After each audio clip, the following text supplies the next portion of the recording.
女大学生刚毕业就回家，继承了爷爷的小饭店。然而厨子的家不仅没有将饭店做倒闭，反而每天都赚得盆满钵满，只因饭店每晚都会有神秘客人来吃饭。请问店家还有吃的吗？花卷看着眼前的老人，他一身粗布做的衣服，还有不少补丁，背上背着一个背篓，花白的长发束在脑后。难道附近有剧组？这个大叔是在拍电视吗？大叔，我的店还没有开业呢，只有方便面了。你要是不嫌弃的话，我给你泡一碗。大叔有点懵，好像不太理解花卷说的话，只听见不嫌弃之类的。他轻声的回答道：“麻烦店家，我随便吃点什么都可以。”还怪有礼貌的脸。随即花卷回到厨房，泡了一碗方便面，为了给老人家增加营养，还加了一个蛋。大叔，面好了，你吃吧。老人这回却迟疑了，本来只想吃一碗简单的阳春面，可没想到店家端上来了一份这么香的面条，里面还有荷包蛋。店家，我没有那么多钱，吃不起这么好的面条。没事，不要钱，您放心吃。这不行，这不行。没关系的，面条都下好了，你不吃就浪费了。老人犹豫再三，叹了口气，然后用布满老茧的手拿起筷子，慢慢挑起一筷子面，不一会儿就将面和汤全部吃完了。多谢店家，我从没吃过这么好吃的面条，只是我身上铜板不够。老人掏出2个铜板放在桌上，又从背篓里拿出了几根萝卜。这里是我自己种的萝卜，今天拉去市集上卖，还有一些没有卖完，我能不能抵给店家当面条钱？也不知道还差多少。一碗泡面也不值几个钱，不用啦。在老人坚持下，他收下了4个大白萝卜，走到门口目送他的第一个客人离开。老人走后，他回到店里收桌子，看见老人留下来的2个铜板，不知道这个铜钱是真的还是假的。这条街有一个古玩店，等有空去店里问问。第二天，花卷起了个大早，看着昨晚上老人送的萝卜，他去买了几斤排骨回来煲汤。刚到店，一个大婶就走了进来。哟，你这个白萝卜不错啊，在哪买的？不是买的，是亲戚送的。那还剩下2根，卖给我吧，我今天回去也炖个汤。可这我也不知道卖多少钱啊。你看你开这小吃店还不知道价，这样吧，就按那边老刘菜摊的萝卜价吧，这2根嘛，20卖不卖？那行吧。大婶转完账后便拿着萝卜走了。今天还莫名其妙的挣了20块钱。转眼夜幕降临，一天又结束了，小街也恢复了寂静。正当花卷准备回楼上休息时，小吃店的门被推开了，走进来的还是昨天那个老人，他还是一如既往的局促。大叔，你来的正好，昨天你留下的白萝卜今天卖出去了。哎，那萝卜是自家种的，不值什么钱。这里有一些山板栗，我孙子今天上山捡的，也不知道你喜欢不喜欢，还请你收下。好家伙，真沉呐，估计有10来斤。大叔，你吃饭了吗？我给您下碗面条吧，今天就吃萝卜汤面怎样？好，那就麻烦店家了。说完他就后悔了，自己是来感谢店家的呀，怎么一闻到店里的香味就又嘴馋了。花卷走进厨房，煮了一碗排骨挂面给老人家，端上桌后，老人一会儿的功夫就吃完了。没想到我能吃上这么好吃的面条。说完，他掏出了5个铜板，小心翼翼地放在桌面上。大叔，我已经收了您的板栗了，怎么好再拿钱呀？再说了，这个铜钱我也用不上啊。那些板栗不值钱，都是山上捡的。那也够了。正在推搡中，店里又进来了3个人。我今天算是见到稀奇事了，5文钱还客套起来了。花卷看向来人，这是一个穿着古代服装的年轻女孩，身后跟着2个穿着劲装的男子，腰间配着刀。附近有什么景区吗？过来拍照，还是玩 cosplay？ 你的穿着好生奇怪。罢了，我饿了，你们店里还有什么吃食？不好意思，我这个店还没有开始营业呢。你少诓我，没有营业，那他怎么能吃？速速准备吃食，少不了你的银子。在这唱戏呢，不会是遇到神经病了吧？还剩下面条了，你吃吗？不吃的话，你们可以再往前走走，应该还有别的店开门的。我们一路走来，只看见你这一家店，前面就进城了，没几家店开门了。你这面条闻着挺香，就吃它了。花卷正要去厨房，看见老人家步履蹒跚往门口走去，他想了想，叫住老人，然后从包里拿出一把大白兔奶糖，塞进老人手里。大叔，这些糖拿回去给您孙子吃。万万没想到，自己一个普通工科大学生，竟然做起了面条生意。你这面条真不错，比我家所有的厨子做的都好吃。大户人家啊，还有厨子呢。这时，一个男人就从怀里掏出来1块碎银，放在桌上。怎么回事？前面给铜钱，现在给银子。花卷彻底懵了，他试探性地说了一句：“宫廷玉液酒。”你这里还卖酒吗？进贡的酒。你们从哪里来呀？怎么这么晚还在外面？我今日山中落霞寺为父亲祈福，没想回来路上遇到了大雨，耽搁了些时间，这才晚了。今天艳阳高照，哪来的大雨？而且也没听说山里有个寺庙啊。女孩子休息够，向花卷告别。花卷跟在后面走出小吃店一看，这才发现不对劲，白天周围的店都没有了，四周黑漆漆一片，什么也看不清，只剩下小吃店的灯光照着门前一小块地方。我这是穿越了吗？女孩继承了爷爷的小饭店，没想到开业第一天上门的客人不仅身穿奇装异服，结账时还用铜钱和碎银，这直接让女孩瞬间傻眼。直到她将客人送出去时，饭店其他门店都不见了。这时女孩才发现自己的饭店自带穿越功能，于是第二天早上她就带着铜钱和银子来到了古玩店。你这个铜钱怎么这么新啊？看着像假的，但是又是真的，我得仔细看看你从哪里搞到的。是我爷爷留给我的。这个钥匙拿去拍卖，估计差不多能拍到4000块一枚。可是拍卖嘛，一是耗时长，二就是万一卖不出去，你给拍卖行的佣金还得照付，风险蛮大的。我急用钱，那你这里收吗？如果你要直接出手，那就2000一枚怎样？我一共有7枚，2500一枚行吗？那行，就2500一枚。老板付钱很爽快，半分钟后花卷就到账了17500元。随后花卷又掏出昨晚女孩子留下的碎银。老板，你看看这值多少钱？哎呀，这个是碎银，看起来是古代的制作工艺，含银量也不高，不值什么钱。说完就称了一下，23克左右，你要是卖就给你300块。谢谢，碎银就不卖了，留着做个纪念也不错。那行，你如果还有别的要卖，可以来找我，给你算高价。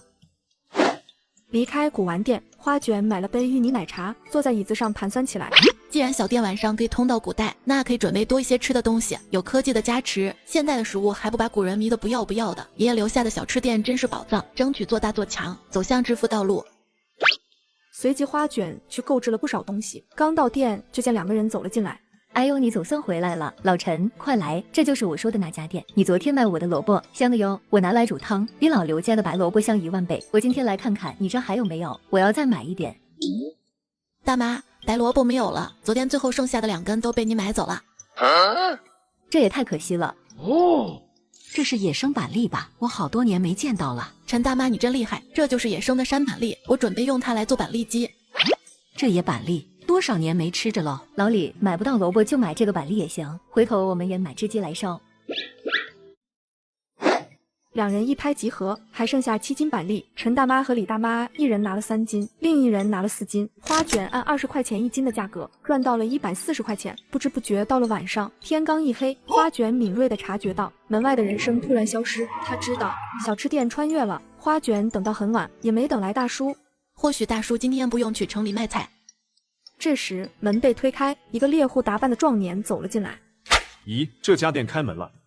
你好，请问你要吃点东西吗？今天店里有丸子，还有板栗烧鸡，烧鸡加米饭30文一份，丸子素的1文1串，荤的2文钱1串。哦，好，给我来1份烧鸡，再来2串素丸子，有酒吗？抱歉，小店刚开业，还没有酒呢。花卷从砂锅里盛起1碟烧鸡，又装了1大碗米饭，端给吴清。这难道是大米饭？粮店里也有卖这种精米的，可那哪是我们穷人买得起的。米饭可以加哦，只需要2文钱1碗。吴清瞬间就吃完了3碗米饭，太好吃了，店家你的菜太好吃了。吴清看着皮肤白皙、着装怪异的花卷，突然冒出一个念头：我一定是闯入了仙家地界，遇到了仙女下凡，这也不是凡间食物，才会如此好吃。随后他掏出38文钱，虔诚的双手把钱递给花卷，请仙女姐姐笑纳。花卷嘴巴张成 O 型，忍不住笑了。你说什么呢？我不是仙女，我是人。我懂的，我懂的，我会为仙女保密的。第二天，花卷找到了一家看着比较气派的古玩店。这家老板比县里的实在一些，他出价3000元一枚，收下了这38枚铜钱。这次入账11万4千元，上次买了关东煮鸡和冷柜之类的，花费1500，所以现在花卷还有12万4千左右。花卷看着银行卡的余额，笑得合不拢嘴。从小到大，他还没见过这么多钱呢。随后，花卷又买了一些物资，回到小吃店，分别将食物分好类，就决定今天晚上准备做酸菜鱼。转眼就到了晚上，就在这时，苏婉走进小店。自从上次祈福回来，路过这个小吃店，吃了店家的面条以后，我便想着带一些回去给爹爹娘亲尝一尝。只可惜昨日白天找来，店门怎么也敲不开。店家姐姐，我还要1碗上次的面条，另装2份，我要带回家吃。花卷从厨房里探出头，原来是那天晚上的富家小姐呀，又有一个回头客了。她本是古代大户人家的千金小姐，明明每天都是锦衣玉食的生活，可是她依旧每天愁眉不展，只因她偶然吃过一次现代充满科技与狠活的食物，那个味道在她脑海中旋转。于是这天晚上，悄悄带着仆人来到了这个饭店。店家姐姐，我还要1碗上次的面条，另装2份，我要带回家吃。今天店里没有面条，要不要尝尝酸菜鱼？特别好吃。酸菜鱼，我可从未听说过还有这种菜式。哇，这可是你说的酸菜鱼的香味。正是，刚刚出炉，要不要来一份尝尝？你们3个人正好吃一锅。不可，我等仆从怎能和小姐共用一锅？我等随意吃点馒头咸菜就可。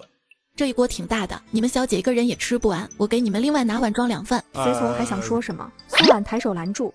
罢了，就依你说的，速速上菜来。另外还有什么别的新鲜玩意也一起上吧。酸菜鱼端上桌后，苏婉拿起筷子夹起一片鱼片，鱼片切的倒是有些厚了，薄如蝉翼才是上等。花卷尴尬一笑，我倒是想切薄一点，可是没有那个功夫。随后苏婉优雅的将鱼片轻轻放进嘴里，刚嚼一下，又咳嗽起来。好辣！糟了，做酸菜鱼的时候放了大量花椒和干辣椒，忘记问他们能不能吃辣椒了。抱歉啊，我忘记提醒你们这是辣的了，我再给你们换一个菜吧。不用，这个菜味道也太足了，比家里清淡的菜式好吃太多了。在苏婉吃饭之际，花卷去厨房里拿了几杯奶茶出来，来尝尝这个奶茶。这是何物？既有奶香，又有一股甜甜的焦香，好喝。果然，女孩子都逃不过奶茶的诱惑呀。这叫奶茶，是牛奶和茶的混合物，还加了少许糖，是不是特别好喝，特别解辣？好喝，现在一点都不辣了。这茶似药非药，还带有甜味，真不错。可能真是药，我喝完以后浑身舒畅。店家姐姐，我姓苏，单名一个婉字，请问怎么称呼你？我叫花卷，吃的那个花卷。花卷姐姐，你做的菜可真好吃，我从来没有吃过这么好吃的东西，我以后一定会常来的。好呀，随时欢迎，我这小店里每天食物都不一样哦。谢谢花卷姐姐。苏婉扶了扶身，又看向随从，随从了然，从怀里掏出一整个银锭，放在桌子上。还请姐姐笑纳，天色已晚，我们必须离去了。花卷笑开了花，这可是银锭呀，和之前的碎银不一样，这可是完整的元宝型。转眼就到了11点，花卷见没人上门了，就在卧室刷起了短视频。店家可还有吃的？来人是2个年轻男人，都身着甲胄，应该是行军的士兵。在这偏僻山脚，怎么有个姑娘独自看店？咦，你穿的是什么？莫穿，不得无礼。姑娘莫害怕，我们乃是御林军，此番是要回京述职。行军至此见天色已晚，城里已宵禁，只好在城外扎营。正巧看见店里亮着灯，因此前来看看可否买一些吃食。你们来的正好，还有一点吃的。店家，你这小店怎和其他店不一样呢？那是因为我是从很远的地方来，我家乡生活习性和这里完全不一样，自然小店也就不一样了。你们尝尝，吃的东西也很不一样哦。果然很香很不同。江时月看着菜，在这怪异的店里，还有个衣着怪异的老板娘，端来一份没吃过的食物，他是真不敢动筷子啊。花卷见状，夹了一片鱼吃了下去，没毒的，放心吃。抱歉，出门在外还是得小心一些。没事，我能理解。很快，他们桌上的菜就见底了。店家，这鱼可有名字？酸辣咸鲜，我可从未吃过这样的菜式。这叫酸菜鱼，是以酸菜加鱼片配合青花椒的香味炖出来的，当然好吃了。那这酸菜，我看像是农家腌制的那种。差不多吧。店里可还有其他食物？我想带一些回去。同僚也有好久未吃过热菜了。还有些包子馒头，但是都不多了。你们有多少人？30余人。我厨房里面包子馒头加起来差不多30来个。我们全要了，劳烦姑娘。这时猎户吴清走了进来，仙人信徒吴清，发现店里还有其他人，他猛然停下，磕磕绊绊地说：店家，我来进贡，不是我。你不是昨天来吃饭的那个猎户吗？今天你来晚了，吃的都卖完了。不，我不是来吃饭的，我今天猎到一只山鸡，给您送来。说着就把山鸡举向花卷。这只山鸡毛色五彩斑斓，比普通的鸡要大上许多。这在现代可是2级保护动物啊。不用了，你留着吧。您是不喜欢山鸡吗？您喜欢什么？我明日去了一些其他的。不用啦，我收铜板就够了。你还没吃饭吧？还有些丸子要吗？好，那我就不客气了。随即花卷拿了几个丸子，又在汤里下了一包方便面。盛来时，吴清早已经坐下了。就在吴清大快朵颐时，莫川闻声凑过去闻了闻，哇，这个丸子还有多少？我们也全要了。随后，花卷拿了一个盒子，全给他们装了起来。正在花卷算账时，江时月大手一挥，留下一块银锭子。姑娘，你店里的东西甚是美味，不用找了。最后今日收入银锭子2块和吴清付的15文钱。第二天，花卷的第一件事就是把昨晚赚的变成现代的钱，于是他来到了上一次古玩店。是你啊，小妹妹，是又有什么好东西了？花卷把银锭递给老板，老板顿时瞪大双眼。没有什么氧化痕迹，底下的蜂窝倒是对得上。你是熟客了，我也不跟你来虚的。8万1块，这个老板还算真诚。花卷欣然同意，他拿出2块银锭和15个铜板，就这一会20万5千元到账，加上存款，现在花卷卡里一共有差不多33万了。我只是回家继承了一个小饭店，没想到开业第3天我就用几百元的成本赚到了33个 W， 只因我的饭店可以来回穿越古代。为了尽早挣到一个小目标，我白天就在厨房努力的准备食材，殊不知我的小店已经在古代炸开了锅。你说的可是真的？赵洛听到这话，他眼里多了几分怀疑。真的，就在城外巫山脚下，我去落霞寺祈福的时候看到的。店里卖的糕点又软又香，比京城飘香阁的还好吃。还有一种茶叫奶茶，我现在想起来还觉得口齿生香呢。等有机会，我们一起去尝尝看吧。你可真是夸大了，京城里什么好吃的没有？你说那个店里的东西比京城的还好吃，这不是纯骗人吗？唉。我真没夸大，你去吃了就知道了。反正今晚不宵禁，去看看也不亏啊。赵洛本不想去，可其他几个小姐妹听见苏婉的话，纷纷表示可以结伴去看看。另一边，花卷也在积极的准备吃食。这时，苏婉就带着她的小姐妹来到了店里。花卷姐姐，我带我的好姐妹们来了，我要奶茶，还有几块那种圆圆的糕点。好的，你们先找地方坐下吧。哼，我只是陪你来的，不用点我的份。花卷姐姐，别理她，就按我说的上菜。随后，花卷来到厨房，拿了4杯奶茶和4个瑞士卷，一端上桌，苏婉迫不及待地吃了起来。其他3个女孩看到这一幕，也疑惑起来了：真有这么好吃？在好奇心的驱使下，3个女孩也吃了起来。不一会儿，几个女孩就将桌子上的食物一扫而空。花卷从厨房伸出头，看见桌子上的食物都吃完了，她走过来问：瑞士卷好吃吗？好吃，我最喜欢今天的新口味，外面还有一层褐色的脆脆的皮，没想到苦与甜竟能如此相融。那都是巧克力味的呢。花卷姐姐，我要带一些瑞士卷回去给我爹娘，就要那2个新口味。我也要，我也要。赵洛也顾不得矜持，急声说：我也要一份带走。苏婉歪头看向赵洛，我就说好吃吧。是挺好吃的。很快，几人就将所有的瑞士卷都买完了。就在几个女孩走后，饭店陆陆续续来了一些人。花卷就将小龙虾和锅包肉推荐给了他们。客人吃完都意犹未尽，一边走还一边说：这个店里的东西真好吃，我从未吃过这么好吃的东西。很快，店里面就没什么存货了，花卷也准备歇业了。今天真是累死我了，不过今天挣了3块银锭子，外加35个铜板，比前几天都要多。这时，一个年轻人走了进来。店家，我要一份酸菜鱼。花卷这才认出换上了常服的墨川。今天没有酸菜鱼，其他东西都卖完了，你明天再来吧。墨川不死心，伸长脖子往锅里看去。这个锅里不是还有东西吗？我就吃这些。不行，剩下的小龙虾是我自己吃的。没关系，没关系，给我留点汤汁，我沾馒头吃也行。真没有了，明天你早点来，我给你留好吃的。说完，花卷不再搭理他，转身去收拾厨房。墨川见状，急忙跑到花卷前面。店家，我帮你洗碗。不用，我可以自己洗。对了，你不是跟着队伍回京吗？怎么还在这里？我的任务已经完成，上头让我休息一段时间，正好我家就在前面的城里，离这里很近。说完，墨川又看了看装小龙虾的锅。我可以做你的店小二啊，跑堂洗碗我都行，而且我不要工钱，你就把剩的那点菜给我就行。我店里不招人。开玩笑，小吃店的秘密可不能暴露。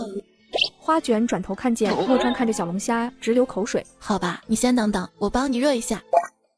花卷来到厨房，煮了一包方便面，然后再将面放进小龙虾的锅里。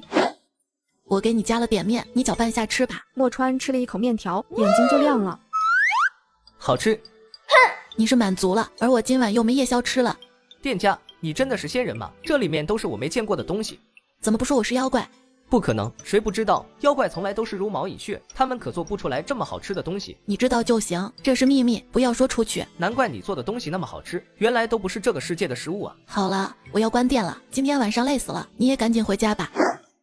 第二天，花卷看着桌子上的银子和铜钱，担心频繁卖银锭子太扎眼。他看了看银行卡里的钱，还够用，于是决定先把银锭子放好，暂时不卖。随后，他在网上订了一台洗碗机，带上了手机，来到了一个烤鸭店，买了30只烤鸭。正在忙碌的花卷不知道自己的小吃店的美食在另一个世界已经开始出名了。万书君吃过花卷的瑞士卷后，急忙来到他舅舅的酒楼。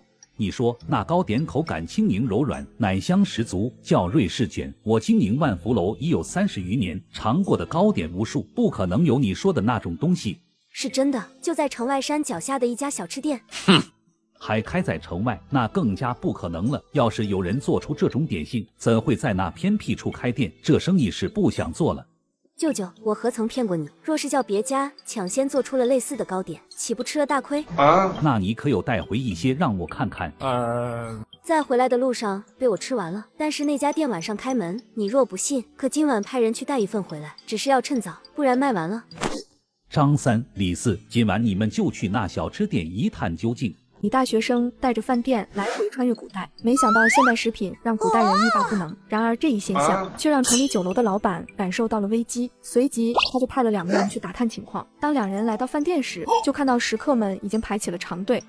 啥破店啊，这么偏僻还不开门，这么冷的天就让人站在门口。万福楼都没这么大谱。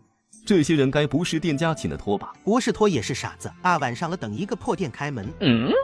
喂，你们2个骂谁傻子呢？不吃就滚！哟呵，就不滚怎么的？我倒是要看看这店到底有什么蹊跷。要是不好吃啊，我就把东西全砸你们脸上。这话一出，队伍里的人齐刷刷地看向了他们。站在门口的莫川撸起袖子就要动手。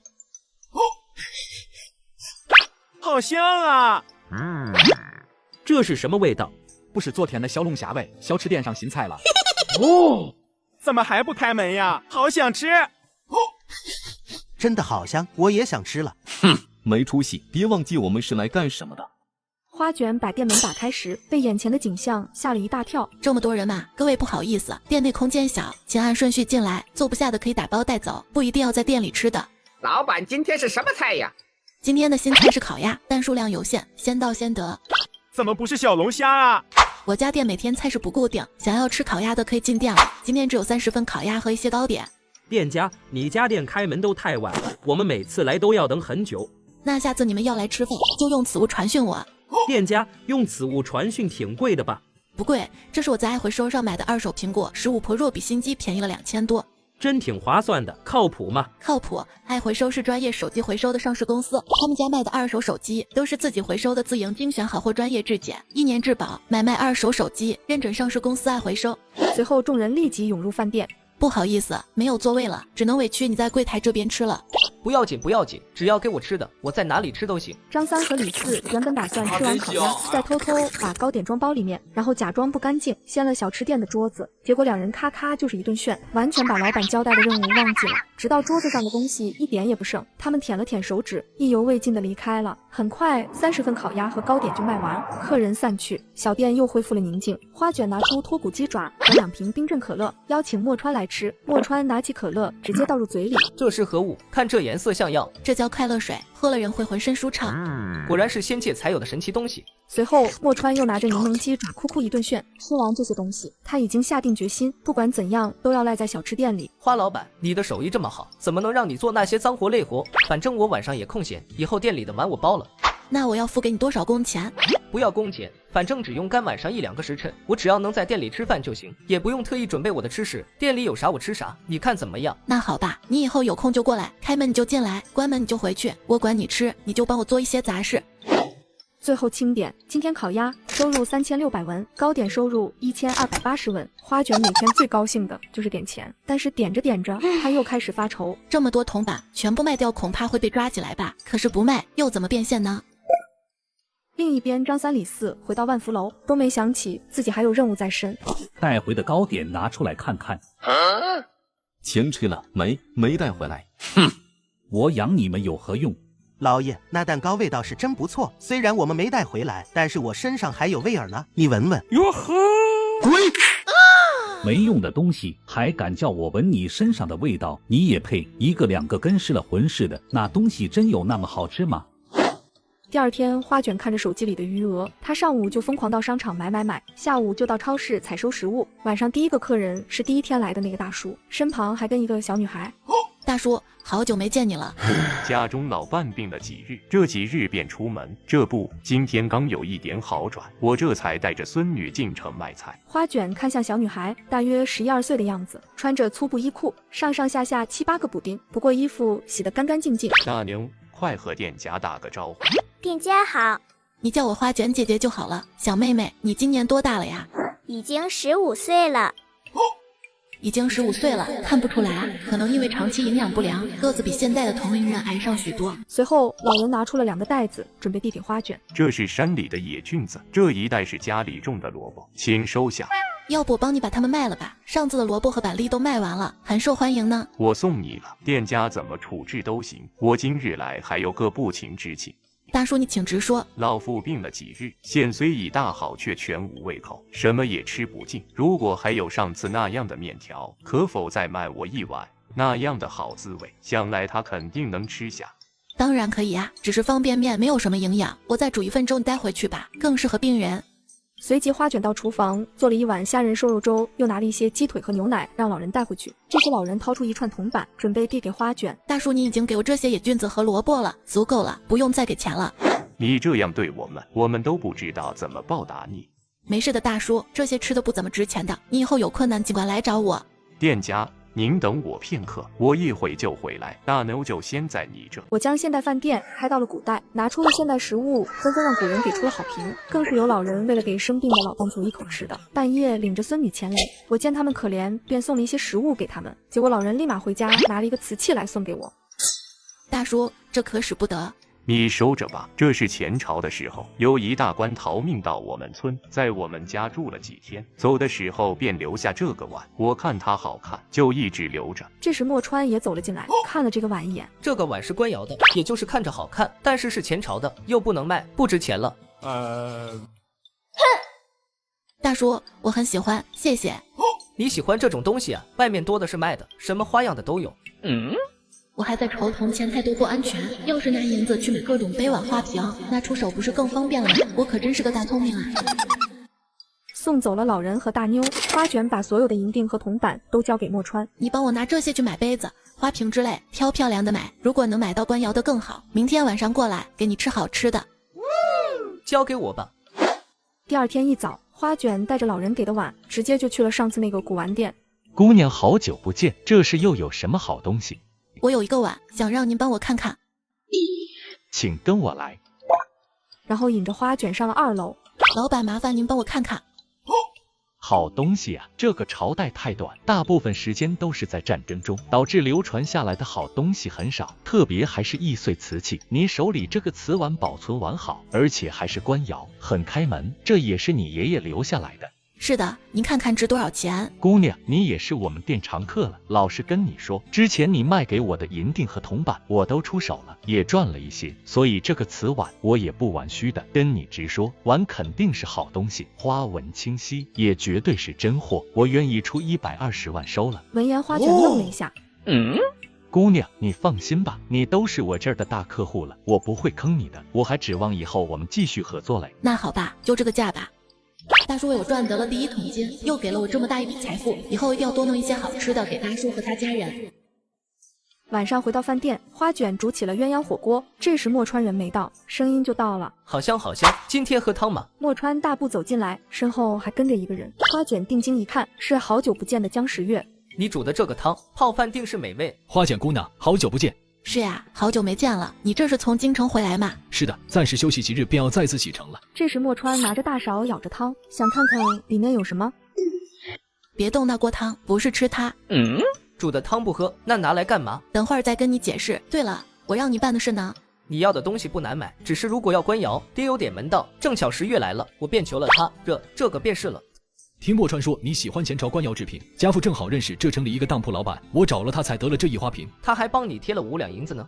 太谢谢你了，我现在手上没有多余的银子，先欠你，过几日一定还。不要紧，那我就不客气了。你们来的正好，晚饭都准备好了，现在可以开吃了。3人刚坐下，莫川就发出了疑问：这清汤可以泡饭，那这红色的如何吃？那些是汤底，不是拿来泡饭的。我们吃桌子上的菜。两人又看向整整齐齐的各种肉和蔬菜，可这些都是生的。随即花卷就从锅里夹起2片牛肉，分别放入他们碗中。来，你们尝一尝。好吃好吃，就是有些烫。没想到牛肉被这汤烫熟后，搭配这蘸料竟如此好吃。我没说错吧？花卷这好吃的多到连吃1个月都不会重样。花卷姑娘这食物可有名字？我们管这叫火锅。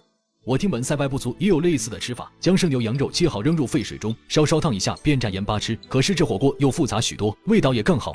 对，这是改良版。这种改良版除了汤加了一些调料，还有一种有趣的地方，就是自己调蘸料。你们可以根据自己的口味调出属于自己的独一无二的蘸料。自己调，这真是有趣。花卷姑娘调的这碗就甚合我口味，可否请姑娘告知在下如何调？我的话一般都是只加香油、盐、香菜、葱花，反正吃火锅蘸料没有统一的标准，只要吃着符合自己口味就行了。正在3人吃着火锅唱着歌时，苏婉脚步轻快地走进来。花卷姐姐，好香啊！苏婉妹妹，你来的正好，要不要一起吃火锅？苏婉看了下火锅，又看了看2个大男人，从小的教育让她做不到和陌生男人坐一桌吃饭，虽然闻着很香，她也只好婉拒。不用了，我已经吃过晚饭了。花卷姐姐，我这次来是有事想要拜托你。你请说。过几日便是中秋节，按照惯例，族里长辈晚辈都要到府中吃团圆饭，不知你能不能为我们的团圆饭准备些点心？那不知道你的家宴有多少人？各房加起来约有40-50人。可是我不知道那些糕点是不是符合所有人的口味呀？这样吧，我明晚早些来，你准备多一些点心，我试试菜再决定。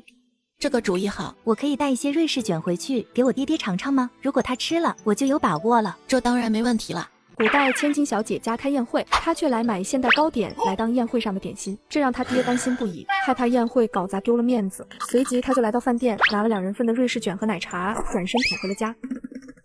哼，好什么？冒冒失失，成何体统？爹娘，你看我给你们带回什么好东西了？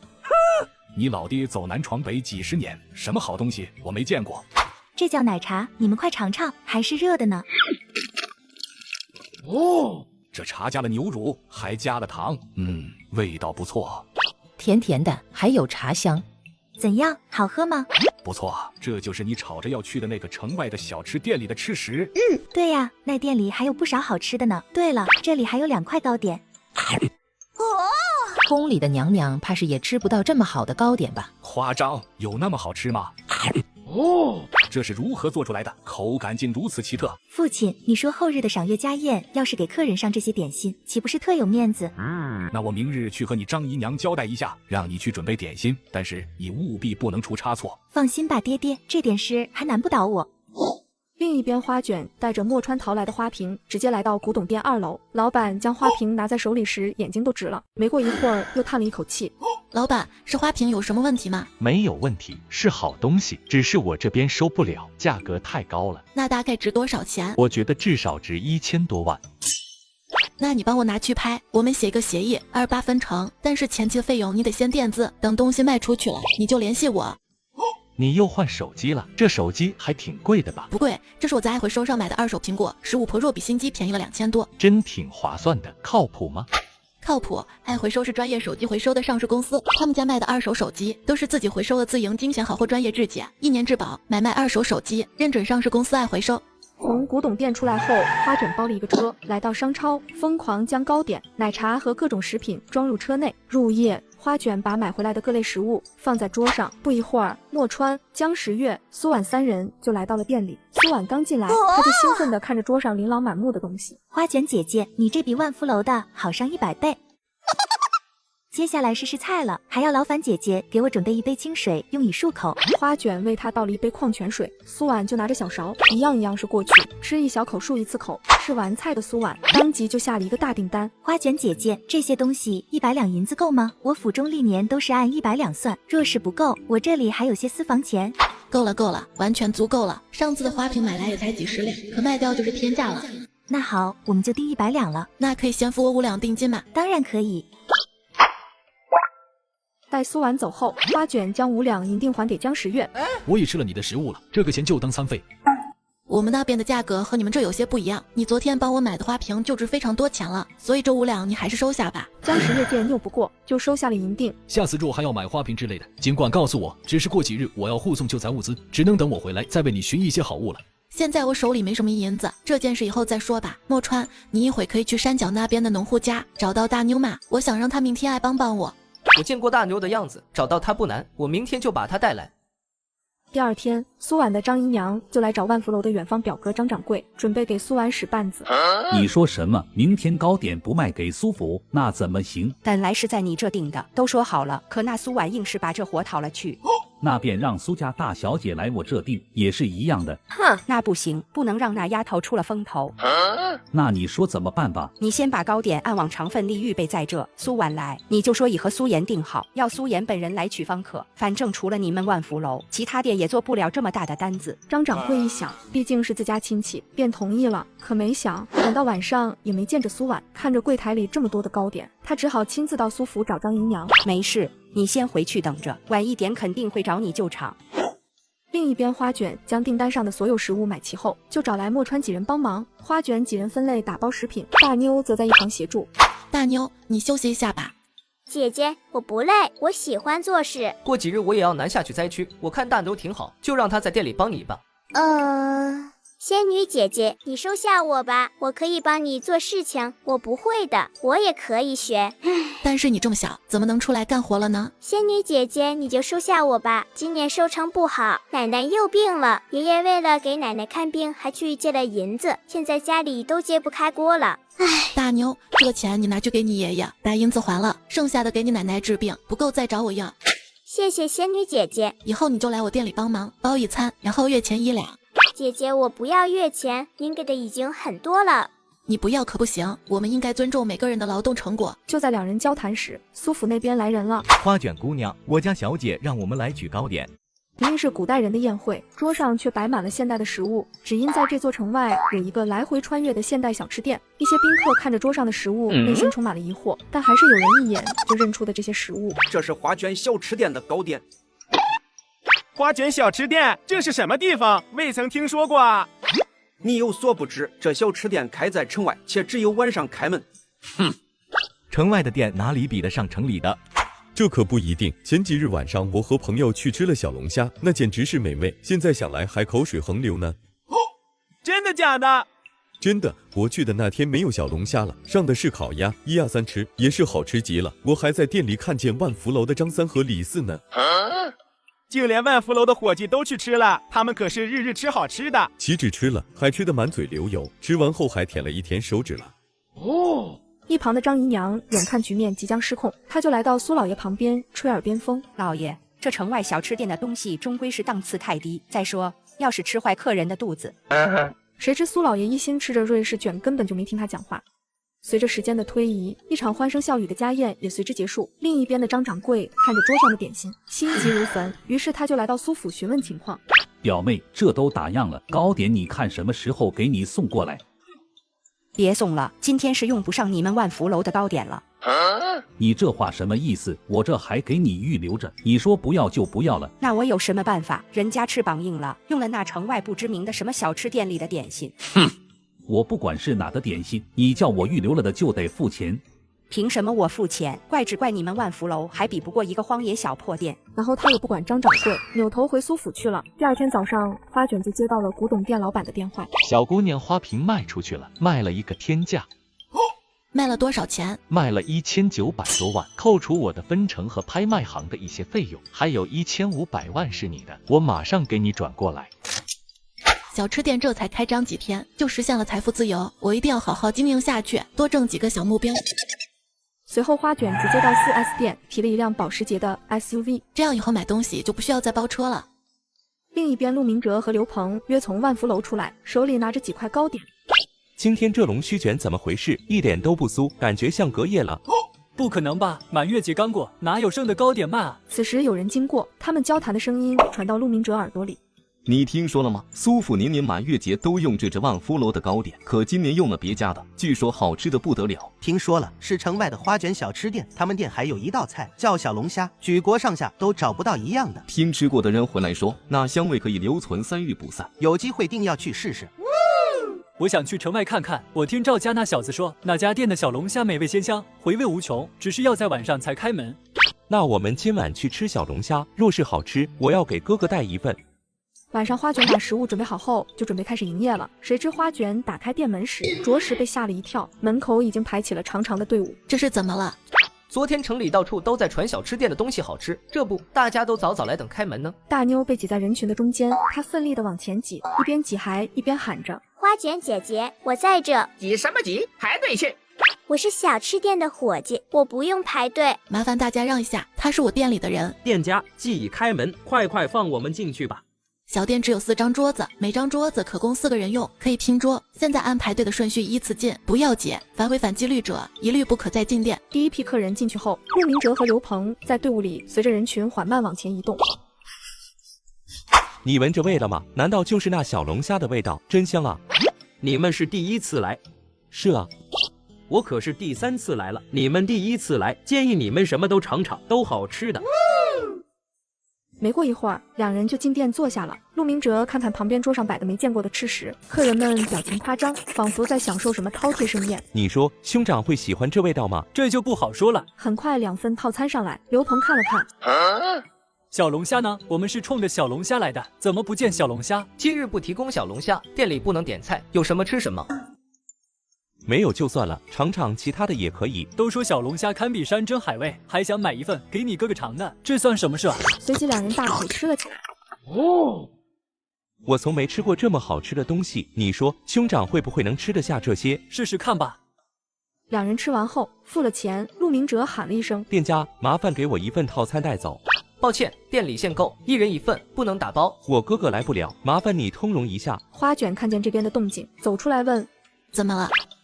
他说他兄长来不了，想打包1份回去。外面客人离得近的不乐意了，店家这可不能开先例呀！要是谁都来打包，我们排队的怎么办？是呀，是呀。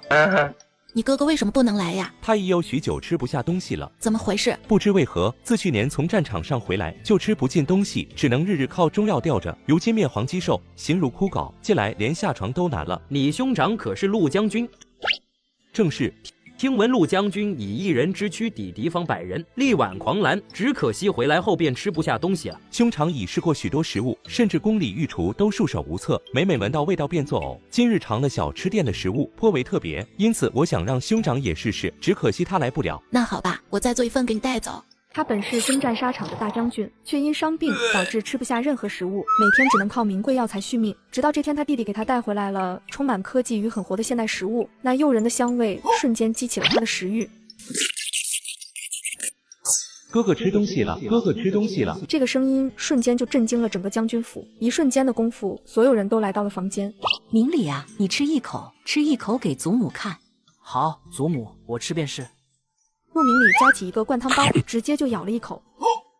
太好了，太好了！菩萨保佑我们陆家，明理竟然能吃得下东西了。老夫人柳大夫来了。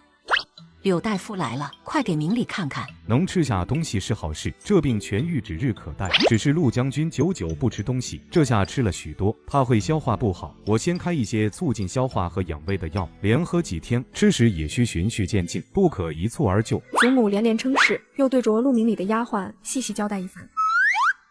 这叫什么包子？竟有汤汁在里面，鲜甜无比。我今日点的套餐里没有这包子呀，兴许是店家专门为你做的，真有那么好吃吗？我尝尝。说罢，便想从陆明礼手中拿过筷子，就剩这最后一个，还是我吃掉吧。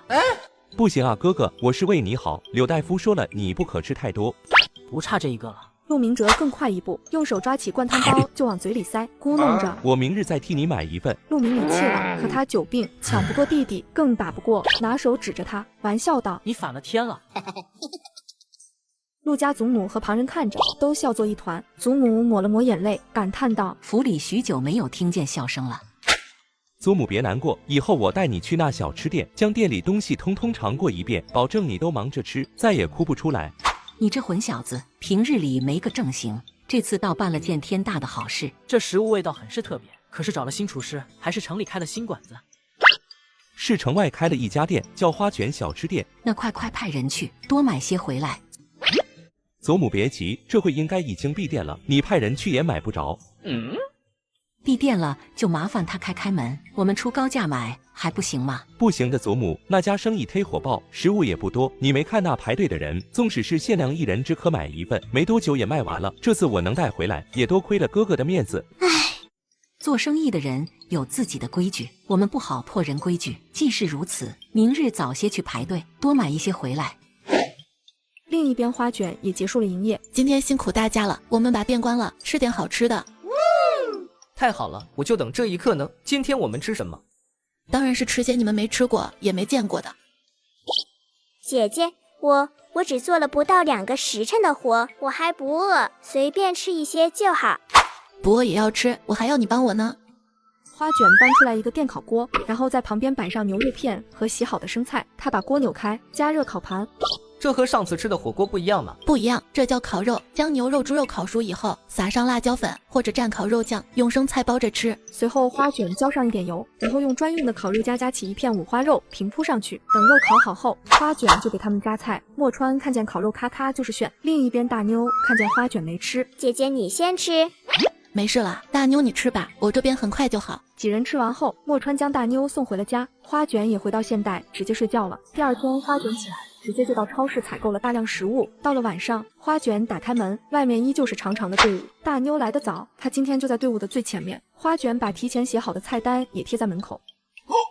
灌汤包、虾饺、麻酱拌面和红豆小丸子，甜品供应瑞士卷。怎么今日菜单又换了？小店每日菜单都不同，今天还是限购每人1份套餐。昨夜泡面还未吃够，今日却吃不着了。您放心，今天的拌面保证也好吃，还可以自选是要麻酱拌还是葱油拌，只需要在点单时告知我们店员就行。既然店家如此说，那我今日还是要1份套餐。众人进到店里，花卷就看见了陆明哲。你哥哥昨天吃东西了吗？多亏店主昨日相助，兄长吃了。明哲无以为报，若以后店主有需要，必当肝脑涂地，在所不辞。那就好，只是一些吃食，你也不必放在心上。只是我兄长身体还很虚弱，所以我希望今天同样能带一些食物回去给他，希望店主行个方便。那他今天白天吃东西了吗？今日府中的食物，兄长还是一点未沾，甚至一闻就作呕。那我多给你准备一些食物，明天白天也能吃。只是我听说厌食症多半是心理原因造成的，你们可以从这方面入手。自从兄长自回家后，情绪一直低昂，以前以为是重伤导致的，如今花卷姑娘这么一提醒，回去以后要多方打听，再重新和柳大夫商量。很快，花卷就将食物准备好了。这一盒是今晚吃的，这一盒是明早吃，这一盒是明天中午吃的，吃完后明天晚上再来。多谢店主，此次若非店主鼎力相助，兄长怕是撑不过今年冬天。没关系的，不要放在心上。随即，陆明哲就掏出了一个鼓鼓的钱袋。明哲实在无以为报，还请姑娘笑纳。那我就不客气了。对了，我也不知道你哥哥口味怎样，所以各种东西都拿了一些。你回去以后仔细观察一下，如果你哥哥有什么特别的喜好，可以告诉我，我下次可以准备周全一点。好，那就谢谢花卷姑娘了。哥哥明明已经命悬一线了，弟弟不但不去找大夫，反而跑了去饭店排队买吃的。家里的祖母看见这一幕，非但没有阻止，还让弟弟跑快点。只因哥哥得了古代厌食症，只能用现代食物才能医治。今日的竟比昨日的味道更好，好吃就多吃点。祖母，你也尝尝，还有许多东西我吃不完。这饺子小巧玲珑，皮晶莹剔透，甚至能看见内馅，与寻常饺子截然不同。这叫虾饺，里面有整整1颗虾仁呢。不过我觉着可以稍蘸一些醋，味道会更好。你说的有道理，彩云，你厨房拿一点醋过来。这又是什么？这是龙江猪脚饭，说是比昨日的泡面还好吃。哦，那我尝一尝。不错，香味浓郁，口感绵稠，甚是好吃。好吃就好，好吃就好。祖母，我觉得身体状况好了许多，明日开始可以尝试到花园里走动。那明日便叫柳大夫来商议，只要你好好的，祖母就放心了。就在陆家人开心的交谈之际，花卷这边也结束了营业。大妞，今天莫川没有来，你先回家吧，这里有我就行。没关系的，花卷姐姐，这条路我很熟，闭着眼都能找到家呢。反正剩的东西也不多了，我帮你收拾完了再回家。大妞，你这么懂事，我可是捡到宝了。花卷姐姐是我见过最好的人，可以在小吃店里做事，我才是最幸运的。如果可以，我想一辈子都留在小吃店里。一辈子太长，你以后也要有属于自己的人生啦。花卷姐姐，你以后不要我了吗？不是不要你，而是等你长大了，要去过属于自己的生活。好了，赶紧回去吧，太晚了你爷爷会担心的。对了，这些大米带回去吃。那花卷姐姐再见。大妞走后，花卷清点了一下今天的收入，陆明哲给的最多，一出手就是30两银子，加上其余客人，一共赚了55两银子。第二天上午，花卷还是去采购食物，晚上开店时，大妞就来了。墨川哥哥今日来找我，让我给姐姐带个话。南方灾情严重，他和江公子已经回营了，后日便要出发去灾区。他还说这一去一回，快的话也要大半个月。店里的事要我多帮姐姐，待他回来，他要继续在店里做跑堂的。你明日若见到墨川，请他务必在晚上来一次小吃店，说我有吃食要交给他。第二天，花卷就来到超市买了一些高蛋白和高能量的食物，随后就叫超市送了几百斤大米和10几桶饮用水。晚上，小吃店营业结束，江时月和墨川准时来到了店里。我准备了这些东西，你们看看哪些能用上的，尽管拖走。江时月仔细看了看，这竟然是精米，竟是如此的白，如此的干净，这是什么？压缩饼干，睡袋可顶饿一餐。这是香肠，如今才是秋天，竟然就有香肠了。还有这个蛋白棒，撕开此物便可直接吃。如此方便，简直开了眼界。这些真是好东西，江某从未见过，请花卷姑娘说个价格，我们全要了。本来就是给你们准备的，也不值多少钱，和你买的花瓶比便宜多了。这是江时月从怀里拿出一个不包的物件。前日托佳姐买了这样东西，你看看是不是你需要的？哇，好美啊！这是纯手工制作的吗？据说是翠苑楼的大师傅亲手打造，花了足足3日。谢谢你，这个在我们那也很值钱。那就好，墨川你偷回营地，把武长的那辆马车赶来。没关系，你去便是。若是被发现了，我担责。那武长还是我父亲的旧部，就算发现了，也没什么事的。墨川刚出发，花卷几人就开始将所有东西分类打包。墨川回来就直接装上了车。另一边，此刻万福楼前排起了长队。你们万福楼怎么回事？卖的糕点还能吃吗？绿豆糕成粉了，枣泥酥也不酥，给我退货！就是退货，变大欺客啊！你们平时龙须酥那么难买，这次给我轻轻松松买到了，我还当是运气好，没想到你们拿变质的东西出来卖。此刻张掌柜站在门口，脸色就像吃了苦瓜一样。一切要从中秋节那天说起。苏府的张姨娘在他这预定了一批糕点，可临到头来他却不要了，最后只能砸在手里。为了不赔本，他便偷偷的将这一批混进了新鲜的那一批中，结果糕点太多，用了1周才卖完。为了不赔钱，张掌柜只能狡辩。怎么会是变质的呢？一定是有什么误会，也不知道你们买回去多久，许是你们放家里变质了，怎么好怪我们万福楼？放屁！我昨日才买的，怎会1日就变质？就是我买回去一吃，就觉得味道不对了。你当我们万福楼是什么地方？这么大的招牌，岂会做这种事？我看你们是想讹钱吧？张三李四把这些人驱散，莫要影响了我们做生意。哼！你放屁！分明就是你们卖坏了的糕点，还不承认？天网恢恢，气容的他在这泼脏水，拉他去见官。万福楼的龙须酥吃坏了人，你们必须负责。这时万老板板着脸走了过来，到底怎么回事？闹成这样？他们说糕点变质，要退货赔偿。哼，该退货就退，该赔偿就赔偿。你看这门口像什么了？非要把脸丢尽。然后气鼓鼓进店里去了。到底怎么回事？害怕担责的张掌柜在门外就已想好了说辞。都怪那花卷小吃店，不知找了多少人在外面传我们糕点不如他，还不如他们1/10好吃。这不，许多买了的人听信了传言，吵着来退货，转去买他们店里的糕点。又是那个小吃店，一开始只当是一个荒郊小破店，现在竟然把手都伸进城里来了。可不是，苏府今年就用了他家的糕点，把我们的单子都退了。若再不做些什么，以后恐难有万福楼的立足之地啊！看来不治不行了。张三李四，你们俩去把那个花卷小吃店砸了，给他点颜色看看。张三李四面面相觑。这几日他们天天去小吃店排队，这几日下来竟没有一天菜式重复，餐餐都好吃。这可不是砸店啊，这是砸了他们的饭碗。老板，他家东西确实好吃，不如我们和他谈谈合作。如何合作？我们将他的配方买下来，引他在外卖，我们在城里卖，互不干扰，岂不两全其美？哼！这城里哪个食铺不看我眼色行事？他在这城跟里开一家店，竟一次也没来跟我打招呼。如今我还要去和他谈合作，让我万福荣的脸面往哪放？女孩带着现代小吃店穿越回古代，没想到现代食物让食客们垂涎3尺，然而这却引来附近酒楼老板的不满，随即带了2个壮汉来店里砸场子。当花卷正准备拿出2万伏的电棍招呼他们时，这时一个男人的声音喝住了他们。在人店里打杂，欺负女子，还有没有王法？哼，想装好汉也要掂量自己的分量。王法在这里我就是啊不，万老板就是王法。万老板，万芙蓉。嘿，大胆！我老板的名字其实你可以说的。王五说完便上前去，举起拳头朝那男子的脸上挥去。小心！哼！你是何人？我与你无冤无仇，你为何与我作对？本是行业竞争，你既不如人，就该请好好反省自己，而不是跑来逼迫花卷姑娘，逼迫不成，竟还砸店。哼，你管的未免也太宽了。我就管了，你想怎么着？万老板见来人不好惹，正准备离去。哼，我让你走了吗？和花卷姑娘道歉。你也不到临江城里打听打听我是谁，你今日一定要和我作对。让你道歉，说那么多废话做甚？我道歉，花卷姑娘，今天是我冲动了，抱歉，还请原谅我。砸坏了人家的东西，赔钱。万芙蓉气得胸膛急促，上下起伏，半晌才缓过来，丢了一个钱袋在桌子上。你可以走了，不要让我再看见你来找人姑娘麻烦。壮士何不留下姓名，好让我万芙蓉知道今天得罪了谁？陆明礼。原来是陆大将军，万某不知是您，多有得罪，还请。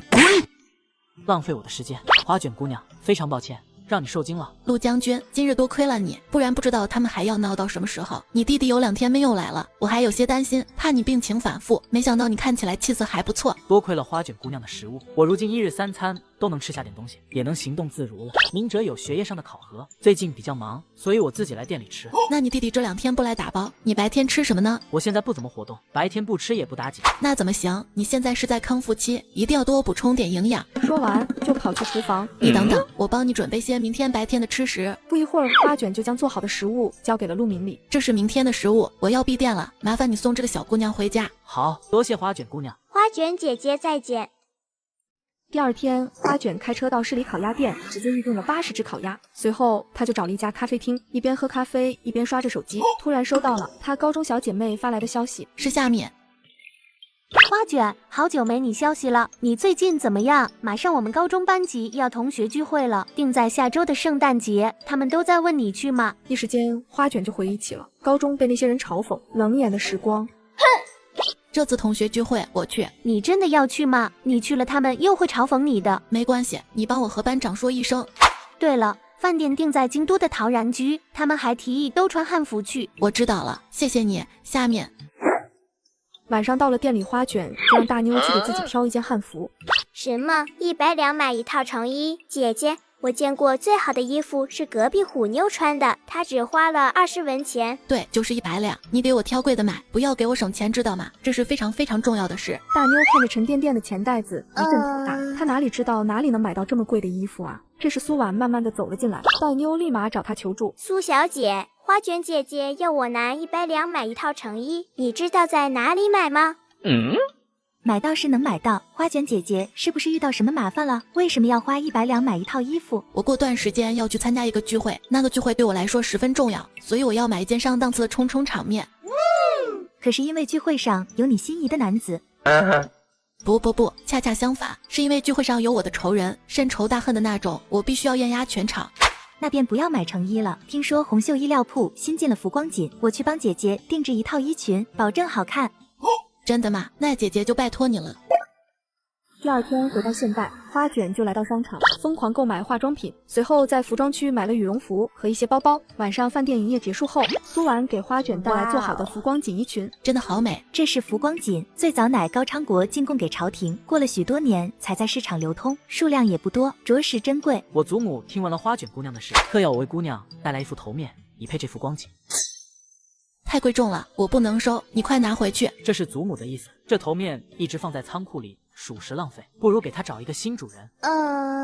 可是不必有顾虑，你对我们陆家，对我来说都是大恩人，我本来就发愁，不知道如何报答你，好不容易找到了机会，还请花卷姑娘成全。那就谢谢了。对了，我也给你们买了礼物。谢谢花卷姐姐，那我在这就等着花卷姐姐的好消息了。放心吧，我这次一定能打一场完美的翻身仗。平常人家的女孩穿着价值1个小目标的汉服去参加同学聚会，一到会场便惊讶了在场所有人。富家绿茶表见自己的风头被抢，便当众质疑花卷的汉服是假货，并想去拉扯花卷的衣服。花卷反手就是一个大耳光。这可是浮光锦，你弄坏了赔不起。浮光锦怎么可能？现在唯一一套浮光锦在首都博物院，我们在直播，你可不要乱说。我可没有乱说，这就是浮光锦。花卷，这世界上最珍贵的东西不是什么物品，而是人的品格。以你的家庭，怎么可能穿得起浮光锦？你还是实话实说比较好，大家都是同学，不会嘲笑你的。如果人的品格是最珍贵的话，你就没有最珍贵的东西。这么精彩的视频，你看开心了吗？再说个更开心的好消息，2月15日起，闲鱼分手节大促，大牌包包、数码产品等超多好礼限时5折起。点左下角上闲鱼搜“闲鱼分手节”，速速去捡漏吧！你们有什么前任送的闲置，也可以挂闲鱼卖了赚钱。花卷，你不要太离谱，你这是在网上淘的吧？你又是从哪儿钻出来的大蛤蟆？太久没见，送你一个笔芯。哼，浮光锦的织法早已经失传了，你是不可能买到的。那就使机器织的呗。就你会帮腔，你来织一个试试。你既然说是真品，那你不如向直播间观众们展示一下细节，我想肯定有观众是懂不了的。如果是真的，他们或许能帮你辩解一下。来就来，我还怕你。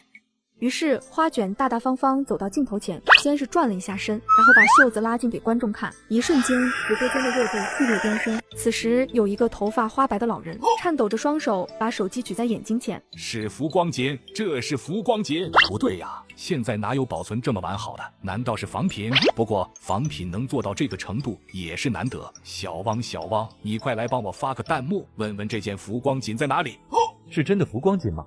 看着不像是假的，我要亲眼见到才能确定。世界上没有人比这老人更了解浮光锦了。京都博物院那件在出土时已经大面积损毁，还是他主持的修复工作。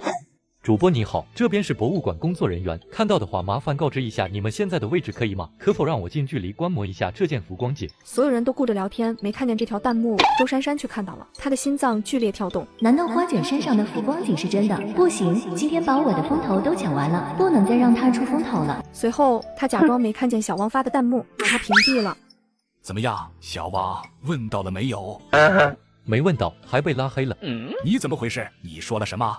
我什么都没说啊，不过那个地方好像是汉文厅。你说在哪？陶然居的汉文厅啊，您看那花瓶，不就是陆先生前段时间拍的那只？快联系陆钊，让他留住人，我们现在就过去。街上集花卷穿着浮光锦参加同学会，周珊珊和朱云质疑花卷穿的是仿品，直到博物馆的工作人员来询问，他们才闭了嘴。随后又拿花卷的首饰说是花卷，你这首饰是假的。我说怎么什么在你们眼里都是假的？你们这么喜欢辨真假，回家看看你们父母是不是假的？哼！你这条项链全国限量2条，一条在我家，另外一条在陆家。这次我看你还怎么狡辩！说着，朱云就想将花卷的项链扯下来，花卷反手就是一个大耳光。你们真不愧是姐妹花，她刚刚被打了一耳光，你心里不平衡是吧？这时从大门进来3个人。你们在我店里干什么？这么精彩的视频，你看开心了吗？再说个更开心的好消息，2月15日起，闲鱼分手节大促，大牌包包、数码产品等超多好礼限时5折起。点左下角上闲鱼搜“闲鱼分手节”，速速去捡漏吧！你们有什么前任送的闲置，也可以挂闲鱼卖了赚钱。周珊珊认出了他，是陶乐居的老板陆钊。陆老板，不好意思，我的同学穿着假货来炫耀，我们正在说他了。这条项链全国限量2条，其中1条就在陆先生手里。没错，爷爷，我拍下了1条，听说另1条被周家拍下了，这便是周家大小姐。陆老，你有所不知，我这同学他向来喜欢名贵的首饰，可惜家里不富裕，所以也做过一些不好的事。我和 VL 设计总监是旧识，我不忍心看到他的心血被人拿出来拙劣的模仿，这才……你放屁！真的假的我还不清楚吗？这图案就是我卖给 VL 的，谁给你们的胆子扯别人的项链？你们知不知道这条项链有多珍贵？我知道了，我说你怎么像变了个人？你原来是帮上了大款，还是这个老头？听到这花卷，陆上心头，上去又是一个大耳光。这一巴掌让你长长记性，下次再张嘴就诬陷别人，就不只是1巴掌了。陆钊听到这话也十分生气，这是谁请来的客人？赶出去！随后朱云就被2个保安抬了出去。小姑娘，我叫陆建国，是一个考古的，还不知道你怎么称呼？老人家，我叫花卷。花小姐，请问你这头面和衣裙是买来的还是？是我的朋友送的。冒犯问一句，小姑娘可考虑出售？我愿意出高价买来收藏。我不考虑卖掉呢，不好意思。那这浮光锦可以租给我爷爷几天吗？他对这痴迷的很，我出高价。抱歉，陆先生，我现在没有这方面的打算。闻言，陆老爷子叹了一口气，又继续说道：我家中有一幅祖传的画卷，画上是一个粉衣宫装女子，她脖子上的项链跟你这条项链一模一样，可惜画被毁过，头和脸都看不清了。请问你们是姓马陆的陆，还是陆地的陆？陆地的陆。花卷小姐怎么这么问？难道他们是陆明礼或者陆明哲的后人？这时花卷不敢再说话了，怕最后不好圆谎，随即找了个理由逃离了现场。接上集花卷拒绝陆建国要买浮光锦的要求后，转身开车回到了小吃店，准备晚上开店营业。另一边，太医院内，院士卢永昌还在埋头研究医书，寻找治陆明礼厌食症的方子。终于让我找到了祖上医书上的治疗厌食症的药方，只等我再稍稍修改一番，派人送去给陆明礼，希望不负他父亲所托。这时来拿药的太监路过，正巧听了一嘴，陆将军已经能吃东西了，您这药恐怕还得改。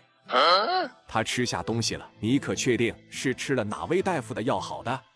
当然确定了，贵妃娘娘刚刚接到的家书，我听得真真切切。娘娘正往皇上那报喜去呢。至于是什么药，好像没吃药，吃的什么点心？他的病症已经十分严重，怎么会不药而愈？可能是我制定的上一副药起了效果。若是能吃东西，那还需把脉修改一下那副药方。我先去禀告皇上，即刻启程。院里的事就交于你。卢院士，你来的正好。贵妃刚刚告诉朕一个天大的好消息，陆将军吃得下东西了。皇上，我此番前来，正是想告假去陆将军府瞧一瞧。对，去带朕和贵妃瞧瞧。信里说他很喜欢一家店的吃食，朕倒是好奇了。如卿记得也去探探，若真好吃，也给安平公主带一些去。安平公主正怀头胎，吃什么就吐什么。按说害喜的阶段也过去了，可症状依然没有好转，就是提不起胃口。另一边，陆明哲好不容易从太学要到了假，回家的第一件事就是约着哥哥去花卷小吃店。大哥，你的气色好多了，每天都正常吃饭吗？多亏了花卷姑娘，每日都为我准备足够的吃食，餐餐不重复，这几日没有一餐落下。也不知今日花卷姑娘准备了什么吃食，我好久没吃到了，甚是想念。既然你回来了，我们一同去吧。太好了，哥你都不知道我在太学里过的是什么日子，我觉得我也要得厌食症了。两兄弟刚准备出发，卢永昌就走了过来。不错不错，明礼，你看上去状态极佳呀。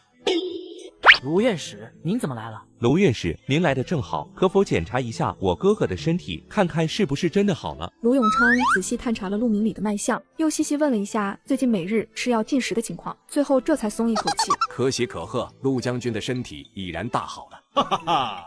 太好了，哥，你终于恢复了。陆将军，您提到已经断药许久，那您又是怎么痊愈的？可是吃了别的什么药，还是用了新的治疗方法？并未吃什么其他的药，也没有其他治疗手段。正好我们要过去，您可以同我们一起去看看。城外花卷小吃店，卢永昌站在队伍中，看着前面熙熙攘攘的人，他皱眉道：陆将军的厌食症就是在这里治好的？正是啊，可这是一家小吃店啊。这的确是小吃店，奇了怪了，治病不去医馆，来小吃店，还是如此简陋的店。卢永昌看向眼前排队盛景，让他不禁起疑。异域有一种草，名曰迷魂花，服用之后便会上瘾，一日不吃，全身就如同蚂蚁啃食一般，痒痛难耐，只有再吃到才可缓解。看这些人脸上充满了渴望，难道店家用了此花？这时花卷出来宣布菜名，今日套餐是猪蹄啊！怎会是猪蹄？我还未曾吃过，不知道好吃不好吃，今日尝尝先。花卷姑娘做的定然不会难吃，试试便知。疯了疯了，大家都疯了！先不提猪蹄味道如何，偏偏君子抱着猪蹄啃，这该有多难看？正在卢永昌纠结时，前方就传来了声音：食物卖完，明日请早。我去找花卷，我还没吃到呢，怎么就受控了？今晚叫我如何忍？这小店也太诡异了，恐怕食物里有猫腻。陆将军还是少吃为好。没事，进去吧。陆将军，你来了，今日怎么迟了？都快要闭店了。出门时刚巧有些事，这才晚了。原来这样呀，你们快坐吧，花卷姐姐给你们留了食物。花卷姐姐，陆将军来了，还有他弟弟，还有一个老伯，一共3个人。这时花卷走了出来，你们来了，稍等一下，我为你们热一下猪蹄。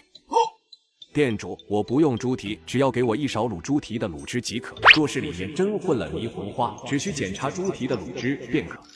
一会儿的时间，桌子上就排满了食物。陆明里两兄弟准备动筷时，且慢，让我先检查一番。卢院使，你要检查什么？就不能先吃了再说吗？卢某怕吃了就来不及了，万事还是小心为上。卢院使请便。随后，卢永昌疯狂地用嘴试菜，没有可疑的味道，反而还很诱人，食物没有问题。终于可以吃了。随后几人咔咔就是炫，卢永昌尴尬地看向几人，随后也炫了起来。吃了一会儿，他就问花卷：“这猪蹄是如何烹制？竟然没有寻常猪肉的腥臊味。”我的家乡那边的肉猪都要被阉割，所以没有那种味道。哦，原来如此，这猪蹄炖得软烂，实在是适合老人吃。卢院士，如果喜欢，我这还有一份，给你加一份。那是极好的，有劳店家了。没过一会儿，一大桌子被分刮干净，米饭也颗粒不剩。卢永昌愧疚地对花卷说：“先前多有得罪，还请花卷小姐见谅。”卢院士是皇上身边的人，仔细一些也是应该的。我此番离京，陛下让我带一些吃食回去给安乐公主，她有孕在身，一直吃不下东西。我想，若是姑娘的食物能治好厌食症，说不定也能让公主有胃口。那卢院士什么时候回京？我好提前准备下。既然陆将军已经没事，我今晚为他开几副调理肠胃的药方，明日一早便启程。明天一早恐怕来不及，我明晚开店时才能准备好食物。卢某需第一时间向陛下复命，还请花卷姑娘行个方便。还不知道公主的口味怎么样，我看看能准备什么。公主近来喜酸辣，孕前倒是甜，孕后吃的少了。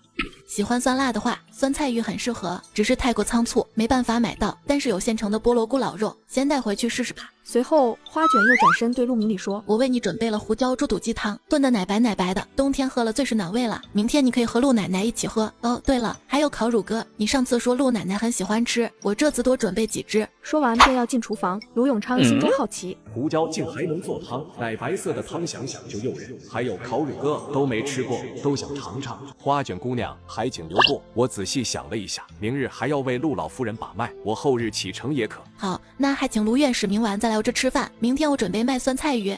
哦，一定一定。第二天，花卷准备出门采购食材时，陆昭打来了电话。你好，花小姐，我想问一下你有意向出售那套浮光锦衣裙吗？可那是我穿过的耶。花小姐说笑了，古董哪一样不是前人用过的？它的价值不在新旧，而在工艺和它身上的故事。那好吧，我们怎么交易？1月5号，陶乐居会举办一个私人拍卖会，如果你有兴趣，可以带过来瞧瞧，说不定能拍出意想不到的价格。说着，陆昭发给花卷一张电子邀请函，你出示邀请函就可以进去了。如果花卷小姐还有其他东西，也可以带过来玩玩。我们现场也请了鉴定专家，我爷爷也会在。好的，我会去参加的。花卷让陆明里给陆祖母带回去胡椒猪肚鸡，陆祖母吃完立马叫陆明里去库房挑一件礼物送给花卷。晚上陆永昌来到小吃店给安平公主带吃的，花卷立马给他打包了酸菜鱼和一些酸甜口的小吃。近日天寒，内人也胃口不佳，你看放心，卢院士，我也为您准备了一份一样的。那就谢谢花卷姑娘了。随后，卢永昌便快马加鞭直奔皇城。与此同时，有一对妇女正在小吃店门口说着话。爹爹，你来都来了，就这一口再走吗？陆儿啊，你是知州的女儿，怎么能吃起这种店里的东西来？您就信女儿一次，来都来了，难道还叫我饿着肚子回去吗？府里早就备好了晚餐，你忍一忍，到家就能吃。哼，不行，饿死了，忍不了，就要在这吃。赵继周无奈，只能让随从去排队。这写着78，小二说前面还有11桌就到我们了。这还挺新奇，每人领一个号牌，到了便进去，不出错也不会出乱子，不错。没过一会儿，他们就进店，照着店里的规矩点了一份酸菜鱼套餐，还带有米饭、红糖糍粑，花卷还另外送了4个瑞士卷。我听苏婉说酸菜鱼又辣又好吃，爹爹，鱼片配米饭更好吃。赵继周这才注意到一旁的白得发亮的米饭。急了，最近江南洪灾，大部分田地被淹，大米收成大幅减少，自己都难吃到白米饭。如今这小小的小吃店竟能给每桌都提供大米饭，他这米饭从何而来？苏婉告诉我，花卷姐姐可能是天上仙人下凡渡劫呢。他又从何得知？他就是这么告诉我的，话本里也这么写。很快，两人就吃完了桌上的食物。比之前吃过的所有东西都好，宫宴都吃不着啊，还价格合理。上次苏婉家的团圆宴就是花卷姐姐准备的甜品，爹爹，除夕的菜式也交给花卷姐姐好不好？赵继周点点头默许。随后，赵乐把瑞士卷装盒带回去，准备给他娘亲尝尝。赵继周父女走后，陆明里送走卢院士，便择了回来，随后便交给花卷一只小碗。我猜测，比起铜板银锭，或许你更喜欢这个碗，这是莲花碗，是皇上前年命汝窑烧制的一批碗中的一部。他是第一个猜到我苦恼的人，这些日子赚了不少银两，可是不敢拿去变现，铜板数太多了，一下子涌入市场，就怕自己还没发财呢，就进去了。你真是善解人意，实在聪明啊！只要你喜欢就行。另一边，自从花卷小吃店爆火后，万福楼生意一落千丈。万福荣一边眼红花卷小吃店的生意，又怕陆明里的拳头，他便带着礼物来到知州赵继周这儿吹风。想必赵知州早已听闻，这城外新开了一家小吃店，那可不得了，生意特别火爆。赵继周想，那可不是，自己刚吃完，那酸菜鱼的香味还深深印在脑子里呢。是有听说。那店主是个叫花卷的小姑娘，不懂道理。按说这小吃店也属于我们商会，自她开店至今，未见她上门，更没有加入商会。这以后若是出了什么事，我们商会可是要负责的呀。这个许是小吃店开在城外，商会管的是城内的店，这有个界限不明了。小姑娘嘛，知道的少。那可能是小姑娘不懂规矩，我们老一辈的应该教教。无论城里城外，开店都有印屑，您把这印屑副本还有花卷的互贴交于我，我亲自去办理入商会手续。赵继周一愣，一看花卷就没有互贴，自己也从未听过花卷小吃店来办理印屑。随即他只能搪塞道：“这是师爷办的事儿，我让他找找，迟些给你送去吧。”然后对着旁边小厮使了个眼神，小厮心领神会，转身离开。小厮一路小跑到师爷房中，急匆匆传达老爷的指令：“快，即刻办理一下花卷小吃店的印契。对了，还有花卷的互贴也一并办下来，是老爷吩咐的。办好后，花卷那一份给我，我晚上自己交去小吃店。”这样就有理由前去邀个功，顺便能蹭点好吃的。上次的酸菜鱼只是汤泡饭就已经香到脑昏昏，下次一定要吃肉。万福荣在赵继周哪儿吃了瘪，随即请来了他酒楼的供货商。各位兄弟，我老万一直都把你们当作自己人，现在是我老万最困难的时候，你们一定要帮我一次啊！万老板，你有事请吩咐，我们定当义不容辞。对，我们一定义不容辞。城外的花卷小吃店与我抢生意，还将我轰出门。若你们还当我是朋友，以后不要与他有生意往来。万福荣在此拜谢各位。那自然，但是我好像从未给什么花卷小吃店供货。其他人也面面相觑，都说自己不曾与花卷小吃店打过交道。怎么可能？这么大的生意，竟没有用着你们铺子进货？城里再无其他铺子能提供这么多货了。万老板，你相信我，我从未见过那名叫花卷的女子。是啊，我也从未见过。不过您放心，若日后她来找我们进货，我们定当拒绝。万福荣回到屋内，想到这几天到处吃瘪，瞬间火气上头。于是他找来王五、赵六，你们找一天晚上偷偷去把那个花卷小吃店烧了。两人上次挨了一顿打，心里正气不顺呢。听到老爷这么一说，都点头同意。听说过几日小吃店暂停营业几日，正好可以趁机去放火。是骡子是马，一把火给它烧出来看看。花卷带着大妞穿回现代，立马就带着大妞购买现代衣服，并改名花生。随后就带着大妞去参加拍卖会，谁知刚到门口就碰到了周珊珊。花卷，你怎么也来了？花卷不想理他，可周珊珊没有打算放过他。我知道你对我有气，一直想要和我分出个高低，可是这里不是你能来的地方，你快走吧。你能来，我为什么不能来这里？到这里来的人非富即贵，我怕你闹笑话，以前的事情我都不追究了，你也不要放在心上，好吗？哼，你少给自己贴金了，我来这里跟你没有半点关系。这时，一个女人走到周珊珊身边。珊珊，你来了怎么不直接进去？这是你朋友。这几天光顾着剪视频，家里乱糟糟都没收拾。早上整理的时候，顺便把落灰很久的闲置物品挂在闲鱼上了。现在闲鱼还有 AI 发布功能，卖闲置更方便了。我已经回去了好几千，现在用 AI 发闲置还能抽2025元红包，上闲鱼有钱花。你们快点击左下角试试吧。令姨姐，我来为你介绍，这是我的高中同学花卷。花卷，这是陆昭的表姐沈令仪。他没打算和花卷认识，只看了花卷一眼，问周珊珊：“这就是你说过的，穿着一套来路不明的浮光锦的那个女的？”虽然花卷家里比较穷，但是想必那套浮光锦是有人送她的，不算来路不明。这个年纪的女孩，为了爬上位，什么事都做得出来。你算哪个葱？有什么资格评论别人？几人正要剑拔弩张时，保安走了过来。沈小姐、周小姐，发生了什么事？你们眼睛瞪大一点，不要放一些莫名其妙的人进去了，出了事你们要负责的。你好，小姐，请问你有邀请函吗？花卷立即把手机里的电子邀请函点开，出示给保安。花小姐，您的邀请函真实有效，请进。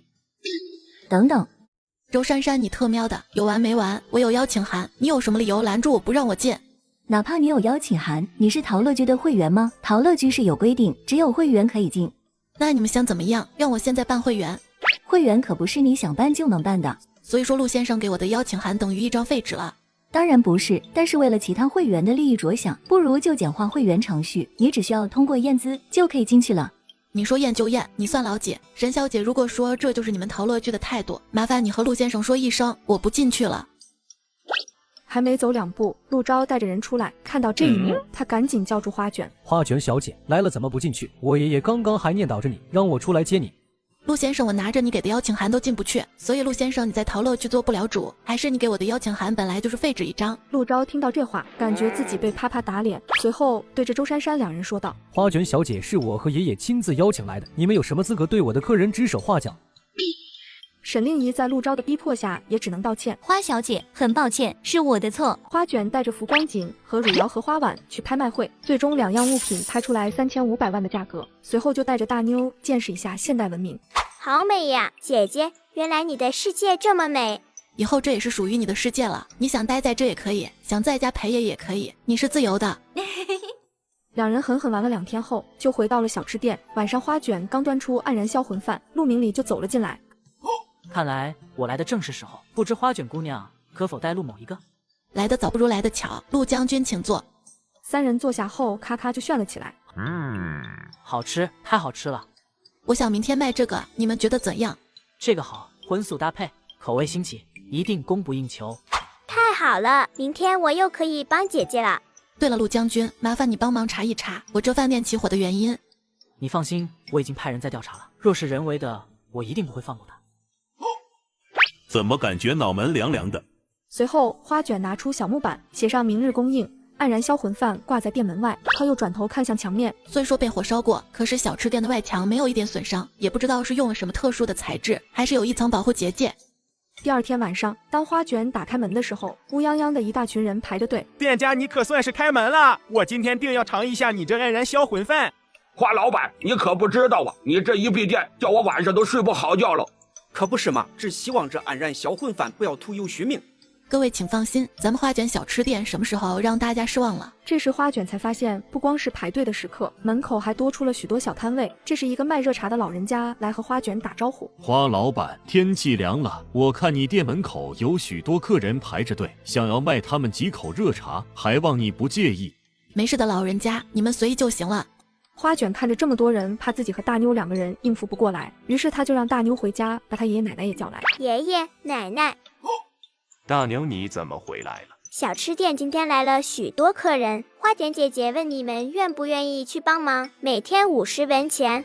花卷姑娘需要我们帮忙是应该的，不能提钱。说完，一家子就出发了。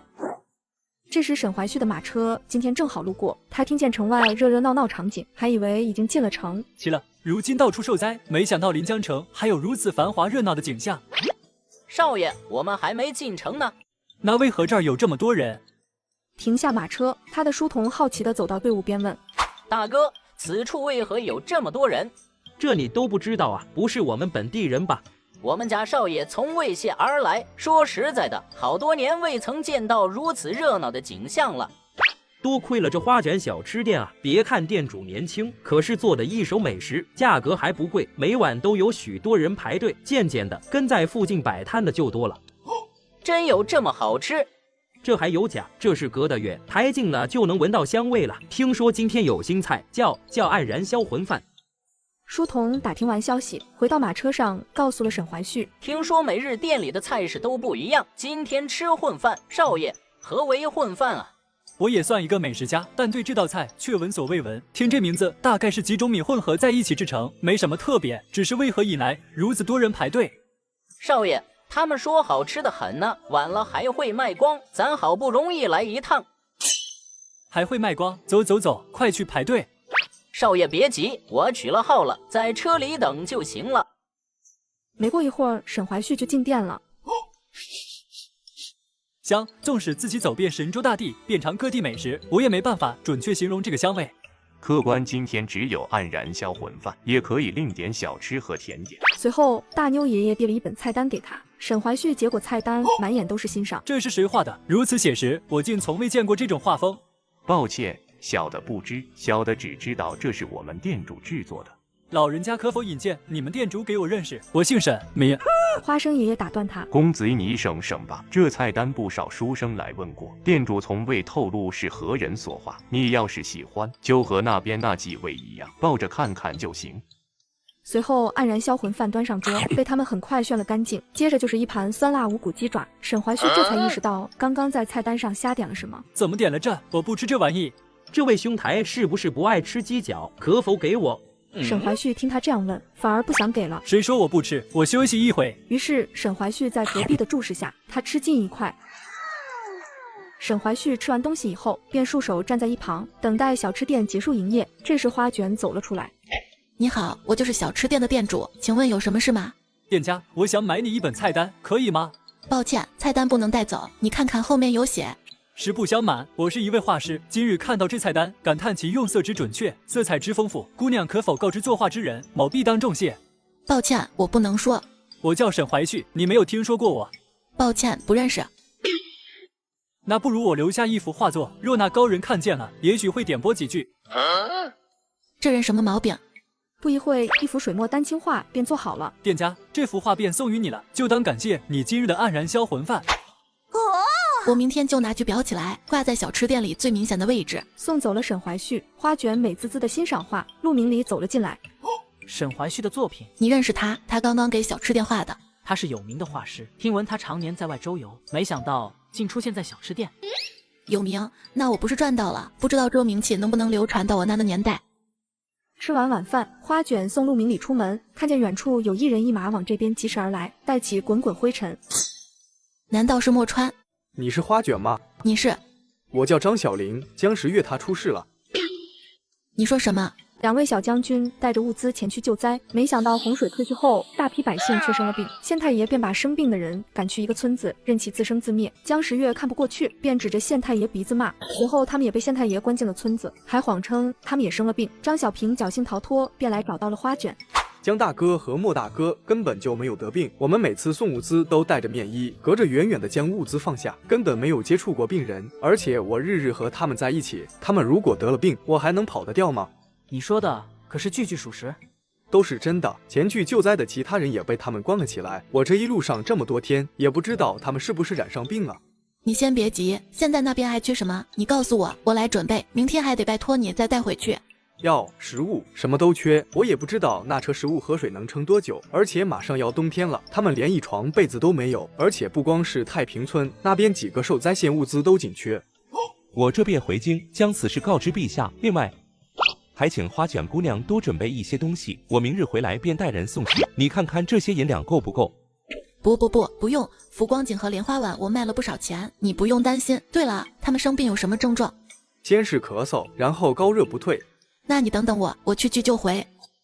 花卷回到现代，直接来到了药店。你好，麻烦你，我需要一些口罩、退烧药、止咳药。请问你要多少？有多少要多少。另一边姜时月也生了病。你怎么又起来了？你烧还没退，赶紧躺着啊！这些事我来做。你做的已经够多了，以后我这里你少来。我没几天了，你把物资都转移出去，后面就靠你了。算时间，张小林应该快回来了，你再等等，只要他找到花卷，一定有办法救你的。多亏了花卷姑娘临走时给的物资，我们才能撑这么久。对了，你把那小袋子米拿去煮了，给老人和孩子分分。那是花卷给我们的，你现在都这个情况了，不用管我，快去。闻言，莫川只是叹了口气，便走了出去。走到外面，一个约莫4、5岁大的小女孩走上来。莫哥哥，你是去见我爹娘了吗？他们什么时候回来？灵儿想他们了。灵儿乖，你的爹娘很快就会回来了。他们是不要灵儿了吗？怎么会呢？灵儿是我见过最乖的女孩了，他们才不舍得丢下你呢。这时一个年轻妇人走上来。莫川哥哥还有事，灵儿去帮香姨看着药罐好吗？好。灵儿的爹娘还好吗？他爹早上已经走了，他娘的情况也很严重。那江大哥呢？已经烧了2天了，看精神状态还可以，就是没有药，退不下烧来。当初你们如果不是帮我们说话，也不会。别说这些了，这些米拿去煮了，给老人和孩子分分吧。莫大哥，莫川猛地回头，是张小林回来了。随后，汪小玲将东西送到墨川手里时，墨川看着现代药物傻眼了。这布洛芬如何打开？还有这些什么胶囊、颗粒，我如何分辨？瞧我这脑子，花卷姑娘还给了我一张纸，说是什么说明书，让你先看了以后再吃。江十月，见信好，听到小林说你们遇到了瘟疫，我找了一些药，希望能对症。除了药，我还准备了一些压缩饼干和方便面，以解你的燃眉之急。更多的物资将随陆明里直接送达。随后，花卷又说了药的使用方法和防护知识。墨川看完信后，瞬间感觉充满了希望。把口罩戴好，随我一起去派药。江十月吃完药后，墨川就准备分给村民，谁知村民见到陌生的药丸，以为是要毒害他们，纷纷避而远之。这时江十月走了出来，我已经吃了药，如果各位不相信，明日再来领药，届时你们可以看看我的状态再决定。你何必管那么多呢？要给他们了，他们不吃也是自己的选择。我可以无条件相信花卷，他们却不能无条件相信我，这也是人之常情，我怎么能因为这个而放弃？如果是我，才懒得管他们呢，爱吃不吃。你也就是嘴巴上说不管，实际上做的事可不少。第二天，村民看见江十月好了许多，才纷纷开始服药。经过几天的治疗，村民好了一大半。这时，陆明里带着物资赶到，随即他就叫人兵分两路，一路带着部分物资赶往太平村，自己则带一队人就地罢免了县官。罢免县官后，陆明里就留在县衙处理事务。这时，小兵来报说，村里的人已经好了一大半。竟然这么快，花卷送的药这么有效果吗？走，跟我去看看。陆将军，久仰了，很抱歉让您跑这一趟，但是事出无奈，还请您见谅。江兄把这隔离重症病患的村子治理得井井有条，若将司马知道，定然会为你骄傲。我听说村里病患有3%都已痊愈，可是属实？现已不止3%，今晨又有10余名患者从司堂搬出，里面仅剩20多名病患，他们的症状也在稳步缓解中。这还得多亏了花卷姑娘，不然整个村子，包括我都早已……这是一个太医拿着药跑了过来。陆将军，这些药甚是神奇啊，见效快，特别是这退烧的，吃下只需半个时辰便能看见效果。而且无需熬制，即拿即吃，为我们医者节省了大把时间。陆将军可否引荐这位神医给我？我愿意拜他为师，终生侍奉。没有什么名医，只是侥幸得到了这些药罢了。对了，陆将军还有一事，前些日我清点药品时，发现少了2瓶部落风混血液，在村里便寻不得，我担心被人带出村子了，还希望陆将军在外面能注意一下。花卷将现代药物带到古代，2、3天的时间就治好了大部分村民。就在大家满心欢喜时，一个男人偷偷拿走了2盒药，并带到隔壁县去蛊惑村民，谎称这是神仙赐下的仙药。结果2盒药用完后，男人就用朱砂来冒充神药害人。陆明里知道后，立即将他抓捕。陈大夫，你来看看这药有没有什么问题？是朱砂。怎么会是朱砂？朱砂可是有毒的。哼，你还有什么话说？我之前给的的确是真的神药啊，他们都可以作证的。我也是治好了不少人的，怎么说也有功劳啊。你的神药从哪里得来？我是从太平村偷的。那这朱砂怎么回事？后来神药用完了，我只好用朱砂掺了些别的代替，我没想到会死人的，真的。把这人带回去严加看管，等候治罪。回到村子后，陈大夫就找到陆明里。陆将军，我有一事相求。什么事？隔壁洛州县、西安县得病人数急剧增加，今天我们又收了数十位县外来的病人，我们人手不够，药物也告急，怕是不出3日便无法控制局面了。朝廷派出的药材还有多少？仅剩1/10。可还能撑到下一批药到？将军，恕我直言，这药哪怕是够的，可药效太慢，拖得太久也没用啊。我们既然有了太平村的成功例子在前，何不将他们所用之药拿出来用？这话说的简单，我记得走前那晚，花卷曾说过这些药弄来不容易，若不是怕他为难，我早就提出大量买药了。将军若有办法，请您看看那些老百姓们吧，天越来越冷，他们又有病在身，怕是熬不过去啊。我去想办法弄药，你们无论如何撑到我回来。还有太平村也好的差不多了，让江十月出来负责瘟疫的防治，你们都听他安排。把事情交代完，他立刻上马赶回小吃店。另一边，花卷也是十分头痛，他将整个市里的药店都跑遍了，一共买到1000瓶退烧药。花卷正在想怎么办时，陆明里就走了进来。花卷姑娘，有件事恐怕要麻烦你。如今受灾人口已达18万，这些物资不够，我还需要更多的药和食物，多少银两都不成问题，只要你开价。18万灾民啊，这可不是小数目。在我们那，很多药品都是管控的，我一次性弄来这么多可能有困难，而且我的店太小，这么多物资根本装不下，我要仔细想想怎么操作。你之前不是提过有一陆姓人家，许是我的后代？是呀，但是我还不确定。你拿着这块去找他，若是我陆家后代，他定当会全力助你。你的意思是让我把这个卖给他？不是，此乃我家传玉佩，原本我母亲比父亲更拿一块，待我家惯了以后，才把2块合二为一，交于我。你且把这玉佩给他看，若他是我陆家后人，自然会明白。花卷就将陆明里的玉佩发给陆昭后，第2天一早，陆昭和陆老爷子就直接来到了小吃店。姑娘，可否让我看一眼你的玉佩？我终于等到你了。我们陆家有祖训，若有人持龙凤佩的另一半上门，不许多问，只需尽全族之力相助他。我们陆家祖祖辈辈都在找这块玉佩，终于在我这一代找到了，我无愧于列祖列宗啊！随后，陆老爷子看到墙上的画后，又怔住了。这是沈怀旭的画，真迹是真迹，这姑娘不简单啊，出手的古董一个比一个珍贵。花小姐此时拿出玉佩，是遇到什么难事了吗？我需要8万份退烧药，而且我想把旁边的空地买下，建一个仓库，越快越好。你们可以办到吗？既然有祖训在前，你放心，我们会想办法解决。花卷小姐，这幅画你要不要出手？我愿意出高价收。这幅画是我一个朋友寄放在这的，我要问问。陆昭速度很快，当天下午就打来电话。没有办法买地，但是我帮你租了10年，仓库今天就开始建，预计15天完工。我联系了药厂，最迟后天能把药送来。随后，花卷又来到一个棉被厂，看着外面破破烂烂的，花卷顿时疑惑了：难道已经倒闭了？这时，一个壮汉走了出来。你干嘛的？我想买棉被，你们还卖吗？厂长，有人要买被子。哎呀，妹子你可来着喽，我们的被子老好了。这反差也太大了。姑娘，你要买被子？我们这是个棉被厂，只卖棉被，没有其他被子。大叔，我就是要买棉被，你这里还有卖的吗？有，这几年啊，市面上什么大豆被、羽绒被多得要命，棉被不好卖了，我们厂子也快开不下去了，机器都停了半年喽。幸好你来得早，还剩几床。大壮，你带着小姑娘去挑几床好的。厂长，我要的比较多，能不能坐下来谈谈？姑娘，要不你等等，我这边有客人，一会我把客人送走了再来跟你谈。妹子你放心，我对棉被熟得很，我帮你挑准没错。妹子，你要几床被子？我们这里2斤到10斤都有，要是冬天用就拿8斤的就够了，都是新棉花，舒服得很，我都抱来给你瞧瞧。我要的量挺大的，你们厂有多少存货？我们厂昨天刚捐了一批，现在还有1000床，妹子你都要？1000太少了，我最少要10万床。什么？妹子不要拿我开玩笑啊！你说的是10万，8、9、10的10，百千万的万。是啊，10万床，多少斤的都要。你们还能继续生产吗？大壮却没理他，他拔腿就往外跑，一边跑一边喊：舅舅，不用卖肠子，不用卖肠子了。没多久，大壮便和厂长一起小跑着进来。厂长直接问：姑娘，你要买10万床棉被？是啊，这只是第一批的数目，以后可能还会买。可惜了，我们就算把所有机子都打开，一天最多产1000床。没关系，来得及。那有没有库存呢？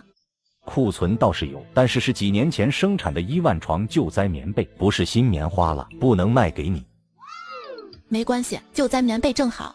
花卷明明只是开一个现代小吃店，没想到却成了连接现代和古代的中转站。只因花卷需要把古代的东西拿到现代来售卖，再用现代的物资去救济古代的人。街上及花卷购买来物资后，全部交给了陆明礼。随后，陆明礼也拿了几件古董给花卷。这些有平日里贵妃派人送来的，也有皇上赏赐，底下都有官印，你可拿去卖。若是不够，我再找些。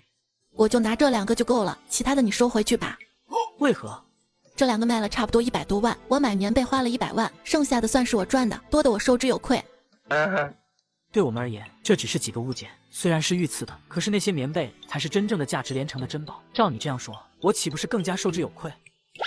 那我就全部收下了。随后，陆明礼将灾区一些事情讲给花卷听，没想到竟然发生了这么多事。没有办法，瘟疫当前，所有人皆是提心吊胆，如履薄冰。瘟疫迟迟不散，老百姓只能寄希望于神明。再有几天药就到了，相信很快他们就会痊愈了。第2天，花卷找到陆昭，把陆明礼给的几样古董交给他。花卷小姐，你到底从哪搞来这么多好东西？这个就得保密了，你看看值多少钱？如果你不急，我帮你送去拍卖行拍，能拍个好价格。我急。急的话，我就按估价收下。6样东西，陆昭一共给了480万。花卷表面淡定，内心高兴得不得了。距离上次有钱进账已经好久了，这种久违的快乐又回来了。拿着这些钱，花卷马不停蹄又去联系帐篷厂，买了1万张大的防风加棉帐篷，让厂家送到隔壁仓库。今天退烧药也送来了一半，还有各类罐头、大米、蜡烛，等到晚上棉被送来再一起运到小吃店。晚上陆明里就带着士兵来搬东西。你闻到了吗？是什么味道？不知道啊，但是好香啊！这会儿我肚子都饿了。一会搬完东西，要是能吃点就好了。别想了，我们一会就要启程去江南了，事情紧急，哪有功夫吃？一会儿的功夫，东西就搬完了。各位大哥辛苦了，吃点东西吧。几个士兵，你看看我，我看看你，又齐齐看向陆明里。花卷姑娘一片心意，你们就接着吧。太好了。最后，陆明里将物资运往灾区后，经过大家众志成城的努力，几天的功夫情况就好了很多。可小吃店却面临前所未有的困境，很多没有等来救助的灾民背井离乡，朝着京城方向涌入。小吃店就在他们的必经之路上。花卷这时还没有察觉，他正在和沈怀旭商量卖画的事。花卷姑娘，并非沈某吝啬，这画我另有用处。你把这画挂在我店里，能有什么用处？为了引那做菜单者出现，世间有才之人都会惺惺相惜。若那高人看了我的画，必定会与我聊上几句。沈先生，不，沈公子，你不用等了，没有这个高人。为何？那是谁画的菜单？这菜单不是画出来的，是印出来的。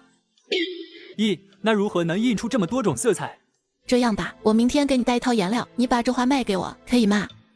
颜料和这菜单上颜色一样的颜料？不能说是一样吧，但是有48种颜色，你还可以自己挑。若真有如此颜料，这幅画你拿去随意处置。正谈着，花卷听见门外有不同寻常的喧哗声，走出去一看，竟然是一堆难民。哪来的这么多难民？难道是南边遭了洪灾逃难来的？从江南走到至少说也要半个月了，他们和陆明里的物资错过了，他们就这么睡吗？这也太冷了吧！这么多天都过来了，他们应是有办法御寒的。那他们吃什么？天寒地冻，连野菜都没有了。你可千万别管这事，这么多难民呢，你这个小吃店都装不下，明日官府就会正凉了。店家你还是把门锁紧，注意安全吧。回到店里，花卷正担心小吃店会不会被破门。姐姐不用担心，小吃店不营业的时候，门从外面是打不开的。真的？你怎么知道的？有一次白天有人吵着闹着要进去吃饭，结果砸了好久门都进不去，那门一点刮痕都没有。原来小吃店也是有防御的，自己从来没有仔细查看过。天亮以后，花卷照往常一样准备送往灾区的物资，顺便多准备了一些。然后他给陆老爷子打了个电话。陆老，上次你看中的那幅画，我问了，画主人愿意卖，您看看什么时候过来拿。好，我下午就赶过来，一定帮我把画收好啊。随后花卷在县城学校旁买了一盒48色颜料，刚到下午，陆老爷子就来了。姑娘，你有没有心理价位？陆老，我相信您，您说个价吧。来的时候我就已经估过价，我家中每幅半幅的真迹当初就有人开出70万的高价，这幅画保存完好，文化价值非常高。这样吧，我出价920万，你考虑一下，这是我能出的最高的价格了。920万，我记得沈怀旭就在刚收好的餐桌上随手一画，前后不到1个小时，竟然卖出了920万的高价，真想叫他一声财神爷。随后花卷又拿出了一些陆明里送的瓶瓶罐罐，麻烦陆老帮忙看看这些都值多少钱。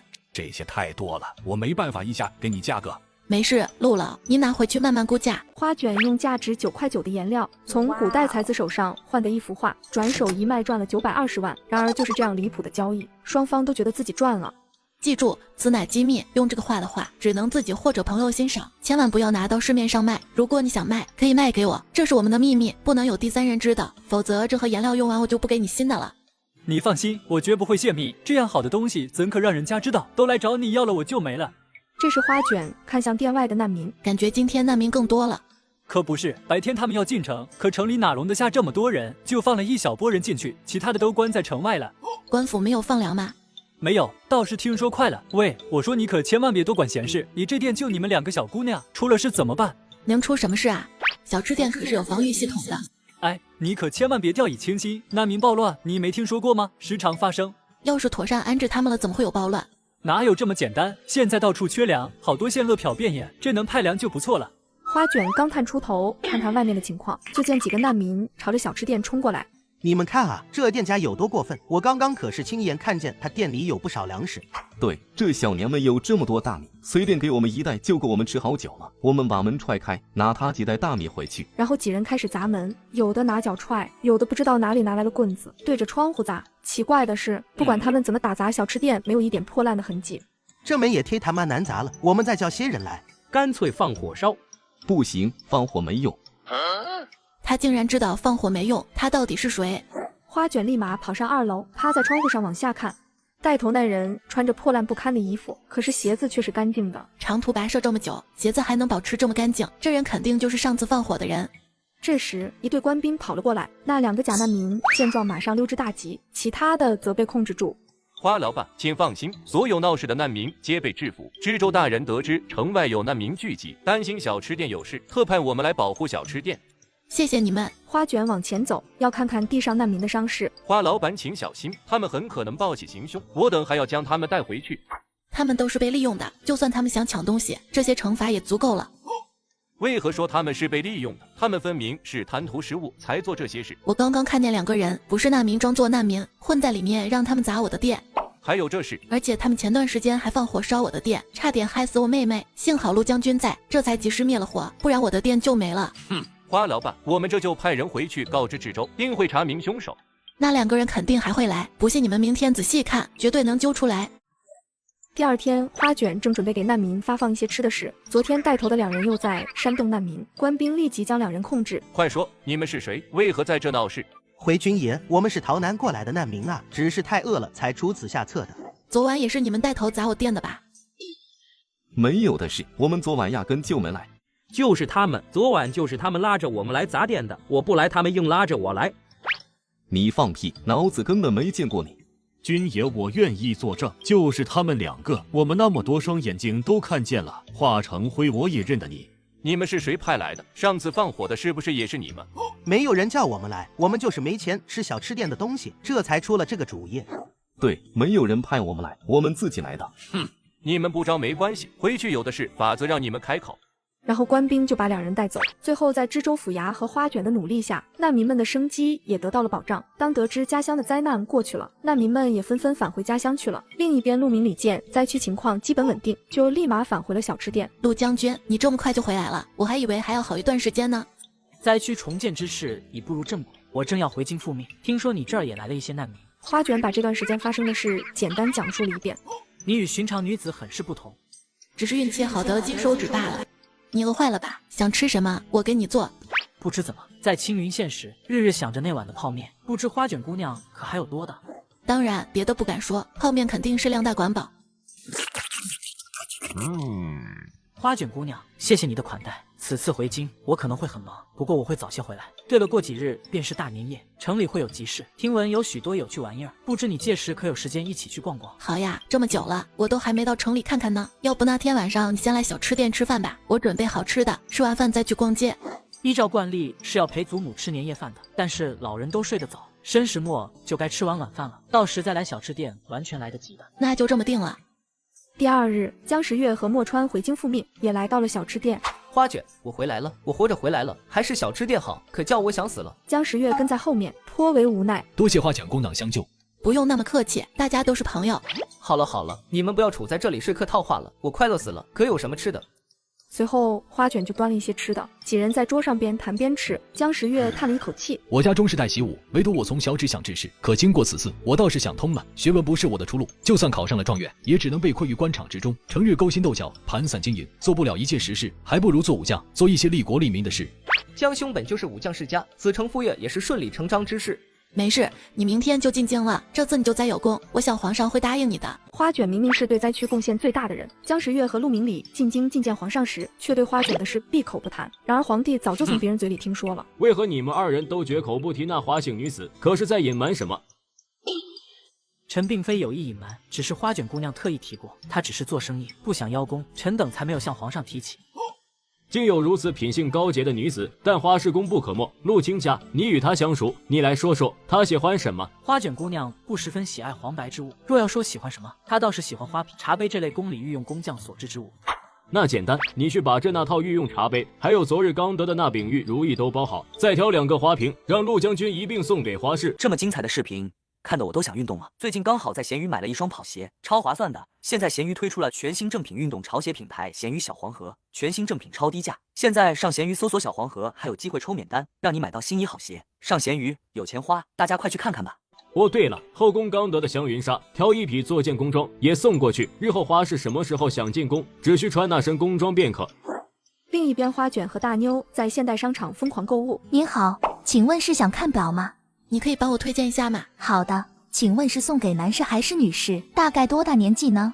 男士，大概20来岁的样子。柜员从柜台里拿了几块不同风格的手表，让花卷挑。有不用电池的怀表吗？店员又拿出几块机械怀表，花卷拿起了里面最特殊的一块。小姐眼光真好，这是仿古款表套，是黄铜鎏金做的，表套的外面还有12个凸点，对应12时辰，设计非常巧妙，而且机芯干净，走时精准，里面夹板都是纯手工雕刻，特别值得收藏。帮我拿3块。不好意思，这块怀表是限量款，全国都只有1块，而且价格不低。花卷有点失望，只能买1块，那就送给陆明礼吧。莫名的觉得这块表和他特别配，可惜了，那就包这块吧。可这块怀表的价格不便宜，所以呢，这1块就要120万元。帮我包好看点啊。好的好的，现在就为您包起来。付了钱，花卷转到隔壁买了一支钢笔和一瓶墨水送给江时月，又转头去了厨具店买了一套刀具送给墨川。考虑到年夜饭的菜式，花卷选了一只最活泼的帝王蟹。晚上陆明礼一进小吃店，就听到一声尖叫。花卷姑娘，你为何尖叫？又为何拿着刀？陆将军，你来的正好，你能帮我杀螃蟹吗？当然可以，这有何难？太好了，这把刀就交给你了。杀螃蟹怎么需要这么大的菜刀？直到他走进厨房，猝不及防的和台面上的帝王蟹打了个照面，他一惊，不自觉的往后退了一步。这就是你说的螃蟹，怎么如此之大？对呀，它叫帝王蟹，长得是比其他螃蟹大了一些。陆将军，上吧。好司机，陆将军，好棒！应是断气了。花卷邀请陆明礼几人吃饭，陆明礼以为花卷单独请自己，心里乐开了花，屁颠屁颠的跑到小吃店，直到江时月和墨川到来。你们怎么来了？我请大家来一起吃年夜饭呀。陆将军，久违了。还以为自己是特殊的，没想到是想多了。你们来的正好，年夜饭刚刚好。很快菜端上了桌，墨川顿时惊讶了，这中间这是什么肉？嫩嫩的，有余味，但是却没刺。是螃蟹肉。螃蟹有这么大？对啊，哎，你们说这帝王蟹在你们这里好不好卖？一些达官贵人喜好吃些新奇玩意，应是好卖的。可以卖多少钱？你缺钱？这肯定多多益善嘛。你可多找些新奇食物，年后让赵知州牵头，在城里举办一个拍卖会，以花卷小吃店的名义，届时定有不少人来拍。对，花卷你要是不方便出面，可以交给我，我一定把事情给你办得妥妥的。行呀，新奇的食物要多少有多少，这简单。对了，皇上赐予你一些东西。然后陆明礼叫来随从，把东西搬进了店里。这些都是皇上赏赐给我的。对，都是给你的。还有这套宫装，是宫里最好的裁缝亲自缝制，你可穿上试试。这香云纱不但好看，还有一股香味呢。正是如此，香云纱才得此名。花卷立马捧着香云纱回到自己卧室换上。这时沈怀旭走了进来。没看出来，店家如今完全不输给宫里娘娘。罢了，今天左右也是闲着，我为你作画一幅，先别急着谢我，我只是为了还你那颜料的人情。好，你怎么说都行。一会儿的功夫，沈怀旭就画好了。谢谢你，这幅画真的太好看了。这才拿到呢，等我回去再润色一下，下次拿来给你。好的，期待你的成品。沈怀旭走后，花卷拿出了给他们准备的礼物。墨川，快看看你喜欢不喜欢？这匕首好生锋利，怎么没有刀套？这不是匕首啊，这是厨师刀，切菜用的。用这种刀做菜，如此大材小用。江时月，这个是给你的。花卷姑娘有心了，没想到给江某也准备了礼物。不过这是何物？暗器。这是钢笔，是我们那的一种写字的笔。打开后，然后拧开后面，直接吸墨就可以了，可方便了。只是你要适应一下我笔的姿势了，和毛笔不一样。谢谢花卷姑娘，江某感激不尽。陆将军，你也有礼物。这是何物？这叫怀表，看时间用的。你看上面标了12时辰，短针指到哪便是什么时辰了。哇，这东西这么小，竟然能看时间。谢谢你，我真的很喜欢。陆明礼和江时月也分别为花卷姐妹准备了礼物。花卷收到了陆明礼送的一块玉坠，花生收到了他送的一个木雕小摆件，江时月给花卷和花生都是一个香囊。今天就是想来蹭饭的，没有准备礼物，我一会在集市上给你们挑。时间不早了，我们出发吧。花卷换上香云纱，和陆明礼几人一起逛古代集市。墨川江时月见状，立即拉着花生跑去别处，让两人单独相处。就在两人准备好好过二人世界时，前面帮助过的难民却找到了花卷。丽娘，你怎么回来了？花老板，你帮帮我们，我们村的地被水淹过，今年开春来不及种粮食，县里遭了灾，也没有多余的土地给我们。花老板，你奇思妙想多，人又善良，求求你帮帮我们。可是我手里没有土地，小吃店也用不了这么多人。我们可以去找赵继周，让他先把难民安置下来，然后再登记入册，发放土地。随后几人就来找到赵继周。赵继周听闻此事，本想推脱。赵知州若是能解决此事，那必是州官模范，我一定在皇上面前替赵知州美言几句。明日起，我就派人把这些流民登记入册，发放户贴，并且给他们安排田地。只是开春播种之后，到收获还有一段时间，这期间他们如何生活？这一大波人可是一笔不小从支出啊！土地的问题解决了，这几个月的粮食我来想办法解决。那真是太好了，那就麻烦花老板了。对了，那晚假扮难民的2人已经招供，是万福龙所指使，证据确凿，他也已认罪，被杖责30大板，罚钱50两，这钱还请收下。50两银子足以撑1个月了。第二天，花卷就让女人们做女工，年轻力壮的就去山上挖草药。女工做好的第一批手绢，花卷就带回到现代，让陆昭给做宣传。最后，奢侈品的价格卖出了第一批手绢。随后，花卷将这笔钱全部买了粮食，想着手绢不能在现代太过泛滥，于是开始着手古代的服饰，并找来苏婉去宣传。随即，苏婉就来到了他们时常聚会的酒楼。这时，林采玉无聊地坐桌子旁，他的哥哥林默书注意到了苏婉。咦，苏婉，你今天穿的好特别啊，不知这是哪家出的新款？是花卷绣坊的，还有好多不同款式呢。花卷绣坊从没听过啊，你知道吗？我好像知道是哪里了，城外有个花卷小吃店，店主花卷老板收留了许多难民，好像开了一家绣坊，就叫花卷绣坊。小吃店的店家还会做衣服，那咱明日去看看。第二天一早，林家兄妹就来到了店里。请问这可否做冬衣？你们是要做冬衣？我想要苏婉身上那套。请稍等，我们管事的马上就来。你们先坐会，吃点小点心。随即他端来了果冻和饼干。林家兄妹俩坐在椅子上，看着桌子上的小吃食。桌子上也没有橘子，为何有这么浓的味道？林默书看着桌上的果冻，立即拿起来就塞入嘴中。没想到难民竟吃的比城里人还好。你怎么能吃难民的东西？林默书趁他妹妹张嘴之际，迅速塞到他嘴巴里。这是何物？竟如此好吃？对吧？我不会骗你的。正在两人疑惑这是什么东西时，丽娘走了进来。实在不好意思，叫你们久等了。你就是店家花卷？奴家是绣坊管事的，名为丽娘。若你们要找花老板，恐怕要等几天了。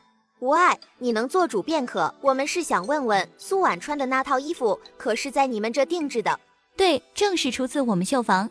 那就好，也麻烦丽娘为我做一套吧。可有男子衣服，要一样材质的，给我也来一套。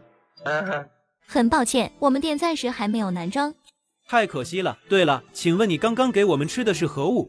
那个呀，那是花老板给我们这边孩子们吃的小零嘴。林公子若是喜欢，再带一些回去吧。最后林采玉选了2套衣服，两人就心满意足的出来了。后面又来一些人，花卷绣坊这一天就接到了30几份订单。丽娘细细记下，晚上就把单子交给花卷。太好了，这边生意总算有了起色。我把需要多少布料都记好，明天一早就下单。对了，花老板，绣坊里绣娘不多，我想挑一些手巧的年纪小的女孩子，教她们刺绣。绣坊里小女孩不多，我听闻离这不远的江都城有许多难民在卖身，我想去那边看看。若是有合适的小女孩，就几个回来。毕竟不是所有的逃难出来的人都能遇到花老板你这样的好人。这件事交给你做主，也不必局限于女孩子，你看着办吧。刚说完，墨川跑了进来。拍卖会已筹备的差不多了，就定在明日晚上，在明月楼。好，我准备一下，明天一开店你就来把货拉走。陆将军说了，物以稀为贵，一样东西不用准备的太多，方能拍个好价格。第二天，花卷开车进城，直接到超市挑了一只最大最活跃的帝王蟹，又在隔壁池子里挑了2只波龙，然后去水果区拿了1箱果冻橙和3个金枕榴莲，再到烘焙区拿了2个草莓蛋糕。晚上一开店，墨川按照约定早就等在门口。花卷把包装好的东西给他，他装在马车上，立刻拉到城里明月楼。花卷将现代帝王蟹带到古代拍卖，古代的富商们第一次看见这么大的螃蟹，也是纷纷举牌参加竞拍。最后，帝王蟹的价格竟被拍到8000两银子，这瞬间刷新了花卷的认知。这是你定的价？帝王蟹珍贵无比，有钱都买不到的，8000两他们花的不亏。帝王蟹在我们那边卖1000块钱，到这转手就成了8000两银子。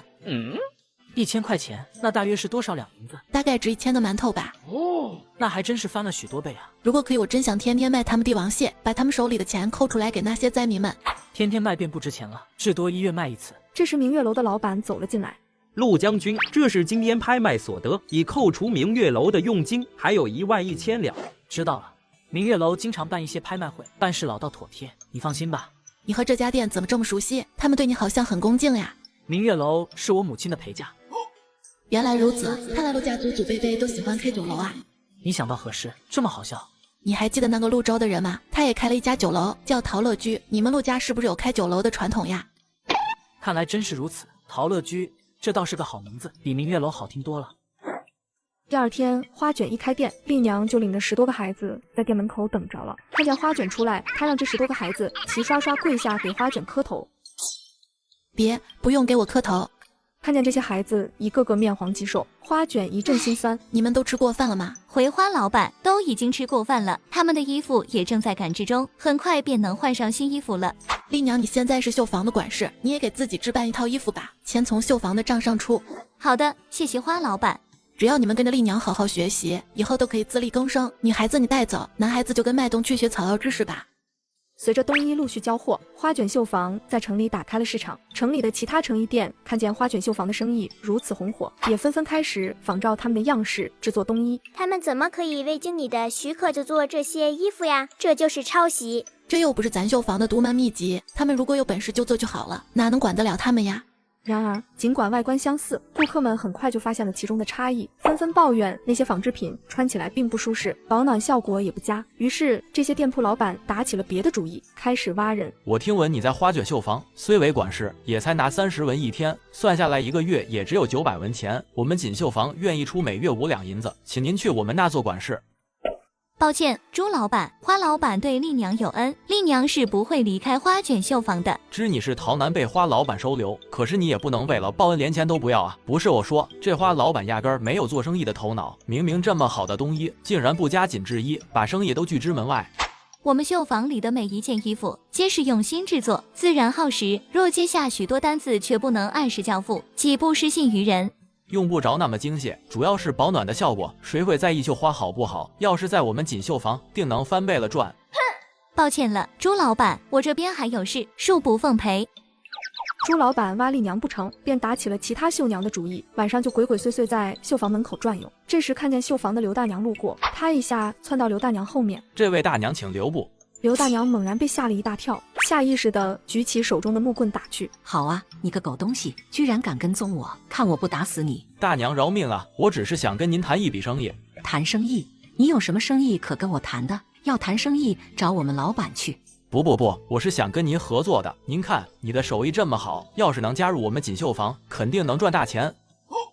你要挖我去你们锦绣坊？正是啊，你看你们花卷老板就是一小孩，哪里懂制衣，更别说做生意了。你跟着他哪有钱赚？我们锦绣坊就不同了，一天卖7、8套冬衣都不在话下。不如跟我走，我给你月银2两。那我现在跟你走？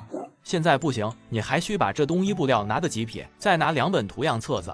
我呸！我就知道你不怀好意，感情你是要偷我们绣坊的东西。说着，他举起木棍作势，又要打。朱老板见状，吓得连滚带爬的跑走了。随后2人就找到花卷，说了事情的原委。花卷立即召集所有人。防人之心不可无，平时这边都是我们自己人，无需防范。可现在绣坊名声打出去了，也慢慢会出现一些觊觎之人、嫉妒之人。今天朱老板的阴谋被识破，可以后万一还有杨老板、侯老板呢？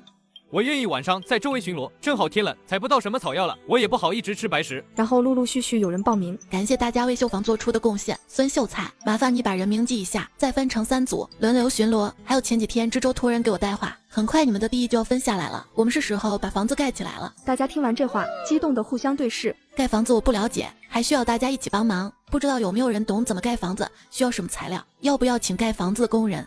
花老板您放心，以前我们的房子都是自己盖的，大家你帮帮我，我帮帮你，互相搭把手，这房子就盖起来了。盖房子主要就是用木头、泥土，木头后边山上多的是，土也是随处可挖。至于家具，我记得有一个郑老头，是我们村里的老木匠，他们一家人也跟着一起逃难来了，就在7号帐篷里住呢。那就请大家齐心协力把房子盖起来，一定要注意安全。花老板您放心，我们一定把房子盖好，您的恩情我们会牢记在心的。正在这时，花生急匆匆跑来，姐姐不好了，有人拿着大螃蟹来找您。该不是要退货吧？钱都花出去了，没得退了啊。这位老板，您拍下的东西如果没有质量问题，只是因为您自己不满意，我们这是不给退货的哦。花老板这话说的，我没有要退货呀，我此次来找您，实则是有事相求。还请您直说。我乃城里香料铺子品香斋的老板，父姓上官。昨日我拍下只螃蟹，本想趁着新鲜吃了，结果我们府中5个厨子都说这是螃蟹妖，竟无一人敢处理它。我也怕他们会糟蹋了这好东西，这才多方打听，知道螃蟹出自花卷小吃店，所以才带他上门，希望花老板亲自为我烹饪。当然，要多少加工费您直说便是，价钱不是问题。原来是这样，我可以为您烹饪，但是有一个要求，必须在我这个小吃店里。那自然，都由花老板决定。明日晚上，我想包下小吃店，还请花老板为我们一家人置办一桌菜。你要包下整个店？正是，我愿花100两银子包下小吃店1晚，还望花老板行个方便。100两银子，果然富豪出手就是大方。方便，那必然是方便的。富商用100两银子包下小吃店，花卷立即将他们带到包房中。上官夫人看见小吃店的装修，瞬间瞪大了双眼，没想到这样一家小店，装饰竟如此精致。确实如此，这样的装饰怕是京城都没有。上官老板谬赞了，你们先坐，我去把菜端上来。这便是你那天拍回来的大螃蟹，竟被做成了4道菜。是的，爹，你先尝一尝。单蟹肉甜咸适中，细腻滑嫩，不错。这螃蟹肉可真大，吃一个腿顶过之前吃一只呢。花老板，我昨日跟你提过，我父亲想吃江南菜。这道松鼠桂鱼就是江南菜，请您品尝。我忘记跟你说了，我父亲从不吃鱼，还请麻烦你端下去吧。你说这是什么菜？这叫松鼠桂鱼。老人试着夹起一块，放入嘴中，仅仅是吃了一口，眼泪猝不及防掉了下来。老者深处的记忆排山倒海般涌上来，他闭着眼睛，过去的一幕幕仿佛像走马灯一般在黑暗中划过。我想起来，我是吃过这道菜的。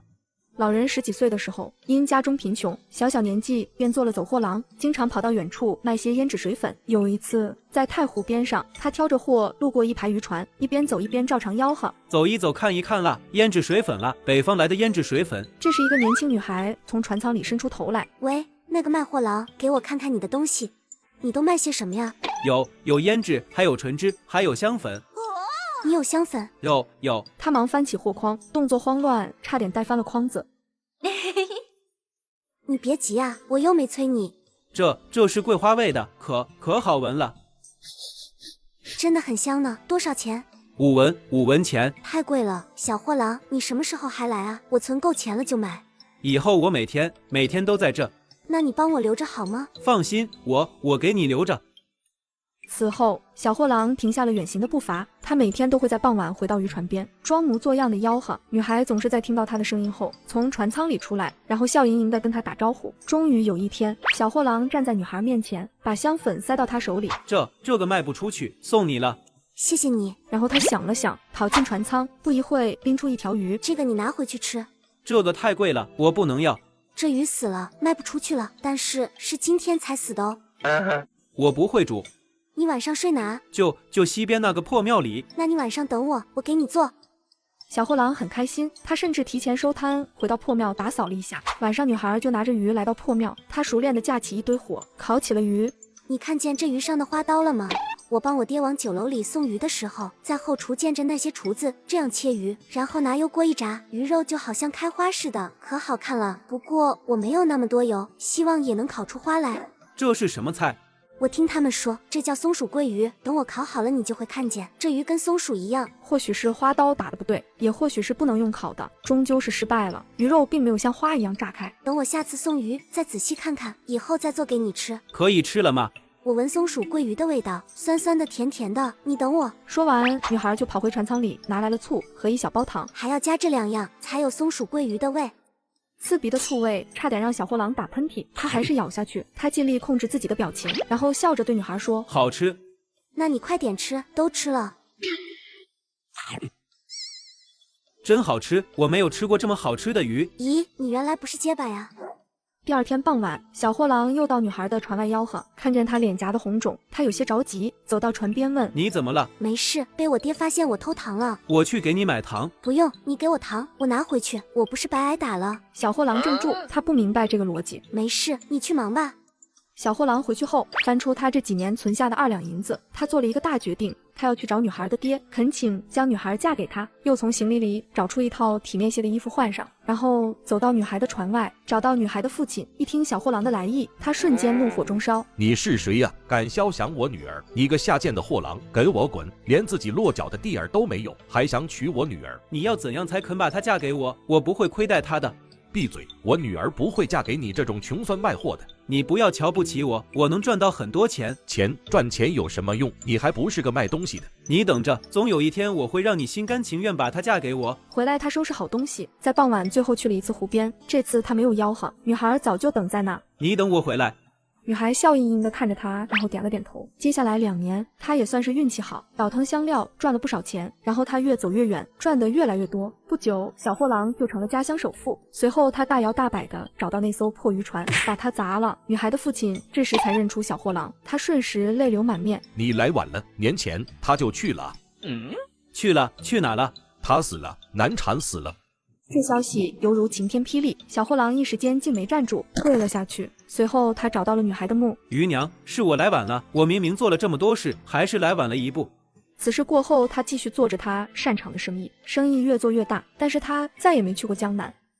原来这才是松鼠桂鱼的味道，可惜鱼娘再也尝不到了。花老板，您这道松鼠桂鱼和我印象里的味道一点也不像，鱼肉太嫩，酱汁太香，也没有冲鼻的醋酸味，比我吃过的松鼠桂鱼要好吃很多很多。既然这么不像，也令你想起了往事嘛。对，使我想起了往昔之事，谢谢你。最后，上官老爷表达了对这一桌宴席的满意，他按照约定交付了银子。这时，老者从袖子里取出一块小木盒，递给花卷。老人家，我已经收过钱了。这是我给你的谢礼，感谢你让我品尝到如此美味的食物。此乃龙涎香，当初我便是凭借它当上皇上，如今我与你有缘，这一小块便送给你，做个纪念吧。花卷用一道松鼠桂鱼和老人换了一盒龙涎香。就在几人诧异地看着盒子时，墨川却发出了疑问：什么是龙涎香？是天上的龙流的口水吗？我也只是听过没见过。我知道龙涎香。抱歉，今天不营业，门口挂着牌子呢。以前有渔民在出海时捡到，初闻极臭，晒干以后反而很香，而且只需一点，便可使整间房子飘香，且可维持数日不散。竟然是这么珍贵的香料。后来就被进贡给皇上了。听说皇上喜欢批阅奏折的时候点上一点，提神醒脑。托你的福，我今天也能近距离看一眼了。怪不得市面上都没有卖的。喂，你是谁呀？都说不营业了。鄙人林墨书，这是我妹妹林彩玉，我们是从南方来。数日前，我们在花卷绣坊定做冬衣，绣坊里一位大娘给了我们一些吃食，我们吃后只觉惊为天人。又听大娘说这是花老板给绣坊孩子们的零嘴，如果可以，我们也想买一些带回去给族中孩子们尝尝。可以啊，你还记得是什么零食吗？我们忘记问名字了，好像有橘子味道，是透明状的。是不是果冻？果冻，这名字好，很是贴切啊，那样子就像是把水果冻在了冰块里。但是抱歉，今天只剩下几个了，你什么时候要多少可以跟我说一声，我好去准备。那自然是有多少多少了。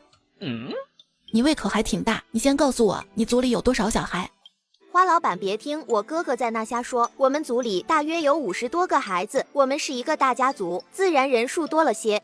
行吧，那我给你们准备300个果冻，一个孩子分6个，应该差不多了。不行，我自己一口就能吃掉3个，一晚上吃30个都不带腻的，怎么也要3000个。3000个果冻，只要果冻。那店还有什么？有糖果、饼干、辣条、薯片、泡泡糖。好，虽然我没听懂，但是花卷小吃店出品，怎么会有不好吃的？都给我拿3000个。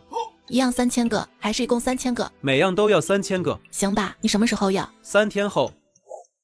你能不能克制一下自己？看见果冻就走不动道。那我有什么办法？我就喜欢吃点甜食，还要被你管。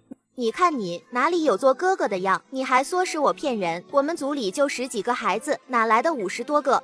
我一个人就顶20个了，你没听说吗？小吃店的东西都限量的，不多说点哪能买得到那么多？花卷，我也想要和花生一样，要成为小吃店的职员。你如果成为小吃店的员工，就不能去做其他事了。没事，我自幼没了父母，被哥哥嫂嫂带大，如今他们嘴上不说，其实也是嫌弃我还不成家，赖在他们那。那你可得想好。我想好了，自从认识以后，见识了不少新奇的东西。好吧。随后花卷拿出了牛马劳务合同，签了这份契约，你就是小吃店的员工了，然后你就可以和小吃店一起来往于2个世界。墨川立马拿过契约，签上了自己的名字。签好了，我什么感觉也没有啊。本来就没什么感觉，时间不早了，我们收拾一下 B 店吧。没有准备你的房间，墨川只能委屈你睡沙发了。我睡店里就行，还能看店，我把桌子拼一下就可以睡。拼桌子哪能睡呀？你跟我走就行了。你就在沙发上将就睡吧，明天给你换一个大沙发。地方还是太小了，看来要再买套房才行。沙发？什么是沙发？墨川哥哥，你就睡在这儿。真软，真像神仙待的地方。那当然，跟着花卷姐姐准没错。第二天，花卷带墨川来到商场买了新衣服，并给他配了一个手机，让他慢慢熟悉。晚上刚开店，丽娘就找了过来。丽娘，我正好有事找你。花老板，您可算是来了，我们等你好一会儿了。怎么了？这么晚了，怎么大家都在等我？花老板，我们房屋都规划好了，材料也准备的差不多了，我们想要搞一个篝火晚会，热闹热闹，明日正好开工。好呀，你们缺什么只管跟我提，我去给你们取。我们什么都不缺，白天早就买好了，就缺您给我们点个火。在我们这点篝火的人可是很重要的，而且我们都想好了，从今天起，我们这个村就叫念花村，大家生活在这里，永远都念着花老板的恩情。对，以后我们都是念花村的村民。花老板，烤羊马上就要做好了，您快来，给您留最好吃的一块。羊肉没有调料怎么吃啊？随即花卷就跑回店里拿了一些调料。这是羊肉，怎么变了个味道？花老板加了什么进去，竟然更香了。这种香味从来没闻到过，和羊肉在一起简直是绝配。羊肉的香味瞬间就吸引了前去小吃店的食客。这不是花老板吗？花老板，我们本来在小吃店门口排队，突然闻到这儿的香味，特来看看这里头吃的是什么，竟如此香。花老板，你是要开新店了？这边在吃烤羊肉呢，不是我开的店，这羊肉不卖的。不卖啊！不过你们可以等等，烧烤摊正在筹备中，敬请期待哦。篝火晚会结束后，墨川还是想着加了科技与狠活的烤羊肉，花卷立马就带他来到夜市，点了一桌子烧烤。花卷带着墨川和大妞来到现代吃烧烤，墨川看着桌上的食物，口水直流。这时，花卷告诉他自己准备在古代开一个烧烤摊。我们还有人手开烧烤摊吗？小吃店都要忙不过来了。我们可以请人帮忙呀，那个阿毛就挺好的，就是不知道他愿意不愿意。谁不想在小吃店做事呀？你随便问他，他肯定举双手赞成。你以为人人都像你啊？三个人吃完了所有的东西，满意的回家。而正在这时，小吃店外发生了一件怪事。半夜长盛起来上茅厕，突然发现垃圾堆旁边有声音，大概是一只野猫来寻食物吧。他低声喝一声，想要把野猫吓走，可那身影竟然渐渐直立起来。长盛着实被吓一跳，可是他没有跑，想看看到底是什么。这身影站只有1人高，但是往上看去，长盛竟然没有看到他的头。鬼呀！其他人也被他这一声惊醒，纷纷跑了出来。咋了？有鬼，有鬼啊！他没有头。鬼在哪里？刚刚在翻垃圾堆。哪个鬼会翻垃圾堆啊？你是不是睡迷糊了？我真的看到了，他没有头。走，你带路，我们跟你去看看，是不是这里？对，就是那。你们不知道，可吓人了。他刚刚就在那里，我一叫他就爬起来了，没有头。果真是来翻垃圾的。羊骨头被冻过了，这羊骨头都被我们啃干净了，他又没咬碎骨头，他吃什么啊？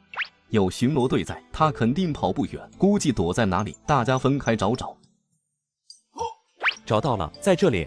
就是他，刚刚就是他在垃圾桶那。这明明是个人了。地上这个人跳起来拔腿就跑，长盛反应最快，冲上去一脚就把他踢倒在地。我叫你吓唬我，让我看看你到底是什么人。妈呀，这个脸是鬼吧？别乱说，还有呼吸，是个人。他是谁啊？没见过这个人，怎么处理？先把他绑起来，丢到柴堆那，等他醒了问问清楚，给他一床被子，别冻死了。第二天，花卷晚上直接找了丽娘。丽娘，我找了一些男士的衣服样式，你看看可不可以做？可以的，还是和以前一样，先做一套样品出来嘛。先做2套吧。正说着话，花卷听见一阵怪声。什么声音？你听见了吗？好像有人在叫。是昨晚巡逻队抓住的一个人，此刻正被绑在帐篷后。抓了一个人，什么样的人？此人为一女子，看不出年纪。昨夜被人发现在垃圾桶处翻拾垃圾。她脸怎么了？她脸上尽是可怖的疤痕，他们都叫她鬼面女。既然是翻垃圾桶，那就不是坏人，为什么要绑着她？只因她长相吓人，又问话不打，只会发出呜呜声。巡逻队没有搞清她的来历，不敢放人。我去看看。花老板，您怎么来这里了？这个人是鬼面女，长相丑陋，您当心吓着。花卷看见那个女人瘫在地上，头发又脏又乱，脸上的疤痕凹凸不平，好像是被火烧伤留下的。你的脸是被火烧的吗？那个女子眼睛睁开，看着花卷，一滴眼泪从眼角滑落。她张开嘴巴想说什么，只能发出嘶哑的呜呜声。您别问她了，我们都问一天了，她啥也不说，声音跟刀子画木板似的难听极了。花卷见状，赶紧把女人扶起来。花老板，您这是要做什么？他脸上的伤要赶紧处理一下，让他继续在这里躺着可能会活不下去。女人拿手指着自己的脸，又往后指了指，然后捂着脸呜呜哭。他还有别的行李吗？没有呀，没见着他有什么行李。不过昨晚他头上有一块黑布，就是那块布，麻烦你拿过来给他。黑布交到女人手里，她熟练地套在自己头上。你又不是犯人，为什么要这样？女人指指自己的脸，呜呜几声。他一定是被许多人歧视过吧，自卑到了极点，才会拿这样的黑布罩着自己。回到小吃店，莫川和花生看见，都吓一跳。花卷，你出一趟门，怎么捡回一个人了？花卷没理他，你先坐，我给你下碗面条吃，你等我一下。花卷将面端上桌，他急切地拿起过筷子，正要吃，又像想起什么，抬头看着花卷，他感激地做了一个口型，谢谢。不用谢，你慢点吃，当心烫。花卷姐姐，她怎么了？他的脸被烧伤了。花生也是经历过火灾的，此刻他尤为共情。你别害怕，我以前差点被火烧死，是花卷姐姐救了我，她是大好人。很快一碗面条就被他吃完了。花卷仔细看了看他的脸，你伤口要赶紧处理一下才行。莫川，你去请个大夫来帮他看看。可没想到女人却很抵制，一个劲的摇头。那我帮你清洗一下伤口可以吗？他垂下眼眸想了想，点点头。花卷从家里拿来医药箱，拿镊子夹住一个棉球，再用酒精浸湿，然后轻轻地清理他脸上的脓。好了，已经清理干净了，接下来擦点消炎的药膏就行了。这个不疼，你还是要去看看大夫，我只能临时处理一下。可他还是很排斥，一直摇头。这时丽娘抱着几件衣服进来，我找来一些干净的衣服，想着她可能需要。那等会儿就给她换上。对了，你叫什么名字？女人温柔拉过花卷的手，在她掌心里写上自己的名字。阿满，你叫阿满。阿满，你愿不愿意和我一起去绣房，在那边工作可以领工钱？阿满，小吃店没有办法住人，你先和丽娘回去，让丽娘给你找个地方休息，明天再过来好不好？阿满看看花卷，又抬头看看丽娘，丽娘对他点点头，便跟丽娘走了。阿满姐姐好可怜，幸好花生有花卷姐姐，不然我也会变成这样吧。没事，都过去了，阿满也会好的。晚上营业结束后，阿毛来找花卷。阿毛，我正想去找你呢。花老板，昨夜的烤羊肉实在太香了，我从未吃过那么香的蘸料。你的羊肉烤得也很好，不知道你现在在哪里做事？我原本跟着大家伙上山采药，现在没什么草药了，去了几趟都没什么收获，如今在搭房子呢。我想开一个烧烤摊，就和昨天的烤羊肉差不多，正巧没有人手。我可以，花老板，我可以帮你照顾烧烤摊，我会好好干的。你别急，我是这样想的，我这边可以提供烧烤的架子、炭火和一部分食材，像羊肉还是要你去买，另外其他肉也需要你来处理。没关系，我可以叫上我婆娘，她可以打下手，我们只要草药房的工钱就行。就按老样子，除了工钱，再按利润提成给你们。花卷准备开一个烧烤摊，可是小吃店的人手不够，于是花卷就叫阿毛来帮忙。晚上开店时，阿毛拖着一只羊早就等在门口了，旁边还跟着一个壮妇人。花老板，这是我婆娘，叫她胖婶就行。花老板好，我来帮阿毛。这是您让我买的羊，刚杀的，特别新鲜，还有爪的鳞，还给你。麻烦你们先把羊肉处理一下，肥瘦分开，还有这扇猪肉也要一起处理，猪肉切片，羊肉切小块。行，没问题，包在我们身上。这时阿满看见花卷，也向他走了过来。他如今换了一身衣服，脸也用上了纱巾。阿满，你看着精神多了。阿满点点头，然后对花卷做了个口型，谢谢你。不用客气。阿满看了看阿毛，走过去拿了把刀，开始跟着切肉。哎，你谁啊？怎么来抢我的活啊？怎么了？阿满指了指自己，又指了指肉。你是说你会切肉？花卷想了想，把他带到厨房。花生，厨房还需要人手吗？需要。莫川哥哥负责传菜，厨房里就我一个人。阿满，你好些了吗？阿满点点头，然后指指自己，又指指灶台。太好了，你来帮我，我可高兴了。你可以把围巾脱掉，这里热。阿满有些犹豫。没关系的，厨房没人进来。阿满放下心来，解开围巾。花卷仔细看，脸上的伤口已经开始慢慢愈合了。看来昨天的药膏是有用的，花生厨房就交给你了，我要出去看一下烧烤摊。姐姐你就放心交给我们吧。不错呢，大小均匀。这个简单，我们以前经常切萝卜丁，切好了以后再晒几个太阳，然后撒点盐，配粥喝可香了。说肉呢？你扯到哪去了？没事，拉拉家常感觉亲切些。随后花卷开始将调料倒进肉里，开始腌肉，然后再拿出竹签，一块一块的穿上，像这样一块瘦肉一块肥肉穿插着来串，这样烤出来的肉口感更好。花老板，为什么要把羊肉切成小块烤？一整只羊烤不是更方便吗？还不用浪费这么多竹签子。切开更方便控制火候，也更好灵脉。客人想吃几串就先烤几串，可以吃到肉乎的，而且小块肉腌制起来也更容易入味。您可真是讲究人，我见他们烤羊肉熟了就成，沾点盐巴吃着也挺香哩。那是他们没吃过花老板烤的，吃过以后就忘不掉了。那的确，毕竟都是科技狠活啊。这么多糖啊盐了的，我没吃过也知道，指定很香，就是嘿嘿，有些浪费了。花卷笑笑不语，然后把木炭放进架子底端，就开始生火。我的乖乖，这木炭也太好了吧，黑得发亮不说，一点渣子都没有，全是齐齐整整大小一样的长条块。火候就靠你自己把握了。没问题，多差的炭我都烧过，别说这么好的了。这时排队的食客也好奇地围了上来。花老板，这是在做什么？这是新开的烧烤摊。烧烤摊？何为烧烤？就是烤肉，目前有羊肉和猪肉两种，羊肉20文一串，猪肉15文一串。多少？围观的人都吓了一跳，就连阿毛也被吓得停下了手里的动作，眼睛睁得大大的，盯着花卷。花老板，你可太会做生意了吧？你把肉切成这么小块，还卖这么贵？花老板不会算错价格了吧？买这只羊花了1600文，一共40来斤，去骨去头去内脏，怎么也能剩个30斤吧？看这样的串法，一斤羊肉可以串10来串签子，这30斤肉就可以串300来串，这可是翻了好几倍呀！这能有人买吗？没错，就是这个价格。太贵了，太贵了！我还不如进店里吃别的呢。羊肉谁家不能烤？就是太贵了，不划算。我不喜欢吃羊肉，太膻，走了。花老板是不是开价太高了？万一卖不出去？没关系，只要肉串好吃，肯定很多人买。我怕我烤的不好吃。没关系，你多尝试，失败几次也没事，只要火候掌握好，其他的就靠调料了。对，不就是烤肉串吗？花老板都调好佐料了，只要自己把握好火候就行。随后，阿毛认真地翻动手里的肉串，小心调整火候，很快香味就飘散出来了。好香啊！这肉怎么这么香？这个卖吗？这把不卖，我们还在试味道里。花老板，您尝尝。花卷喊来墨川和花生，一人拿了一串羊肉和一串猪肉的，试吃起来带了一些焦香，但是肉质鲜嫩，一咬下去还爆汁，孜然和辣椒正好，香。这个真好吃，我拿2串给阿满姐姐。胖婶和阿毛吃的没有功夫开口说话，吃完了肉只能拼命忍住不舔签子。花老板，我没吃过这么好吃的羊肉，猪肉也好吃。我就该相信您，卖30文都便宜了。下一把可以卖了吧？你要几串？这个肉串价格不便宜，但是看起来又很好吃。一串羊肉和一串猪肉，不，一串羊肉2串猪肉。好嘞，一串羊肉2串猪肉，您吃辣吗？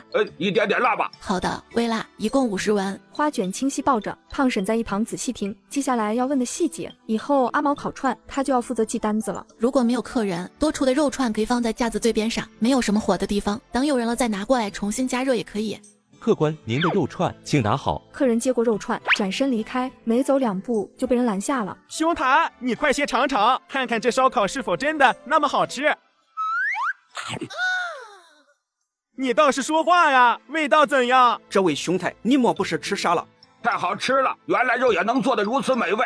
真的如此好吃，该不会是托吧？这时林默书刚好来店里取果冻，他老远就闻到了一阵奇怪的香味。这味道必定是小吃店传过来的。花老板，是你啊，你的东西已经准备好了，就在药房里存放着，我带你去拿。不急不急，你这是烧的何物？好香。这是烧烤，你尝尝。这烤肉为何如此好吃？喜欢吃的话，再给你几串。不，怎可占你便宜？这肉串怎么卖？羊肉20文一串，猪肉15文一串。那我全要了。等等，公子，你怎可一人全部拿完？我们正要买呢。就是，你全买完了，我们怎么办？肉串冷了就不好吃了，吃几串烤几串，那味道才是最好的。你说的有道理，那猪肉和羊肉各来10串吧。客官吃不吃辣？多放辣，这么冷的天，当然是辣的才够味。好辣，从未吃过这么过瘾的食物。花老板，品尝美食是我唯一的爱好，今日算是不枉此行。这副果冻钱，至于羊肉串吗？你说是送我的，我便不给钱了。要不我也送你一样东西。他说完便要解下腰间的玉佩。玉佩就算了，太珍贵了，我可以要另外一样东西吗？你想要什么？我想要你上马车的那个脚凳子。花老板是个有趣的人，行吧，那就把脚凳子送你了。女孩将现代饭店开到了古代，并在店门口卖起了烧烤。没想到首次营业就得到了食客们的一致好评。烧烤摊营业结束后，花卷就邀请阿满来做小吃店的厨师。第二天，花卷跑了3家大医院，咨询了几个专家，最后买回来7、8种药。随后又来到古玩店。小妹妹，好久不见了，我还挺想你的呢。今天怎么有空来我这小店啊？说完，眼珠子滴溜溜地盯着花卷手上的袋子。麻烦您看看这里的东西。我不用看都知道是好东西。他小心翼翼地打开袋子。一只小凳子，这是古代有钱人拿来踩着的，看着是黄花梨，有点年头了。一棵黄花梨树要长上100年才能成材，300年以上才能砍下来做家具，而这个凳子一看就是500年以上的树做成的。果然押对宝了，看那公子哥的样子就知道他肯定不会用什么破木头。那您看值多少钱？花纹清晰，色泽柔和，香味宜人。咦，怎么还有股烤羊肉串的味道？哦，来之前我吃了羊肉串。这女孩子每次出手都是好东西，价格不能给低了，万一她下次不来了就不好了。都是老熟人，我也不玩虚的，28万我收了。28万啊？哎呦妹妹，28万可不少喽，我真没少报啊，再多我可就真亏了。28万少了点，30万吧。行，30万就30万。晚上花卷刚开店，阿毛夫妻就找到了他。花老板，昨天剩的那羊头可香了，我们加了些水，焖了半个时辰，一点油都不用放，汤奶白奶白的，全是油。那个羊头看起来不大，还有这么多油，你们吃完了吗？那哪能吃完呢？我们昨晚拿羊汤泡了点饭，羊头另有用处呢。羊头炖得烂烂的以后，把皮和肉拿小刀刮下来，用一块干净的布紧紧包好，拿石头压住，放1晚上。然后呢？到了早上，肉都团起来了，再拿刀切成一片一片的，有皮冻有肉，沾点盐巴可好吃了。我还给你拿了一些呢，你也尝尝我们的做法。阿毛，快把羊头肉拿出来给花老板。就是没您做的那么好吃，但是也挺不错的。花卷一看，这肉有拳头那么多，用包的好好的。一个羊肉能有多少肉呀？这是把所有的肉都给我了吧？怪不得他们只喝羊汤呢。谢谢胖婶，你们的好意我心领了。可是我最怕吃羊头了，你们还是拿回去自己吃吧。你打开看看呀，这里头全是肉，不可怕的。那我也怕，你们留着吃吧。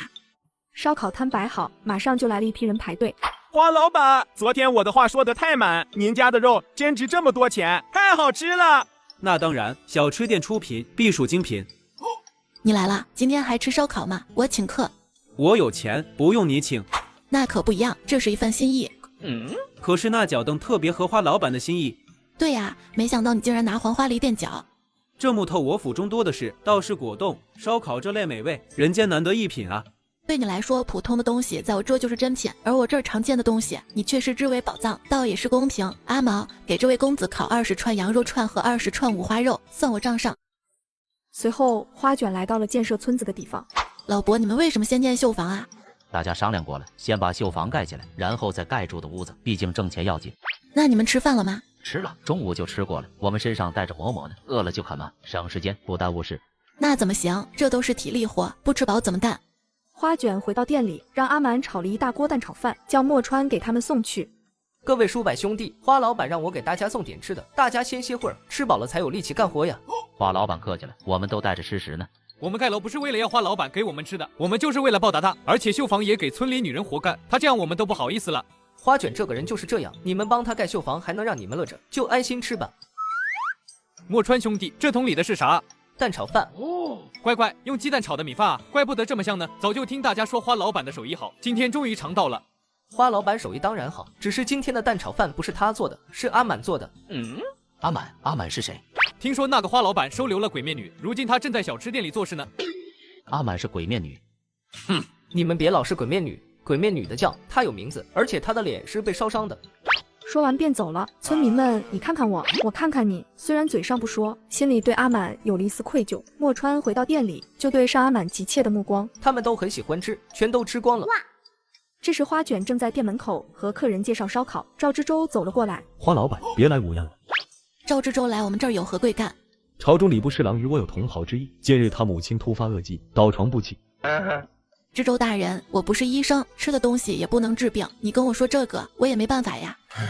他母亲是柳城人，随他进京赴任已有30年，一直不曾回家乡。侍郎听闻你这有芋泥做成的奶茶点心，高兴不已。要知道柳城特产就是芋头，他想让母亲尝一尝柳城的食物，以尽孝心，也为了缓解一下一个老人的思乡之情。他知我与你相熟，特让我来和你说，希望能买一些芋泥奶茶、蛋糕之类的。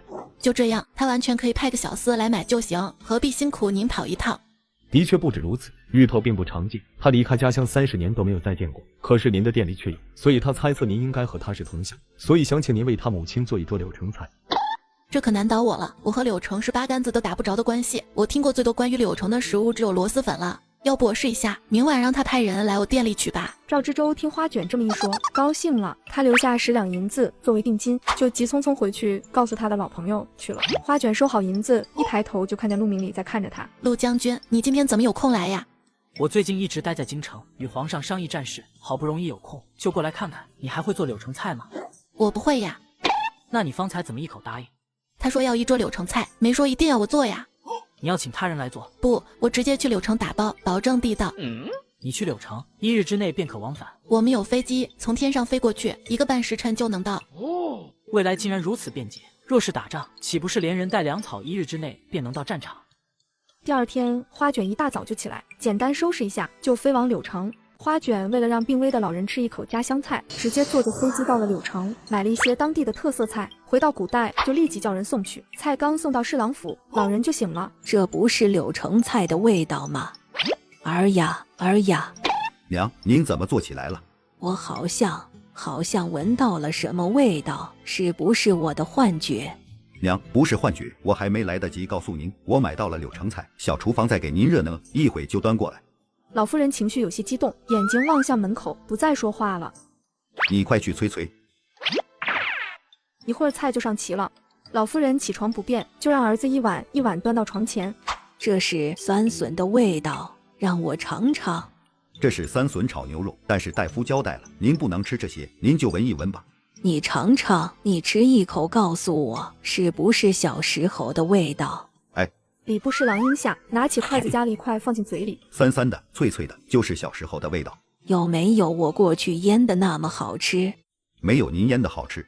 还记得那年你还小呢，我腌了一坛子酸笋，刚腌1天你就吵着要吃，我不同意，你调皮啊，趁我不注意把盖子打开，伸手进去掏酸笋。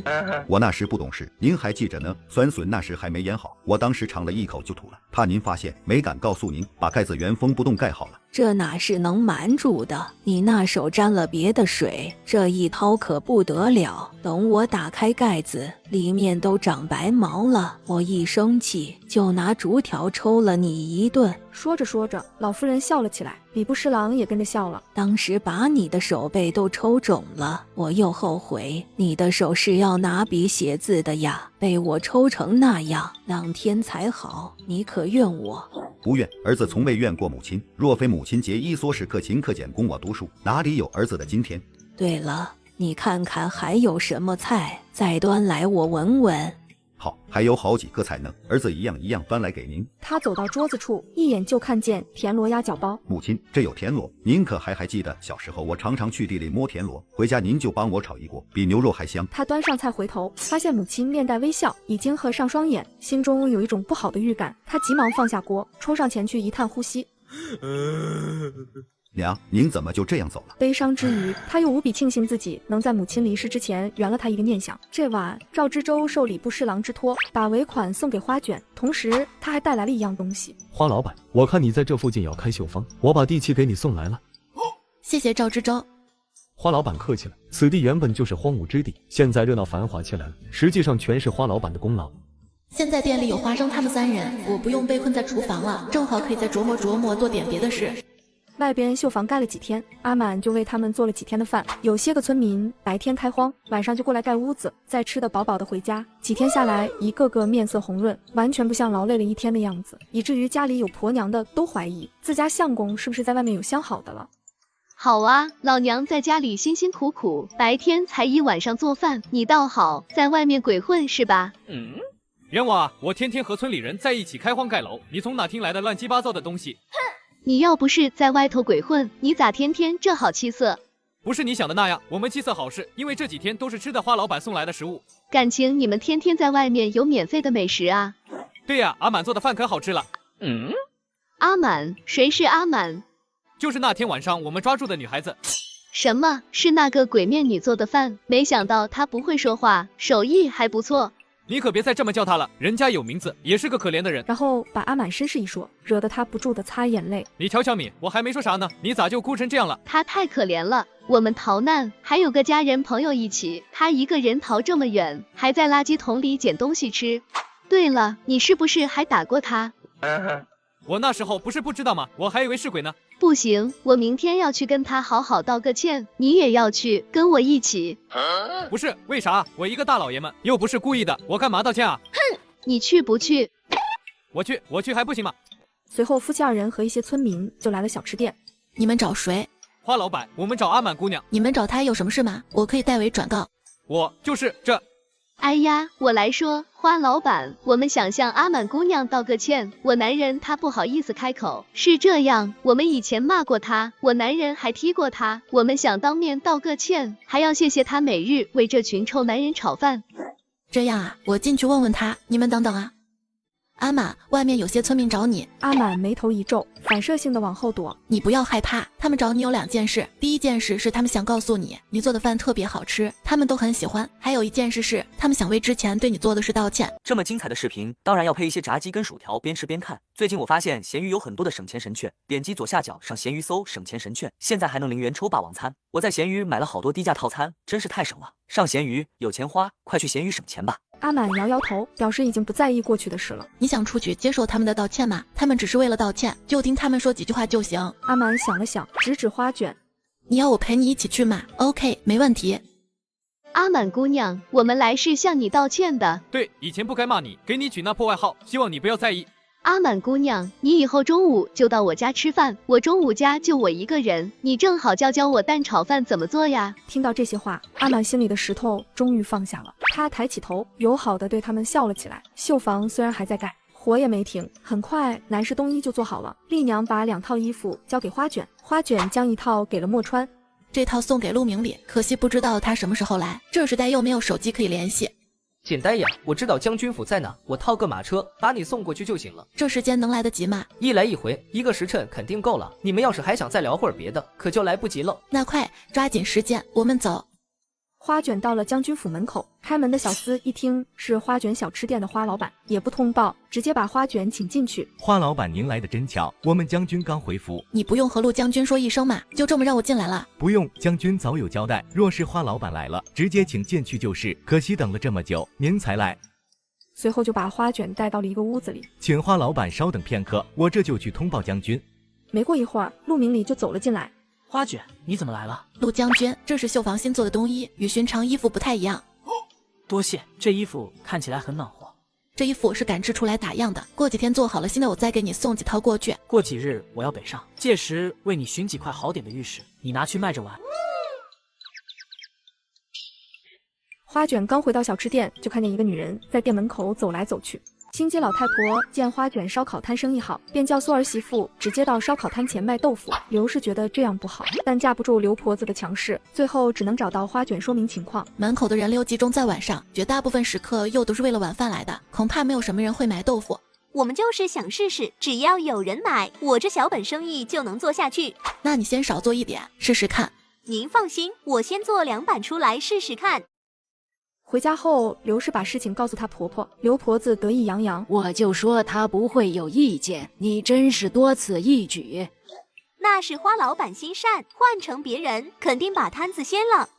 第二天，刘氏的相公刘二正要出门去盖房子，被刘婆子拦下来。你别去盖房子了，又不是自己的屋，你操什么心？赶紧去集市上把馍和黄豆买回来，把自家摊子做起来才是紧要事。刘二向来软弱，被自己母亲这么一说，他没办法，只好照着做。到了晚上，花卷开店的时候，刘氏就送来了整整1板豆腐。花老板，这是第1板豆腐，请您收下。哇！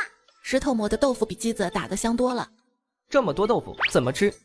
一半拿来做铁板豆腐，另一半我另有用处。又有好吃的了。随后，花卷将豆腐切成小块，小火慢煎，要出锅时撒上各种调料。好了，你去厨房外面吃。墨川听话地捧着豆腐来到外面，果不其然，立刻就引起了客人的注意。墨川兄弟，你这吃的是啥新玩意啊？铁板豆腐，做的真香，卖不卖？不卖，热。出门右转，找个豆腐摊，在那买块豆腐，自己回家煎去。墨川兄弟真是开玩笑，我们如何知道怎么煎啊？简单啊，放油，小火慢煎就行。墨川说完不再搭理他们，直接吃了起来。客人们看他吃的这么香，也纷纷跑到外面去买豆腐。姐姐，为什么不把剩下的豆腐一起做了呢？剩下这一半我还有别的做法。姐姐今天随便做的铁板豆腐都这么好吃了，明天的豆腐肯定更香更好吃。好吃是肯定的，但是香不香嘛，就因人而异了。等花卷把豆腐腌制好，刘氏也正好进来找他。花老板，我是来感谢你的，有了墨川的宣传，果然有不少客人去买我的豆腐，再加上村民们的帮衬，今天做的豆腐竟然全部卖完了。这有什么呀？举手之劳。刘氏刚一回到自己摊子前，刘婆子又骂起来：“你说你一天到晚往那店里跑啥？要不是你今天给他拌豆腐，我们能多卖10多文钱呢。”刘氏不敢回嘴，只能低头，任凭刘婆子在一旁没完没了的叨叨。一段时间后，花卷拿出了腌好的臭豆腐。我的姑奶奶，这东西也太臭了！你要熏跑外面那些客人吗？臭不臭？等我砸完你再说话。你还要砸？用油炸？拿这个锅？不行，有我在，绝对不会让你做这种事的。你们是不相信我啰？你要砸就去外面砸，这里面空间小，未散不出去。随后，花卷就到店门口摆了一个铁锅，食客们见状立即围了过来。花老板又在做什么好吃的？今天我可要排在最前面，你们都别跟我抢。当花卷拿出臭豆腐时，客人们忍不住干呕起来。这时李莫叔也围了过来。花老板又在做什么好吃的？这什么味道？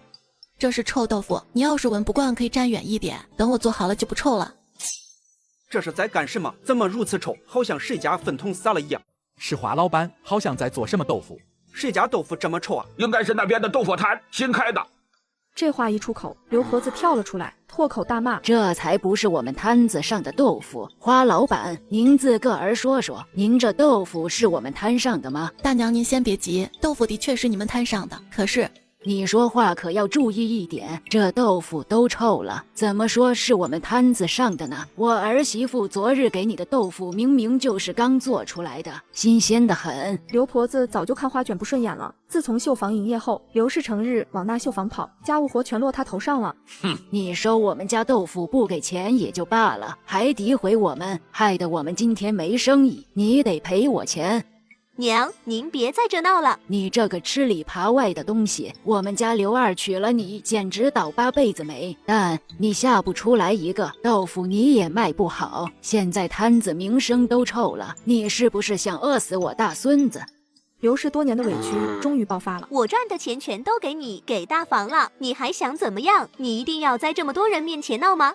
你翅膀硬了，敢对我这么说话？谁教你的？这时，一个人从人群里冲出来，一下子跪在刘婆子面前：“娘，您别吵了，都是我不好。你也是个窝囊废，处处不如你大哥，还想着维护你婆娘。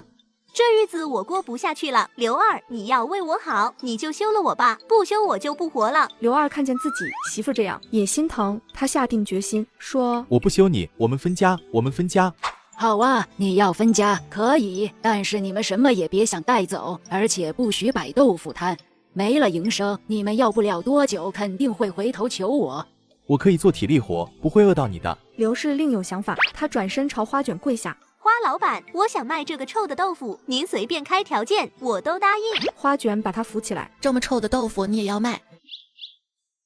那行，回头我把方子给你，摊子开起来我们照老规矩。3七分。”花老板，你之前可是金口玉言答应了我在边上支豆腐摊，你可别反悔。也说不上反悔吧，只是我当时答应的是你的儿媳妇，所以我只允许你儿媳妇在那摆摊，我只认人不认摊。刘婆子一听这话，正要开口骂呢，莫川走到她前面，居高临下的瞪着她：“这也是你撒野的地儿，还不快滚！”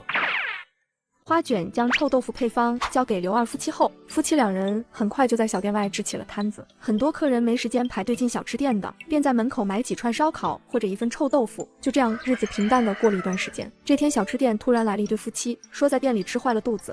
你店里的东西有问题，快要吃死人了。不可能，你们什么时候来吃的？又吃了什么？就昨天晚上吃了你们的火锅，回去就肚子疼，今天还去看了大夫，大夫开了药吃下，一点用都没有，眼看人就快没了。你店里食物出了问题，我告诉你，你跑不掉。他们是不是昨晚真的来吃火锅了？我记得很清楚，他们昨晚的确来过。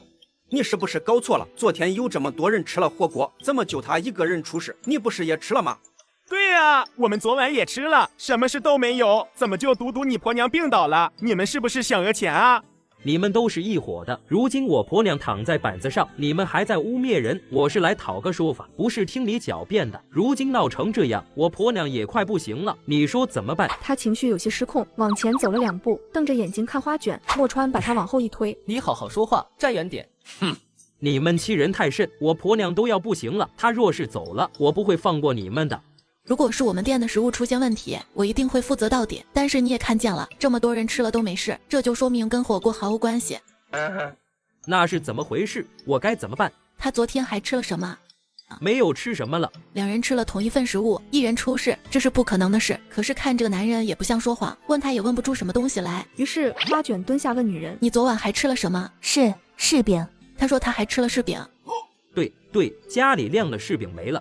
他一共吃了多少个柿饼？家里约有20来个柿饼，今日我看只剩下4、5个了。竟然吃了差不多20个。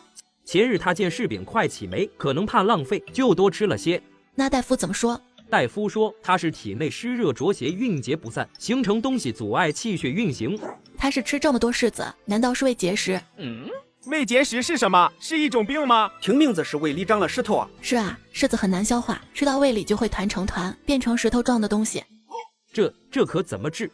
大夫开了药，照着喝就行。我不是大夫，我也不知道怎么办呀。他喝了许多药，根本不管用啊。花卷突然想起自己看过的新闻，在柿子成熟的季节，真有不少人吃多柿子得了胃结石。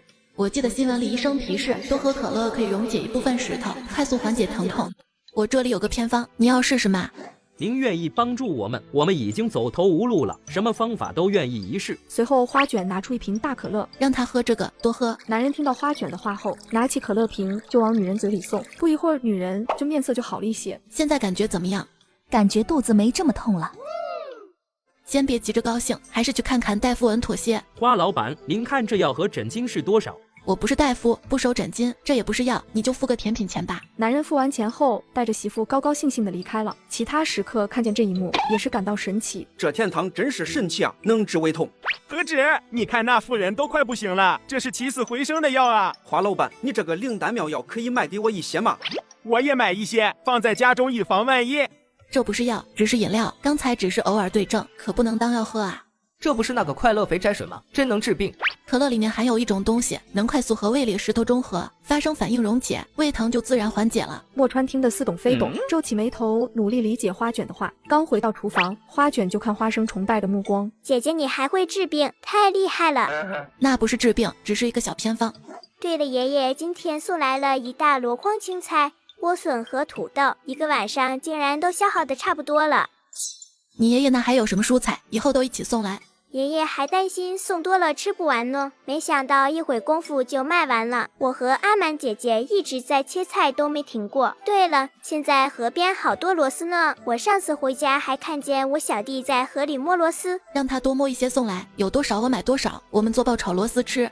那感情好，我小弟现在也能赚钱了。自从跟了花卷姐姐，我们家也变得富裕起来了。你弟弟也不小了，现在家里也有了余钱，可以考虑让他去上学啊。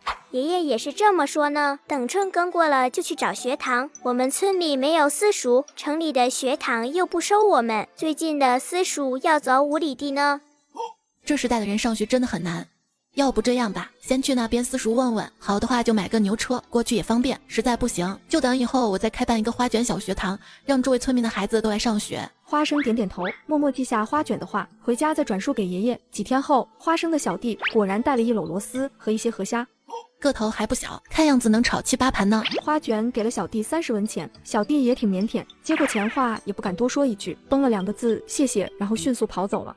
螺丝用来爆炒，河虾正好做个醉虾。随后花卷将河虾洗干净，再用各种调料腌制，端上桌时一个个都傻眼了。不煮了，这还是生的，就是吃这口新鲜。我不敢吃，我怕它咬我。花卷又看阿满，阿满摇头拒绝。花卷夹起一只，在6只眼睛的注视下，淡定地放到嘴里，好吃。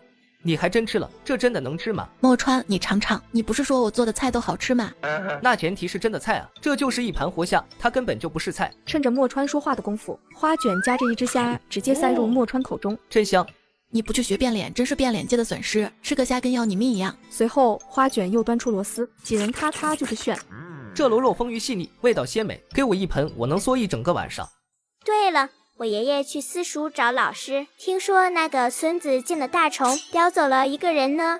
大虫？什么虫？还能吃下人啊？等等，大虫该不会是老虎吧？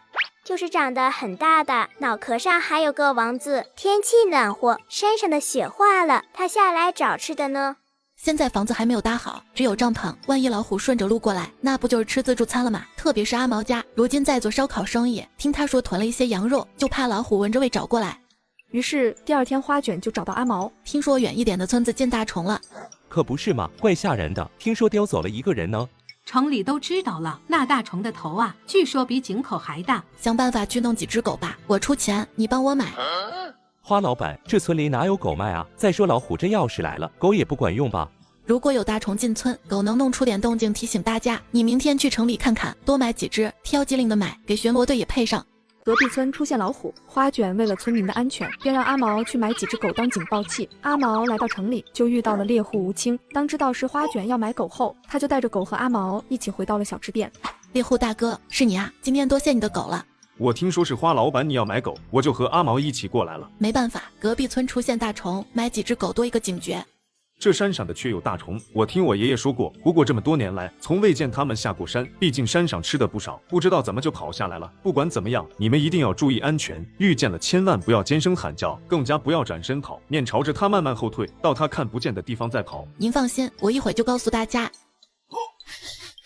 还是小吃店的东西香啊，我平时也烤肉，怎么就没这味道呢？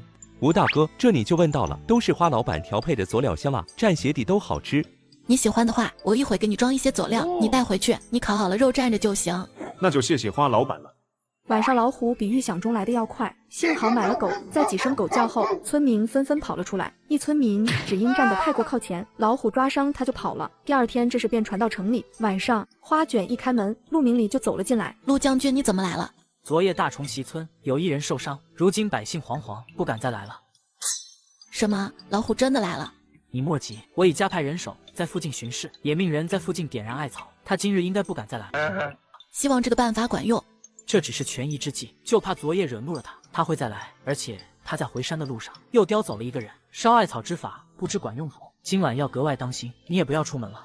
这大虫不除不行，就怕他再往前走，直接进城了。这几日我皆会在此，若与他正面对上，必当倾尽全力将其诛杀。我也加入，我还从未打过虎呢。这太危险了吧？你们拿什么对付他？他有几百斤重，一爪子就能打翻一个人。用剑用刀都行，他不过是一个畜生，我们这么多人还能怕了他？你知不知道什么是血脉压制啊？我记得有一次去动物园，在老虎园前，一个小孩背对老虎照相，结果那老虎突然一声低吼，半秒钟就跳到笼子边，我当时就被吓得全身僵硬，动都动不了。那孩子被吃掉了？那倒没有，隔着一块玻璃呢。但是大家都知道隔着玻璃还被吓得腿软，这就是老祖宗刻在基因里的对老虎的恐惧。尽管他们听不懂花卷这一堆的现代词汇，但是也大致明白了他的意思。那也要搏一搏，他的皮毛这么厚，你们的剑恐怕都捅不进去。我有办法了，用枪了，一枪过去他就死了。神经啊，你是不是无间道看多了？我可弄不到枪啊喂，我连管制刀具都弄不到。什么是枪？枪就是里面放子弹，只需手指这么轻轻一扣，便可在5步之外取敌人狗命。竟有这么厉害的武器？没用的各位，我肯定是弄不到枪的。这时花卷突然眼睛一亮，想出了一个办法，用斧头能行吗？劈柴的斧头，斧柄那么大，还不如用刀呢。老虎最脆弱的地方应该是肚子，如果它近身，能拿斧头砍到肚子就行，但是难度挺大的。我或许可以试一试。对了，麻醉剂。麻醉剂？对，兽用麻醉剂，只要1瓶，它就晕了。那可太好了。随后花卷立即下单。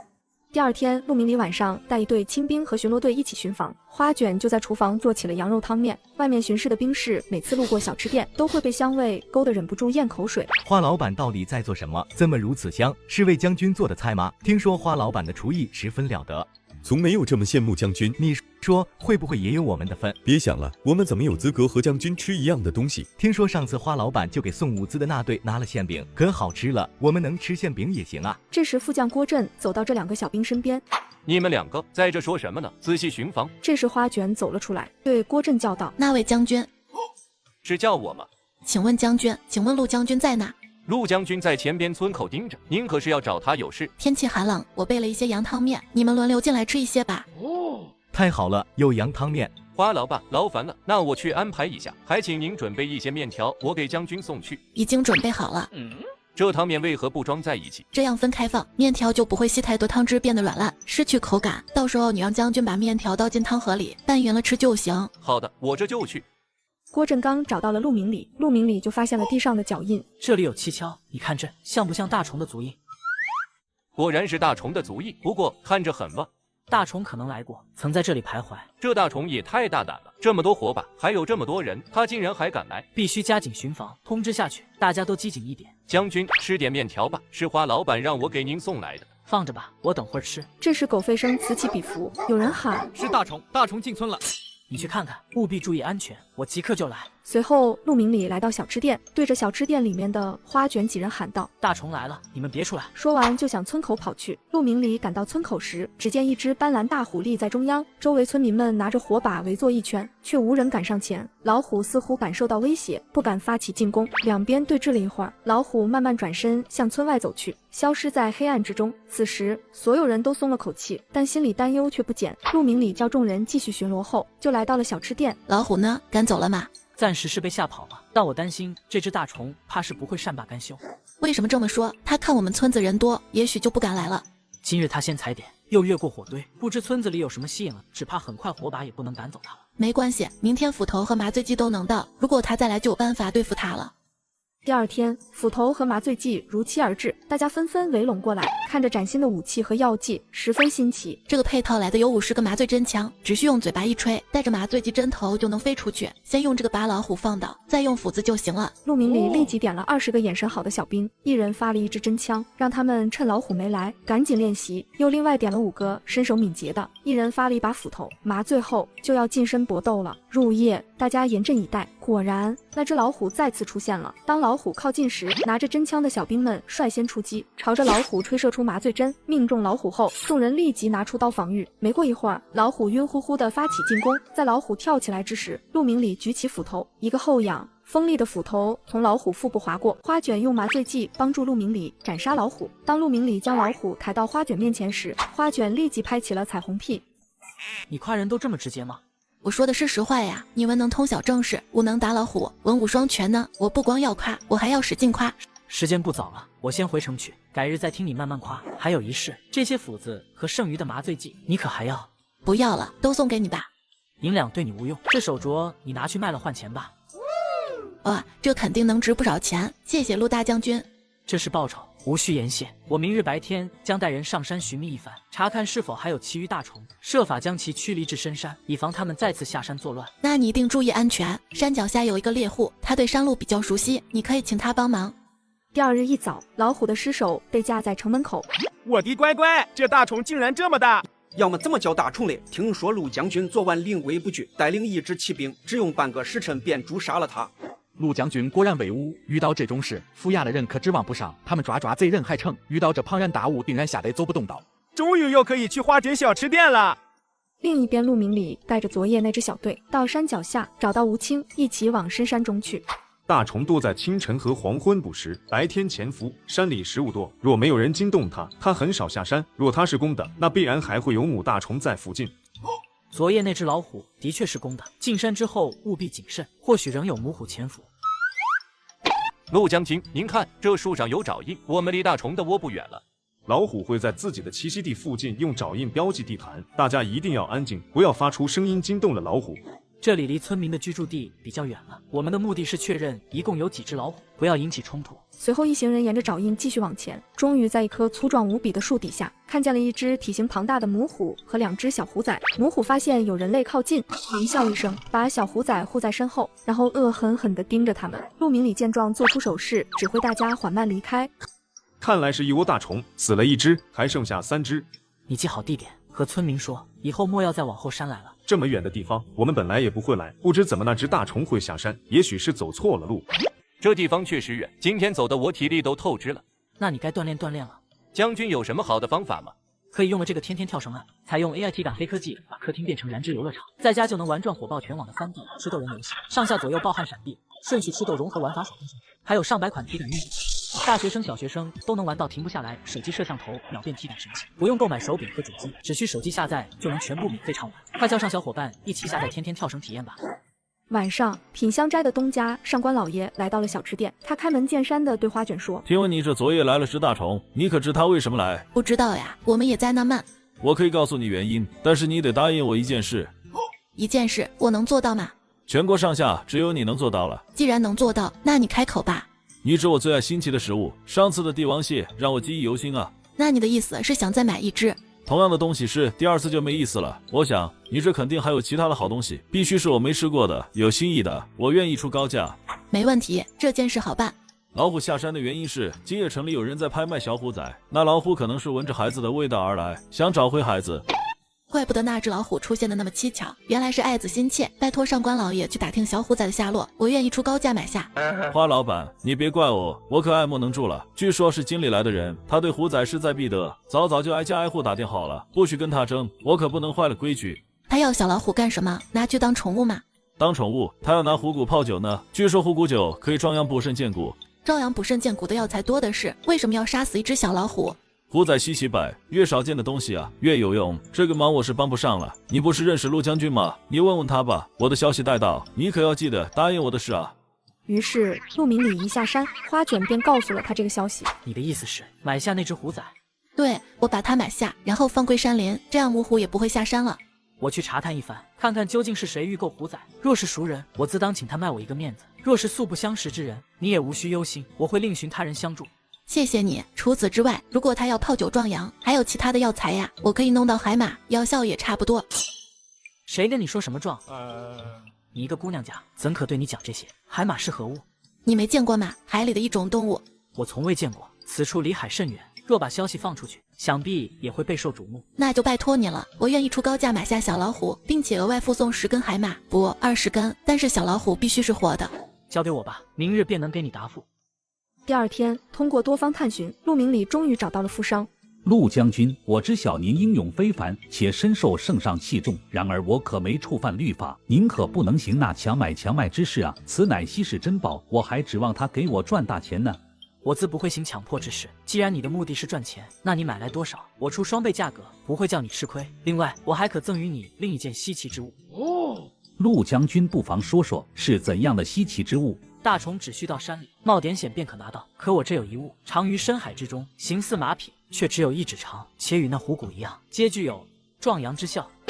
若真有此物，您又何须出双倍价钱？我也卖您个面子，您把虎崽拿走，以海马来换。花卷用20根海马单换了一头小虎崽，随即就和陆明礼一起来到虎巢附近放了它。回到小吃店，绣娘就跑来告诉他绣房完工了。花老板，绣房建好了，您快去看看。这绣房建得还挺气派。多谢花老板，如今我在异乡终于有了安稳的落脚之地，此后我定不负您的期望，把绣房经营下去。这地下能铺上砖吗？地下全是泥土，我怕到时候客人刚上新衣服就弄脏了。可以是可以，这样又得耽误一段时间了。没事，就趁着这次机会也把村子里的路修一修，都铺上青石板吧。我出人工和材料。都是我们自己村的路，哪能让您出人工？这几日已经有人开始挖树修路了，大家都商量着从小吃店门口开始修起呢。现在地里还没有收益，你们再免费干活可要饿死了。你们就从城门一直修到村子尽头吧，这样无论大家要进城，还是城里人要来小吃店，都方便。那好吧，我回去给村里人说一下。花卷刚回到店里，就被几个客人拉住，想要火锅返场。花老板，听闻店里有一种新奇的吃食，叫火锅，怎么我们来几次都没吃着？可不是嘛，我上次吃了一次，还念着呢，这次来就吃不着了。大家放心，火锅以后也会提供的，每天门外都会贴第2天的菜单，如果有大家想吃的东西，再来吃就行，不需要天天来等。话是这么说，我一天不来，心里就难受啊。就算没有火锅，我也还想吃别的呢。这时花生爷爷刚送完菜，从厨房里出来，花卷心生一计：大叔，你有兴趣开家火锅店吗？我种菜一辈子，不会开饭店啊。您放心，我们提供火锅底料和牛肉、羊肉和蔬菜就由你们准备，然后利润3-7分，我3就行，也不需要弄个屋子，只用搭一个结实点的棚子就行。那行，我回去和老婆子说一声。一转眼1个月过去了，小吃店门外的路已经修得差不多，现在不光是晚上，就连白天也有不少人走。花老板，你看现在这路走着真舒坦，不像关岛那样坑坑洼洼不说，走一圈下来鼻子里都是灰。是啊，因为这条路我们的生意比前面还好了。陆明里回京将近20天了，真想让他看看现在小吃店的样子。这时官道上远远过来一队人，奇怪，怎么这里多出一条道？都尉，前方多出一条道，看着比官道还要宽。大家按原路前行，我去新路看看。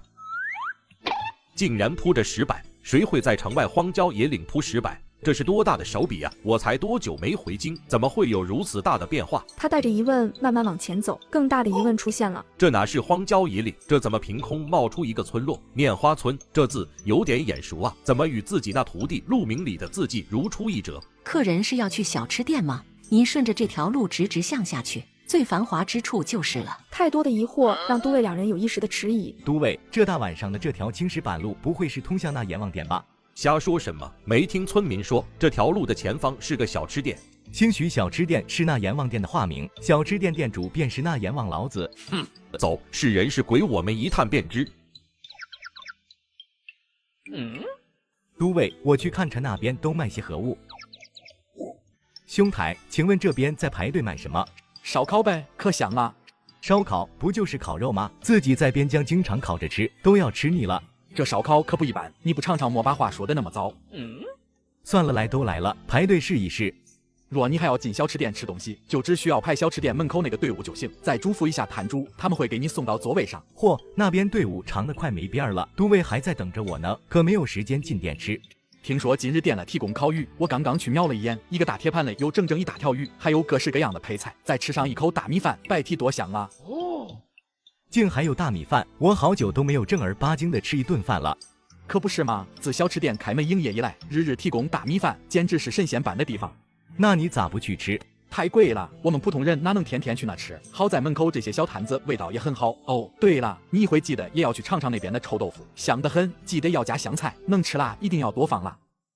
随后，小兵排了许久的队才买到东西，回去看见都尉的脸都黑了。你再不回来，我就以为你被小鬼抓走了，还准备去找阎王爷要人呢。那哪能麻烦都尉啊？带什么回来了？那里可真多好吃的呀，有烧烤、臭豆腐，还有一个大棚子，里面热气腾腾，不知道是啥。最主要的是那小吃店，据说好吃的多得不得了，还有大米饭。你吃了可验过毒？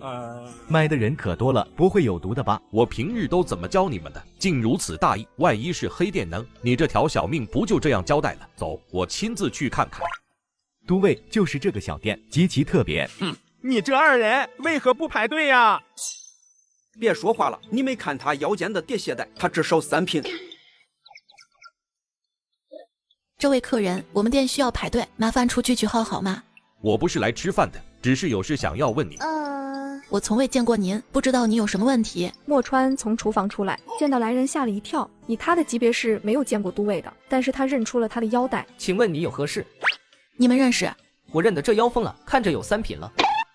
还未等都尉开口说话，小兵先惊呼起来：陆将军，都尉，这是陆将军的玉佩。他指着花卷，花卷低头看看腰间，是陆明里送他的那枚。你们认识陆明里？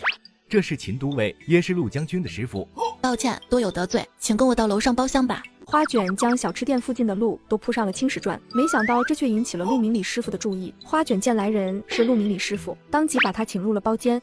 抱歉，多有得罪，我不知道您是陆明里的师傅。没关系，小姑娘，你和远州已定亲了吗？远州是谁？我不认识呀。远州便是明里的字，我见你腰间有陆家祖传玉佩，所以才有此疑问。那您误会了，我和陆将军只是朋友，玉佩也是暂时放在我这，我还没来得及还给他。远州曾来信告知我，他得厌食症被一女子治好，想必说的便是你吧？机缘巧合罢了。原池灾区的也是你？我只是捐了一点物资而已。远州信里写了你不少事，小姑娘虽是一介商人，却心怀家国大义，不仅慷慨提供物资，还将流民妥善安置，老夫深感敬佩。秦都尉客气了，今日店里有烤鱼，我给你们上一份，大家一边吃一边说吧。很快，烤鱼端上了桌，秦都尉立马尝了一块。难怪远州喜欢吃你做的菜，果然不同凡响。主要是这鱼新鲜，只要料足就美味了。远州以后也是有口福之人了。他可是将军，怎么会没有口福？他也不是一生下来就是将军的，这一路走来尤为艰辛。远州这个人呐，从小就是能吃苦，也亏得他这个性子，这才保住了他们陆家。不好意思，我说的太多了，花老板可否再添一碗白米饭？当然可以，您请稍等。我也想再来一碗。你也要吃嘛？那大米可能不够，我打个电话叫人送点米过来。咦，花卷姑娘，你换新手机了？对啊，之前手机有点卡，就换了台新的。那旧的呢？旧的当然第一时间找转转上门回收了，卖了2400多，他们家价格公道，打钱又快又干脆。现在转转不只收手机，就连相机和镜头这种的摄影器材，还有 LV 包和腕表之类的奢侈品都能回收，趁着旧的还值钱，认准转转 APP 就对了。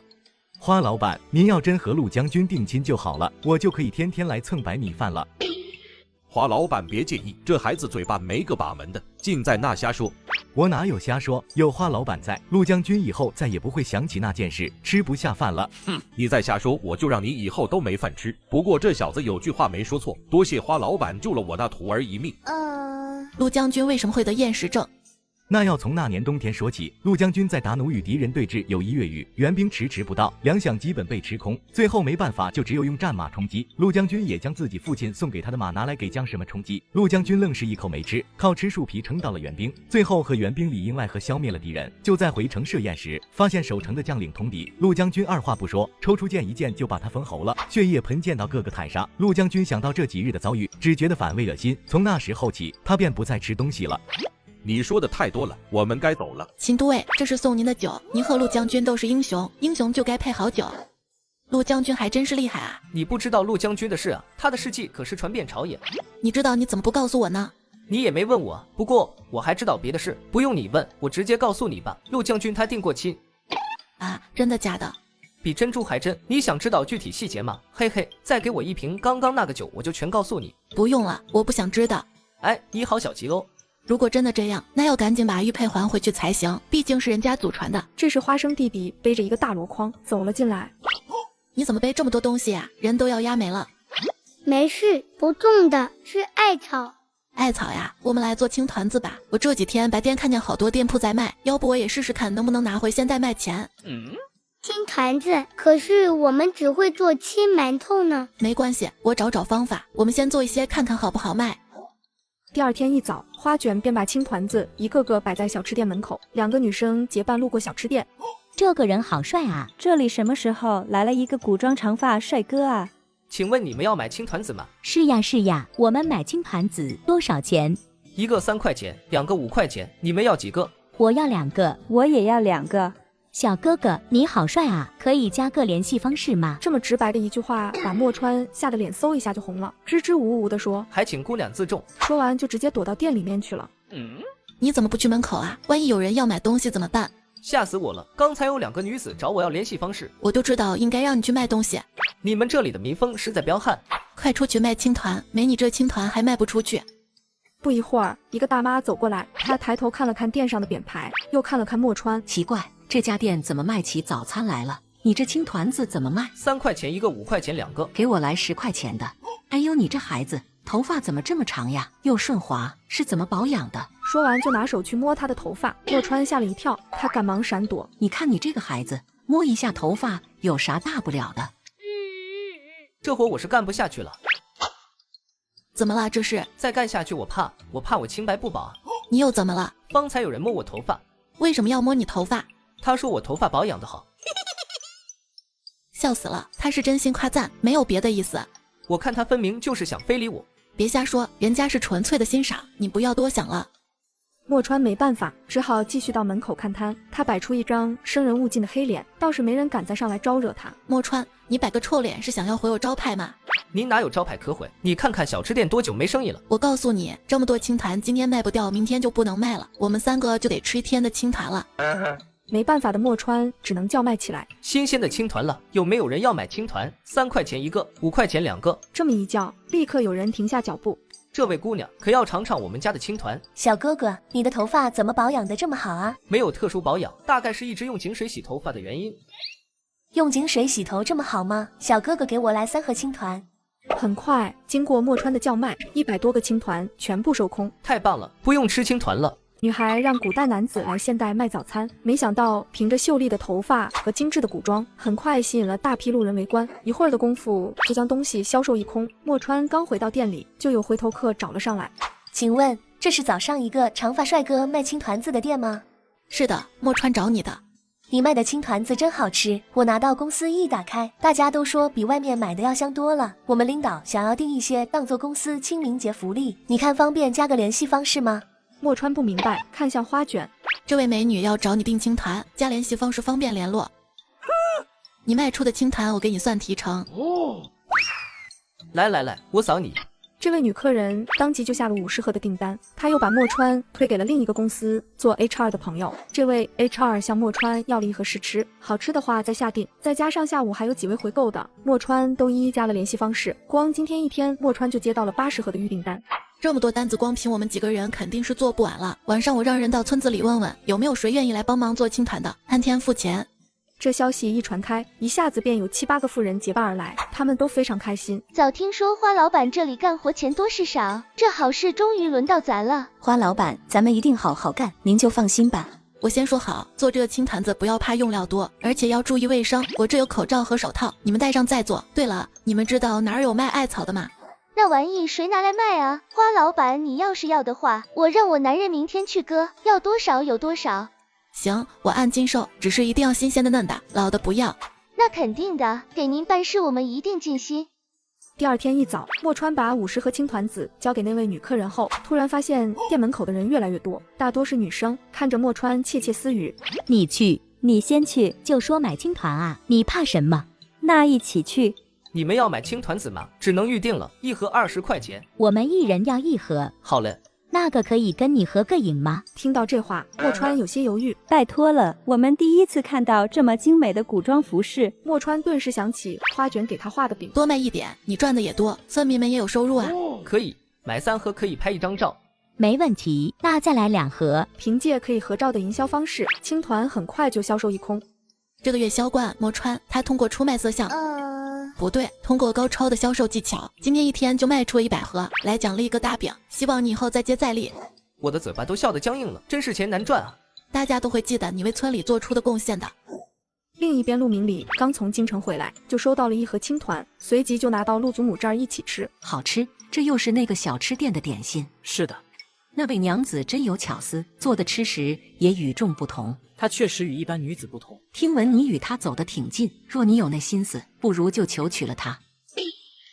祖母，您想多了，我与她走得近，是因为她帮了我许多。况且我们并非同一个世界的人。老夫人以为他说的是身份地位悬殊，安慰他说：我们家没那些门第规矩，你也无需有顾虑。我就觉着商人蛮好的，肯吃苦，愿意动脑子。祖母说的是，你改天将他带来我瞧瞧。好的，有机会我一定带他来见你。陆明里和祖母聊完天后，转身就来到了小吃店。陆将军，你来了，我前段时间还见过你师傅了。我师傅和我说过了，他对你赞不绝口。这个得还给你。我要这无用，送你了。这怎么行？我听说你定亲了，这玉佩又是你传家的。谁与你嚼的舌根？又为何不把话说完？怎么回事？难道有人在说我坏话？这不是众所周知的吗？我并非有意瞒你，只是还未找到合适的机会与你说。你也没有必要跟我说呀。我原来是与人定过亲，后来家中出事，婚约便作废了。我与他没有什么往来，甚至连话都没说过几句。那这玉佩？玉佩你留着，只要不卖掉，任你处置。你放心，我不会卖的。陆明里见他拿回了玉佩，松了口气，又装作若无其事地问：那你呢？你可定亲了？我们那个时代讲究自由恋爱，少有定亲这个风俗了。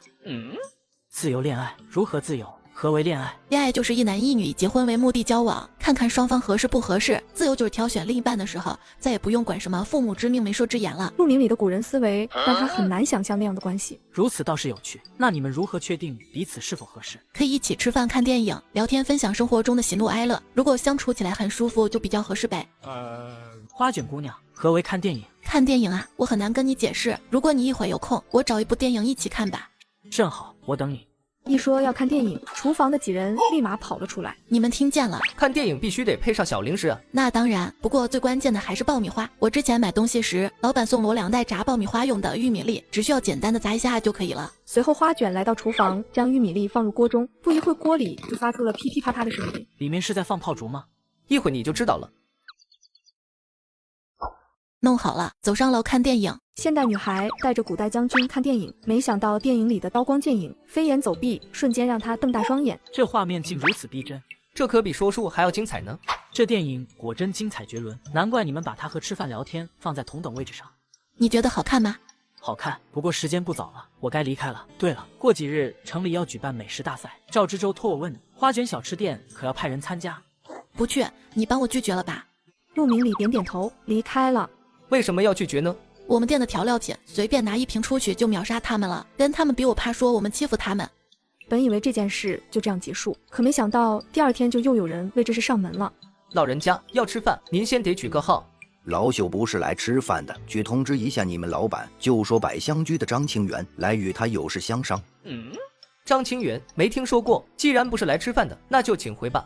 哼，你这小二好没礼貌，你知道我是谁吗？我管你是谁，我告诉你，你别找事啊！花卷听见外面的声音，立马跑了出来。发生什么事了？这老头说他叫张清什么，找你有事。张清源上下打量了一下花卷，一个女孩子不好好嫁人，相夫教子，跑出来开店成何体统？你就是店主啊！老朽是来邀请你们参加美食大赛的，话我已送达，1周后在明月楼前准时到。不好意思，我们已经拒绝了，不会参加这个比赛的。还望华老板仔细考虑再拒绝吧。厨艺大赛本是1年1次，已有20年历史了。只要是城里有些名声的店，都以参赛为荣，不管拿不拿奖，对你们都是百利无一害的。抱歉，还是不想参加呢。你这小孩怎的这么不懂事？你如今偏安一隅，画地为城，吸走了多少客人？早有许多人看你不顺眼了。如今正是你证明自己的时候，你竟一直推脱。您这么说话可不对，客人们都长脚，自己想去哪就去哪，我哪里吸得来？话说到此，你去不去随便吧。难为赵之舟对你的店赞不绝口，如今看来无非是空有虚名罢了。没曾想他也有夸大其词的时候。厉害，把赵之舟都拉出来了，就想拉我们下场，那是怕谁？行了，说来说去不就是逼我们参赛吗？可以，我同意了。这个比赛可以自带食材吗？自然可以，这是美食大赛，每家店派人现场制作他们的招牌菜，旨在友好交流。这场比赛的头名早已内定，谅你也翻不出什么话来。那行，那老朽便恭候花老板。怎样？他答应了吗？果然，张老出手必然不会有差池，只要他参赛就好办了。届时让他们输了比赛，杀他们的威风。只是听闻这个女子与陆明里素有往来，明月楼那边历年头名都是在我们3家中轮，今年刚好轮到你们家。小孩不懂事，他们明月楼还能不懂事坏了规矩？阿满，你想参加吗？阿满摇了摇头，怕输了影响店里的生意。你不用害怕，就当去玩玩好了，输了也没事，我们店不愁生意。阿满听了花卷的话，心中稍感安慰，微微点了点头。这种比赛怕什么？店里随便哪个菜端过去还不是稳赢的吗？你想的太简单了，那张大爷刚刚说了，要在现场自己实打实的炒出来才行。但是阿满姑娘比不得那些炒了几10年的老厨子，总不能把微波炉、烤箱搬过去吧？胜算不高呀。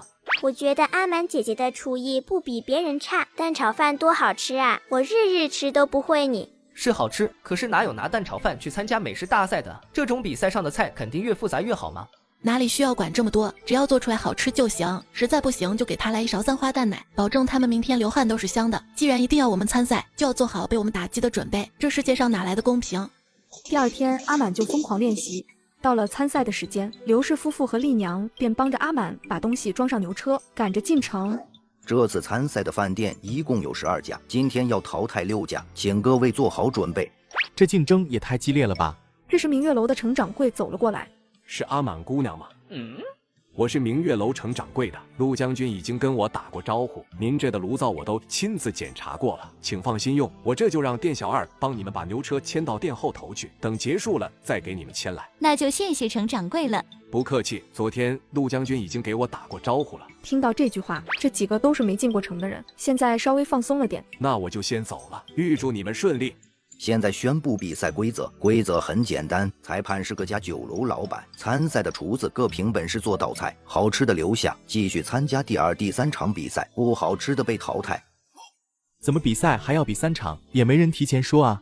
没事，花老板会有办法的。阿满，你只管按照平时炒的那样发挥就行。阿满深吸一口气，走向灶台，他心中默默想着蛋炒饭的做法。张清源正坐在裁判席上，也注意到阿满，他和身后的人交代，让他们炒慢点，等大家炒好，那蛋炒饭就凉了，到时候看还如何入口。对此，阿满也早有准备，他拿出一个不锈钢罩，然后把炒饭盘子罩上保温。结果出乎意料的是，阿满的蛋炒饭仅得1票，被淘汰了。阿满听完愣在原地，他怎么也想不到是这个结果。阿满别灰心，这大概是被针对了。人群里可不少小吃店的老顾客，今天也是冲着小吃店的名号来看热闹的。听到这结果，他们被惊到了。什么评审啊？瞎评！你当我们没吃过花卷小吃店的蛋炒饭吗？不说别的，它不比刘家饭店的杂辣羹好吃。就是我可是吃过杂辣羹的，只有辣味还糊嘴，它都能晋级。我看你们有黑幕吧？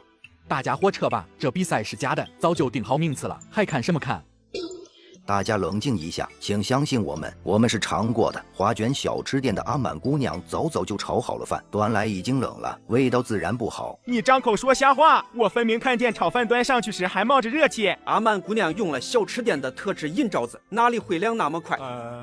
但是我们是美食大赛，前提得是美食呀。蛋炒饭虽然吃着不错，可是色香味只占了位，也是不行的。你们看看明月楼的胭脂鹅府，再看看百香居的秀吹羊，哪个不是难度高、卖相好？蛋炒饭着实敷衍了，分明是瞧不起我们美食大赛。笑死了！你们说来说去就是瞎扯呗。不说蛋炒饭的米，那用的盐和调料都是上品。退1万步说，那怎么也比杂辣羹好啊？下面的人齐刷刷指着评审的人，又笑又骂。张清源脸子挂不住了。花卷小吃店的蛋炒饭虽诚意不足，但味道出众，破例晋级。希望下次可以拿出更好的菜式来。你们这些人就知道假惺惺，明天就算人家炒了山珍海味，你们还不是一句不好吃就淘汰了？这比赛一点也不公平，还办啥比赛啊？回家和孙子玩去吧。张老板，我看他说的有道理，若是不能服众，我等恐怕要失了信誉，以后怕是在办比赛也是遭人笑话，还可能连累店里啊。张清源气得不得了，却也不敢当众发火，他压下怒气。程掌柜的，那你说怎么办？不如选出10名群众做裁判，也好堵人嘴。花卷让阿满去参加美食大赛，本以为能轻松取胜，没想到几个酒楼串通一气，第1轮就把阿满淘汰了。这瞬间引得台下观众不满，对着几人破口大骂。为证明比赛的公正性，明日我们将从百姓中挑选10名作为评审，与我们一起决定哪家酒楼可以晋级，请大家拭目以待。这还差不多，那我们明日等着瞧。比赛暂时告一段落，大家都收拾东西准备离开。此时阿满心里毫无晋级的快感。回到小吃店，丽娘把事情经过详细的向花卷说明。这摆明了欺负人啊！我看这破比赛不参加也罢。就是当初是他们死乞白赖的求我们参加，现在又故意淘汰我们，为的是啥？姐姐，我们明天不去了。为什么不去？我们晋级了呀！今日多亏了那位义士帮我们说话，不然都晋不了级。万一明天……群众的眼睛是雪亮的，他们不就是嫌我们不够花哨吗？这简单。阿满，我们明天继续参加，给他们来点降维打击。阿满有些犹豫，不用他，输了就输了，我们店还怕没客人吗？再说我们也不一定会输呀。第2天，他们一行人又和前一天一样，在比赛前准时赶到明月楼前。今日我们将从围观百姓中挑选10名做评审。现在我开始点人。话音刚落，人群里开始躁动起来，有几10个人往前挤，前面的人死站住，就是不让位置。你们几个别挡道，让后面的人上来。你怎么不选人当评审呀？我们可都等着呢。我说你们几人为何在这捣乱？原来你们是城外那个难民村的人啊！你们和花卷小吃店是一伙的，还不赶紧走开避嫌？我们走了，你能保证后面这几个人不是你们的人？我就说呢，昨天没见着这几个人啊，今天他们倒是积极的很，像是刻意为之。他们是不是你们派来的？胡扯！那为公平起见，你们就在那个角落找评审吧，我们没意见。我看这位兄台说的有道理，那些人挤都挤不过来，想来也不可能是托，你们觉得呢？张清源没办法，只好说可以，我就随便点上10人吧。比赛开始，阿满很快就端上来一盘椰奶古法咖喱蟹，没了黑幕，阿满也直接晋级了。晚上开了店门，阿满、丽娘他们急忙告诉花卷这个好消息。花老板，今天的咖喱蟹赢了。您果然有先见之明，知道他们会使诈。这时陆明礼走了进来，听闻今日你们大获全胜，我正好路过进来看看。那也是多亏了陆将军的照顾。这时陆明礼看了一眼墨川，突然问道：墨川兄弟可还保留军籍？那个保留着会怎样？我忘记这事了。若有传唤不到，就算逃兵了，倒也无碍。我改日去说一声即可。幸亏有陆将军，我就说呢，上头有人好办事。我今日要好好敬您一杯。花卷，去把那台子拿一瓶来，我和陆将军今日不醉不休。你可真是忘不掉台子啊！这哪是你要敬陆将军，分明是你自己想喝。随后花卷拿来了一瓶台子，直接交给陆明礼。陆将军，还请您收下，就当是把我们的谢礼。这就是你送我师父的酒，他回京后逢人便夸。我们开了喝吧。你不用搭理他，哪有像他这么脸皮厚的呀？你好心帮他的忙，他竟然还打你的谢礼的主意。过几天就是我祖母的大寿，到时候你们一起来，到了宴会上，我再把这酒给开了，让大家一起尝尝。那行。对了，花卷姑娘，尚有一事，我需要你帮忙。陆将军，请说。我祖母寿宴，还要烦请你代为安排。往年寿宴皆是交由明月楼代办，年年如此，也颇为无趣。我当然愿意，但是从没筹办过这么大规模的宴席，我担心。不必担心，我相信你的能力。若有什么不明白的事，可直接问我。那好吧，我尽力。陆明礼走后，小吃店又是一顿忙活。第二天比赛，阿满直接端出佛跳墙，惊呆了一众评委。张某甘拜下风，我宣布花卷小吃店荣膺此次美食大赛的冠军。依惯例，美食大赛之魁首，所属酒楼可得奖金20两纹银。此外，还有一幅字要赠与花卷小吃店。程掌柜，怎么往年没有字，今年突然有了？抱歉了，张老板，这是陆将军的意思，您要不亲自去问问他。回到小吃店，花卷正在欣赏字画，陆明礼就走了进来。你对这纸可满意？满意啊，大将军写的字又这么有意义，我当然满意了。我指的不是这字，而是纸。此乃金山贡纸，其制作工艺繁杂，每年仅有少量供于圣上。我特意寻他讨得几张，你可拿去变卖换钱。它为什么能成为贡纸？有什么特别之处？此纸用风铃藤为原料，经过160多道工序，耗时数十天才能制作而成。风铃藤独生于金山之巅，那处云遮雾绕，采摘尤为艰险，10人去5人回都是常有的。可此藤能防蛀，制成纸张后一树一花，据说可保存数百年。那还真是珍贵无比了，我一定要好好保存。美食大赛欢快的结束了，丽娘这边却出了事。女人趁着丈夫睡着之时，拿起剪刀直接结果了他。只因男人每天都要对女人拳打脚踢，就连亲生母亲来阻止都要被打。丽娘每次想到这件事，内心都饱受折磨。于是这天她直接找到了花卷，坦白这件事。丽娘，你有什么事吗？花老板，对不起，我是个杀人犯，您去报官吧。什么？这时墨川几人听到这件事也跑了出来。你们怎么跑出来了？我们在厨房研究新菜，听到外面有动静，就出来看看。你听到了多少？我在里面忙着呢，哪有功夫听你们说话？不就是瞎个人吗？有什么大不了的？你这还说没功夫听我们说话？是没功夫听，但你们说话声音太大，就往我耳朵里钻。等等，你不会想把我灭口吧？胡说什么呢？你快出去把店门关上。不。怎么回事？发生了什么？你什么时候瞎的人？又瞎了谁？丽娘随即把事情经过全盘托出。花老板，你去报官吧，我认了。我为什么要去报官啊？你知不知道？你这是自救，你没有错。真的吗？是呀，那个男人丧尽天良，他不死，死的就是你了。如果他跟你们一起逃荒，一路上没有吃的，难保他不会把你和小宝卖了。可是我怎么着也是瞎了人啊。别可是了，尸体都没了，你说出去也没人信的。但是。好了，别可是但是的了，你赶紧把钥匙和账簿拿回去。你要是甩手不干了，我才真的要头大了。您不怪我隐瞒这件事吗？您还信任我？天哪，谁会把这件事到处乱说的呀？再说我怎么会怪你啊？你在绣房这么久，从没出过岔子，我当然信任你了。就是，这有啥稀奇的？谁还没瞎过人啊？也没见人拿出来到处说。放下心里的包袱，丽娘开心的回去了。丽娘还是冲动了，当时那男人已经醉得不省人事，她完全可以什么都不做，等洪水来了，那男的包死的。你可别忘了，他可是长期受欺负，当天又被打到晕厥，怎么可能冷静思考？而且他没读过书，从小被传输夫为妻纲的思想，平日里大门不出二门不迈，来往的又都是和他一样的女子，他能走出这一步已经堪称豪杰了。你倒是提醒了我，我们门口的小学堂现在有多少学生？约莫30-40个，有的是村民，有的是丽娘买来的。村子里所有小孩都进学堂学习嘛？这也许大概是吧。反正买来的那些孩子都在小学堂里，至于村子里的嘛，他们爹娘还指望他们干活呢，不会每个都来上学的。只有孙秀才一人教书。对啊，就只教些三字经什么的。那不够呀，他们现在正是学习的好时候呢，怎么才能让他们能更加全面的学习呢？你别问我啊，我又没上过学，你应该去问陆将军，问我能答出来什么。我倒是要问问你，不是说要试新菜吗？到底啥时候开饭啊？我乐了。你一天吃5顿还饿啊？还没算你在厨房偷吃的呢。可是我干得多啊，我力气大，就是要吃得多。那倒是，你收拾，叫上花生，我们准备试菜吧。丽娘回到家，看见地上打包好的包袱。娘，您这是在做什么？你回来了，我把咱们行李收拾好了，随时都能走。走去哪？为什么要走？逃命啊！你不是去和花老板，他没赶你走。娘，我一直都没问您，您是不是知道了什么？那晚我就在门口，我都看见了。您都看见了？老婆子，我眼睛不好，但是心可不下。你是个可怜的，就是摊上了这么个男人，哪怕是我儿子，我也要说一句，他活该。娘，这件事我跟花老板说了，他没有赶我，也不会去报官，您就安心住着吧。果真？可他为什么要这么做？他说我没错，我是自救。花老板人真好，丽娘你要知恩图报，以后要好好给花老板照看绣房，尽心尽力的，知道吗？我知道的。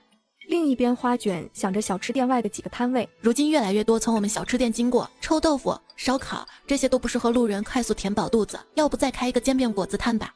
随后，花卷找到胖婶，胖婶，麻烦你帮我问问有没有可靠的人想要开个摊子的，明天来试试。哎呀，您要开新摊子了，这次是做什么的呀？煎饼果子。煎饼果子，那是什么东西？就跟馍馍差不多，可以快速填饱肚子的。这感情好啊，煎饼好卖，不光是过路人，咱村里的人也能来买，解决晚餐嘛。是啊，我就想着大家晚上吃个煎饼啥的方便。胖婶，你帮我找几个人，要靠谱点的。放心吧，包在我身上，保证给您找又能吃苦又老实的。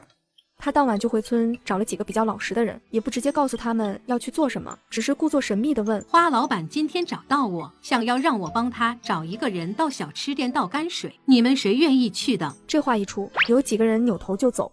胖婶啊，做这个不是免费的吧？有工钱吗？肯定是有工钱的，但是毕竟只干1个时辰嘛，再多给能多到哪里去呢？你到时候开口找他要个价吧。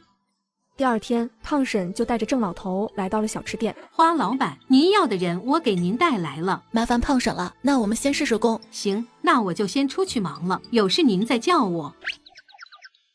花老板，我来先试试，只是泔水桶在哪？泔水桶？你要泔水桶干什么？不是来倒泔水的吗？没有泔水桶怎么倒？花老板，瞧我这脑子，我忘记说了，我跟他说是来倒泔水的。胖婶，姜还是老的辣啊。花老板，怎么回事？不是倒泔水吗？不是倒泔水，是我打算开个煎饼摊子。可是我不会摊煎饼呀，我平时在家里做的都是简单的面食。没事，我先做一遍，你先看，然后跟着做就行。一会儿的功夫，郑老头就做出来了。这时陆明礼走了过来。你们这是在做什么？在做煎饼呢，我准备在门口开个煎饼摊子。是吗？这味道倒是颇为诱人，不知我是否有幸一尝？可以啊，你吃了评价一下。我儿时跟随师傅练武，小院门外就有几家卖吃食的，其中一家煎饼摊我每天必吃。后来我跟随师傅出征，就没吃过那摊子上的煎饼了。有一次我回来还去找过，做煎饼的夫妇也不知去向了。生活就是这样，有点东西只能在回忆中。花卷姑娘对生活很有感悟啊。陆将军，我想问问你们城里或者京城学堂里都教些什么呀？你也知道，我有个小学堂，每天呢就只有一个秀才教认字和背三字经，我觉得有些单调了。城里学堂也无甚区别，每日学的都只为科考，但京城的学堂教授的东西颇为丰富，除了认字背书，像算术、天文地理知识以及一些简单的兵法谋略都会涉及。听起来真不错，可是这些科目要找什么样的先生来教呢？这不难，可以张贴告示招聘，若有落地秀才或是知识官员愿意任教，自是极好的。我怕人家嫌我们这小地方偏远不肯来呢。你可以在告示上写明待遇优厚、包食宿之类的条件，而且我看此地风景秀丽，民风淳朴，最主要是美食多，定会有人愿意前来。女孩将现代人人厌恶的预制菜带到古代，没想到狗都嫌弃的预制菜却深受古代富商的喜爱，甚至连京城的官老爷也派仆人来排队预定。花老板，我现在要预定佛跳墙和咖喱蟹。这可不行，不少人都想来预定呢，我都拒绝了。本来数量就不多，都提前订了，那老老实实等的人不就不痛快了？到时候我怎么做生意呀？不一样，不一样，我们是太史令府里的，是我们夫人想吃这2道菜，您看能不能通融通融？我现在就可以付一部分定金。我得先保证店里的老顾客有机会品尝才行。不过看在您这么诚心的份上，那行吧。行，那您说先付多少定金合适呢？看您要哪样，像这样稀有的菜品，价格不菲，咖喱蟹88两银子一份，佛跳墙188两银子一份，每份定金需50两银子。2个都要，2个都要。您放心，一旦食材筹备齐全，定会第一时间通知您府上过来取餐。按照这样的套路，花卷今天就预定了20多份出去。今天收到定金就够孩子们读书的费用了。随后花卷叫来全村人来开会，村民一听说要让家里的孩子每天学习，瞬间炸了锅。花老板，我们祖祖辈辈都是种地的，家里的孩子都来学习了，家里的少了劳动力，学习哪有种地重要？哪有种地的农民去考科举的？都是有钱人家才做的事，我们去不是浪费时间吗？我知道大家忙着开荒种地，这样吧，凡是家里有孩子来上学的，只要按时到不缺课，月底每人奖励5斤米。这话一出台下一片安静，村民们疑惑的你看看我，我看看你。花老板的意思是，你们孩子来上学满1个月就可以换5斤大米。花老板，我说的对吧？不愧是胖傻，理解的十分透彻。你们瞧瞧，你们瞧瞧，这点东西都理解不了，想让你们孩子以后也跟你们一样啊？胖婶，你别说我们，你自己不也是大字不识一个？我是大字不识，但是我天天和文化人在一起交流，我慢慢懂得就多了。要是没有花老板，我天天在地里埋头干，我也不懂。这哪行啊，花老板，您都免费让孩子上学了，那还能让您再出粮食呢？只是您也别为难我们，我的孩子我知道他哪里是读书的料，那些诗他背都背不下来，别说作诗了。孩子是不是读书的料，我们哪里说得准？得等先生说了才算。人家小学堂里可不光教背诗，还教认字呢。你们自己大字不识，出去外头被骗了都不知道，还想下一辈跟你们一样？你们连小吃店的菜单都看不懂吧？现在有机会让你们孩子上学，你们还想个屁！我要是有小孩，我都让他去了，更何况还有大米呢？你们不吃拿去卖也不少钱了吧？5斤大米1个月，你们谁家小孩能卖到这个价钱？不是卖孩子，不是卖孩子。那好吧，花老板，既然您已决定，那我们就把这些崽子交到小学堂了。花老板，我们就不参加了。为什么？是有什么苦衷吗？我们生的都是女孩，想来也来不了呀。女孩子也可以来读书，男女平等。女孩子也能去小学堂里换大米，只要是孩子都可以，不论男女。太好了，那我家还有一个3岁的女娃娃，等她6岁了也能去。是的，到了6岁，无论男女都可以来读书。这比卖去做丫鬟划算多了呢。花老板，您可真是大善人，我女儿就交给你了，卖给你都行。再跟你们说一次，花老板说了，不买你们的小孩就是令。好好好，听见了听见了。家长会结束后，花卷找到了孙秀才，和他讲了一下以后小学堂的改动。在下才疏学浅，也只能教3字经、认字，其他的恐怕我也帮不上忙。没关系，以后我会想办法再找一些先生来，大家各司其职，您主要负责教识字就行。我替孩子们谢谢您，能遇见您，他们比我，比许多人都幸运得多。处理完学堂的事后，花卷回到现在给陆祖母挑选礼物。他在商场里转来转去，都没见到合适的。正在一筹莫展时，他想起了市里那家古玩店。他一进店门，古玩店老板跟看见了亲妈似的，热情的迎上来。姑娘啊，你好久没来了，我昨儿还想着你呢，怕你是不是有了新的相好的店，把好东西都送那边去了。老板，我这次不是来卖东西的，我是想给一位长辈送个礼物，来看看您这有没有什么合适的。那姑娘你有没有什么想法？就是没有呢，所以才来找您。那你要送的长辈的岁数是男是女？是一个朋友的祖母，她家里古董的碗啊、碟啊、花瓶的不少，我想看看有没有其他的。姑娘，您这是为难我呢，我这都是古董啊。您还真来对了，我有个东西给您瞧一瞧，兴许你还真能喜欢。这可是鸽血红啊，是一个朋友的朋友放在我这，让我帮他送拍卖行的，我这还有鉴定证书呢。你要是要，我想办法给你个便宜价。鸽血红，我可以拍张照片问问我朋友吗？可以。花卷拍下2张照片发给陆钊，陆钊很快回复：鸽血红5手40万左右。这条要多少钱？看你是老主顾了，我给你诚心价43万，我赚一点佣金怎么样？好，那帮我包起来吧。女孩不仅用现代预制菜给古代皇亲国戚办寿宴，还把价值5块钱的玻璃工艺品送给了老寿星。谁知陆祖母转手就送了一个玉镯给花卷。奶奶，这个礼物太贵重了，我不能收下。我听说远州已经把祖传的玉佩送给你了，你就不要再拒绝我的镯子了。祖母的一片心意，你收下吧。那好吧，那就谢谢奶奶了。奶奶对今天的寿宴满意吗？满意，特别满意。这个宴席办到我心坎里去了。第二天这件事就传开了。花老板，您为陆老夫人筹办的寿宴城里都传遍了，寿宴上的食物能让我们也一饱口福吗？以后大家都会有机会的。那今日吃什么呀？没见着菜单呢。今天店里提供螺蛳粉，1碗粉是20文，还可以自己搭配一些小食，有手工炸蛋、脆皮猪脚、虎皮鸡脚等等。那行吧，给我来1碗螺蛳粉，加个炸蛋。我也来1碗，加猪脚。花老板的店里随便点，肯定好吃。来，大家都来尝一尝。花老板，这个怎么这么臭啊？对了，这也太臭了。各位，请听我说，这就是螺蛳粉的味道，和臭豆腐一样，只是闻着臭，吃起来十分好吃。花老板，这螺蛳粉怎么比臭豆腐还臭啊？这哪到哪呢？如果嫌螺蛳粉不够臭，可以加一份臭豆腐，泡在粉里，臭上加臭更好吃。恭喜你们，勇敢的人先享受美食哦。来都来了，那就先让我来尝一尝。怎么样？不错，吃着不臭，反而香辣开胃。这么一说，大家都放心了，赶紧吃起来。不愧是花老板，这种味道的菜都能卖出去。螺蛳粉这东西，但凡有胆子试上一试，没有不爱上它的。但是敢吃的毕竟是少数，所以今晚清闲很多。花卷就把店里交给他们3个，自己落得个清闲，搬张小板凳在门口坐着发呆。这时看见一个小孩在煎饼摊前吃完煎饼果子，准备结账。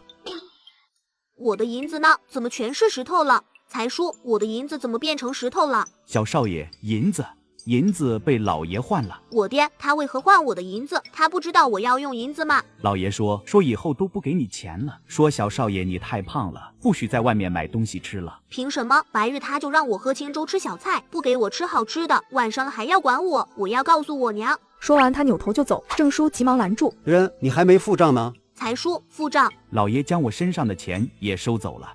你为何不早些告诉我？老爷说了，让您要买吃食时，发现没银子，您就老实了。谁知您先吃了再给钱。郑叔，我赊账，明日再来给你银子。小本生意，概不赊账。我爹是城里刘家酒楼的老板，我还能欠你煎饼钱不成？刘家酒楼你知道吧？不知。我把玉佩抵给你，等我拿银子来赎。不，我不赎了，你就说这玉佩可以吃几张饼吧，左右我回家也没好吃的吃。郑叔怎么都不肯收玉佩，两人僵持不下，他只好拿着玉佩看向花卷。玉佩贵重，你拿回去收好。今天这煎饼就算我请你吃的，不需要付钱啦。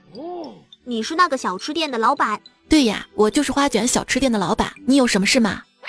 我决定了，我要帮你干活还债。富家小少爷为了能在小吃店吃好吃的，竟让富豪老爹花钱来打工。花卷一听这好事，顿时两眼放光，答应了。然而这一决定让墨川十分疑惑。你怎么答应了？他一个小孩子能干什么？还是个熊孩子，到头来是还要我们哄孩子。你少瞧不起我，我会让你刮目相看的。花老板，我吃了你一个三明治，你让我干什么？你说。那你去把那几张桌子擦一下吧。刘耀祖二话不说，拿起抹布就走了。他也不是那种熊孩子，只是从小就知道只要哭闹就能得到想要的东西，有这么好用的方法，他当然会用了。那你也不能留下他干活啊！这么小的小孩能干什么活？该不是他爹见我们店里东西好吃，派他来偷师的吧？我们得看紧点。醒醒吧，都是预制菜，有什么可偷的？主要是他爹给钱。给钱啊？那行，叫我哄着他都没问题。不一会儿，刘耀祖就擦完了桌子。虽然干活马马虎虎，但是还算认真。让你这么干上1个小时，说不定还能减肥呢。对了，你爹每天都给你吃些什么呀？早上吃馒头和粥，中午吃粥和腌菜，但是我都不吃，太难吃了，我都偷偷跑到外面买好吃的吃。晚上就吃煎饼，郑叔的煎饼特别好吃，我最喜欢火腿肠了。这么精彩的视频当然要配点饮料，边喝边看。我刚在抖音商城秒杀频道买的经典碳酸饮料，6瓶不到9块9，冰爽清凉解渴。点商城，进入秒杀频道，或者直接点评论区就能买，还有超多优惠券限时发放，抢到就是赚到，就在评论区先到先得哟。你爸爸让你减肥是为了你好呀，太胖会长不高的，你怎么能偷偷吃东西呢？没办法，我就是看见好吃就想吃。你现在这么胖了，想不想减肥呢？想的，隔壁福妞都不肯跟我玩，她嫌我胖了，她现在都跟王二宝玩，而且王二宝他们也总是欺负我。一想起这些委屈事，他的情绪低落到了极点。减肥有很多种方法的呀，也可以吃很多好吃的，你要对自己有信心。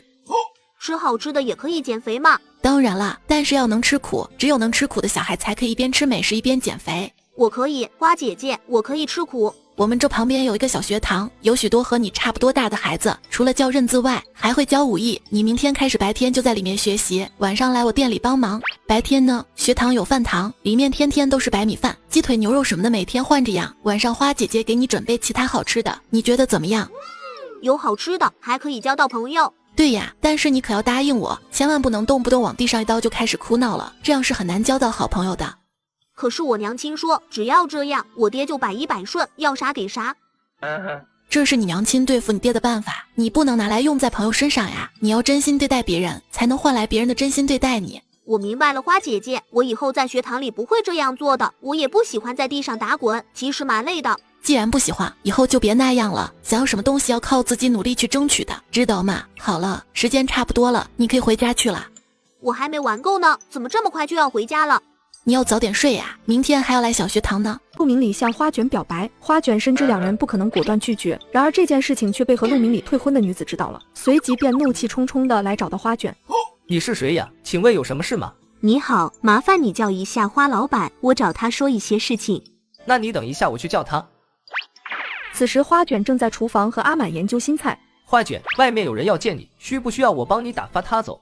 谁呀？就是陆府收烟那天晚上来找陆明哲的那个女的，你还记得吗？我记得那女子叫萧武，是陆明里的前任啊。我觉得你跟他没什么可说的，不如我让他走吧。不用，我去看看他有什么事。花老板，好久不见。萧小姐，请问你找我有什么事吗？我不明白。不明白什么？我与他订婚10余载，你可知道？我听说过，可这和我没什么关系啊。我不明白远州哥哥为什么会这么轻易的放下10余年的感情，他竟为了你说放就放。等一下，怎么会是为了我？你们不是早就解除婚约了吗？可是我父亲已经松口，只要他回头，我们还能重新订婚，但是他不愿意了。我不明白他为什么会选择你，他的大仇未报，你不过一个商女，能为他做什么？没想到他也有色令智婚的一天。这么精彩的视频当然要配点饮料，边喝边看。我刚在抖音商城秒杀频道买的经典碳酸饮料，6瓶不到9块9，冰爽清凉解渴。点商城，进入秒杀频道，或者直接点评论区就能买，还有超多优惠券限时发放，抢到就是赚到，就在评论区先到先得哟。首先，关于报仇，他会有自己的打算。你父亲如果靠得住，当初为什么会让你们退婚？其次，你们订婚10几年都没见过几面，哪里来的感情啊？而且你们都已经取消婚约了，既然他没有重新订婚的意思，你不如也放下，去找一个真正和你两情相悦的人。可是每个女子都是如此，我算幸运的，能见到她的模样。许多人连面都没见过，不也是这样过一生？怎么去找两情相悦之人？去认识一个人，去尝试着了解他，而不是先接受他了，再说服自己去爱上他。你觉得你爱陆明里，其实会不会只是因为你已经习惯了他是你未婚夫这个身份？小时候，我爹娘便告诉我，我有个指腹为婚的夫君，是平阳侯府的世子，所以我从小便知道远州这个人的存在。不过后来侯府事变，我父亲便断然解除了婚约，我也闹过，但是无济于事。可我又有什么办法？我不过一个弱女子，未嫁从父。都过去了，我们应该向前看。男人嘛，分开就分开，下一个更乖呀。花卷的一席话让萧武的脑子当了机，随即他就表示要回家好好消化一下。晚上，刘耀祖的爹娘带着他一起来到小吃店找花卷。感谢花老板，如今耀祖瘦了许多，那臭脾气也改了许多，还是您有办法。花老板，我也特别感谢您，您是我们一家的大恩人。我还想问问，耀祖说他在您这既可以吃到好吃的，还不耽误减肥，您可是有什么好办法？可不可以也告诉我？嘿嘿，我愿意花银子。女孩带着现代减肥茶帮助古代贵妇瘦成了一道闪电。随后这个消息传开了，一众贵妇纷纷前来购买减肥茶。当他们减肥成功，以前的衣服穿不了时，花卷摇身一变推出了各种服饰吸引他们前来购买。大家都别急，我还没介绍完呢。不用介绍了，你们家衣服我们都是买过的，你直接说价格吧。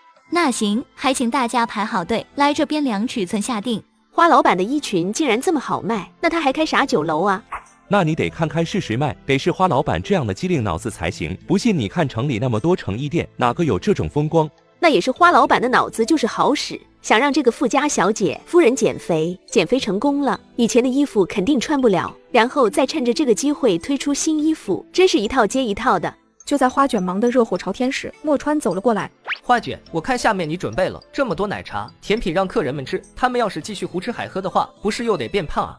这你就不懂了，他们减肥成功了，得买衣服，然后再吃胖了，又得继续减肥，减肥成功又得买衣服，这样可以给我们绣坊创造不少营收。反正他们都是达官贵人家的小姐夫人，不差钱。你还真是套娃界的一把好手啊！这时花生急急忙忙跑过来，姐姐，姐姐，怎么了？是店里有什么事吗？不是，是陆将军刚刚打电话来说他回来了，现在楼下后院等你。你换新手机了？对呀，之前手机有点卡，就换了台新的。那旧的呢？旧的当然第一时间找转转上门回收了，卖了2400多，他们家价格公道，打钱又快又干脆。现在转转就连相机和无人机这种摄影器材，还有 LV 包和腕表之类的奢侈品都能回收，趁着旧的还值钱，二手回收我推荐转转。经过上次拒绝陆明礼后，一段时间没看他，花卷心里很不是滋味，这才明白自己内心真正的想法，他急忙跑了出去。你回来了。我回来了。你今天穿的十分漂亮，可谓是龟姿伟态，不可胜赞。谢谢。我刚回来，还未进城，想先来你这处告知你一声。你这段时间去哪儿？都没见到你人。我奉命去了一趟边疆，那边战争已迫在眉睫，我不能临阵脱逃，你能否理解我？我理解，比起儿女私情，保家卫国才是第一位。花卷，我们虽然不是同一个世界的人，但是我想好了，待我把这边的事情安顿好，就随你走。你放得下这里的一切吗？主要是陆奶奶怎么办？有陆明哲在，祖母自会得到妥帖的照料。她已经这么大了，理当肩负起责任了。那行，我在小吃店等你回来。正在两人你侬我侬时，墨川正好路过，我什么都没看见。两人经过墨川这么一闹，瞬间没了气氛，只个回个家。你真的要和陆将军在一起啊？那他到店里来能干嘛？跟我一样端茶倒水吗？简直无法想象陆将军围着围裙给客人上菜的样子。如果他到店里来，我是不是资历比他深？那他是不是还得听我的？不是，你只会多一个老板。我听萧小姐说，陆将军的父母双亡，你知道因为什么吗？这个可是禁忌话题了。他爹通敌，被皇上处死了，他娘亲接受不了就跟着去了。不会吧，你弄错了吧？他爹怎么可能通敌？通敌不是诛九族的罪吗？这说不通啊！这可是所有人都知道的事，我怎么会弄错？当时陆将军在前线战场立功无数，拿了所有军功，保下了侯府其他人，圣上这才没有追究到底，只是削了爵。那他爹真的通敌了吗？这高门侯府的事，我一平民百姓哪里知道？远州一心为国，所有人都有目共睹，说是忠义之士也不为过吧？如果他父亲通敌，又怎么能教出这样的儿子？远州，你叫的倒是亲热。这时传来一辆辆马车驶过的声音，花卷就知道绣坊那边结束了。婵婵，你去看看绣坊要不要帮忙？你叫我什么？你给我住嘴！你不是嫉妒我叫远州亲热吗？我怎么能厚此薄彼啊？川，你闭嘴，不许这样叫我！啦，我要吐了。墨川急得脸红脖子粗，但也不忘花卷的吩咐，骂骂咧咧出门了。没过几分钟，秀云满面红光，兴致勃勃地进了小吃店。花妹妹，这个绣坊的衣服实在太漂亮了，这简直是我见过的最好看的衣服，还有那些小吃每一个都那么美味。依我说，刘家酒楼输给你们理所当然。您还没吃饭呢，饿了吗？不饿，在绣坊吃了这么多，这哪里还能吃得下？虽然你现在瘦了下来，但是你要坚持下去，身材才能保持，可不能跟其他人一样胡吃海喝。好的，谢谢花妹妹。对了，这钱你可务必收下，我不像你啥都懂，我就只有钱，你不收就跟姐姐见外了，姐姐可是会生气的。那我就勉为其难的收下了。说话间，墨川回来了。绣坊那边客人已经散了，只是丽娘他们还要忙着核对订单，恐怕今晚很要忙一阵子了。他让我跟你说一声，明晚再过来。那我们准备吃饭吧。太好了，我都要饿死了。第二天，陆明礼就找到了花卷。我是亲假已结束，明日便要进京了，可能会在京中待上一段时日。好吧。花卷，至多1年，我必能将此处诸事了结。我言出必行，请你放心。我又没说什么，干嘛这样一本正经的？明晚我会让管家将我的私藏送来，有圣上赏赐于我的，也有我父母所赠。若以后你累了不想开店了，也足够我们生活一段时间了。先别送来，等你回来我们再说这事。好，那此事暂缓。你等我一下，我给你拿一些吃的，你路上吃。如此多，都是何物？都是吃的，看着多，其实是食盒大。天气渐渐热了，你吃快点啊，不然会坏。好了，你快走吧，太晚了。对了，如果要给你写信，该寄往何处？将信寄往码头巷城府即可，那是我外祖家，我住处不便收信。好了，我记住了。陆明礼在皇宫和皇上密谈了2个时辰后，一出来就碰到了太史令。陆将军，我听闻花卷小吃店的女店家与您相熟，我夫人上次买了他们家的咖喱蟹和佛跳墙，惊为天人啊！可惜再也没订到过了，不知道陆将军可否帮忙预订一份？银子好说。带我回去时帮您问问。有劳陆将军了。太史令走后，太常少卿又凑了过来，假装无意的跟他打了个招呼。陆将军，真巧，您也出宫去。陆将军此次北上辛苦了，真乃是国之栋梁，年少有为啊。少卿有事还请直言，前方出了宫门，我便与您方向相反了。那我就直说了，我听闻花卷小吃店的女店家与您相熟，我夫人有幸吃过一次那咖喱蟹和佛跳墙，回来就跟我说啊，太好吃了，怎么都吃不够。可惜这2样菜预定太难，据说都排到半年后了。那带我去帮您问问，看看能否破例让您插队。那就多谢陆将军了。换新钱旧机一定要先估价，2手回收我推荐转转。街上吉陆明里被各路官员请求帮忙订购预制菜后，转头就遇到了礼部侍郎。陆将军，我听闻花卷小吃店的店家与你相熟，且好事将近。的确如此，没想到消息传得如此之快。不瞒您说，我欠花老板一个大人情，自然关注他多些。此话怎讲？年前我老母亲去了，多亏的花老板为我寻来我母亲心心念念的家乡菜，圆了他一个念想。原来如此。花老板乃是异乡人，我想待你们2人成亲。他若没有长辈在此处，而你们不嫌弃的话，我夫人可为他梳妆。梳妆？是了，按照礼仪，新娘子出嫁前需由其母亲为其梳妆，打理仪表。我听说花老板在此处没有亲人，所以这才有了这个想法。原来如此，那便多谢夫人了。祖母年岁已高，我从未涉猎过此类事宜，花卷也对这里的礼仪知之甚少，还望您和您的夫人不吝赐教。您这话说的，我是做什么的，您就放心吧。若到时给您列个表，什么时间该做什么，我写得一清二楚给您。陆明礼和礼部侍郎道了谢，正要离宫，后面一个小太监一边跑一边喊着：“陆将军，陆将军，请留步。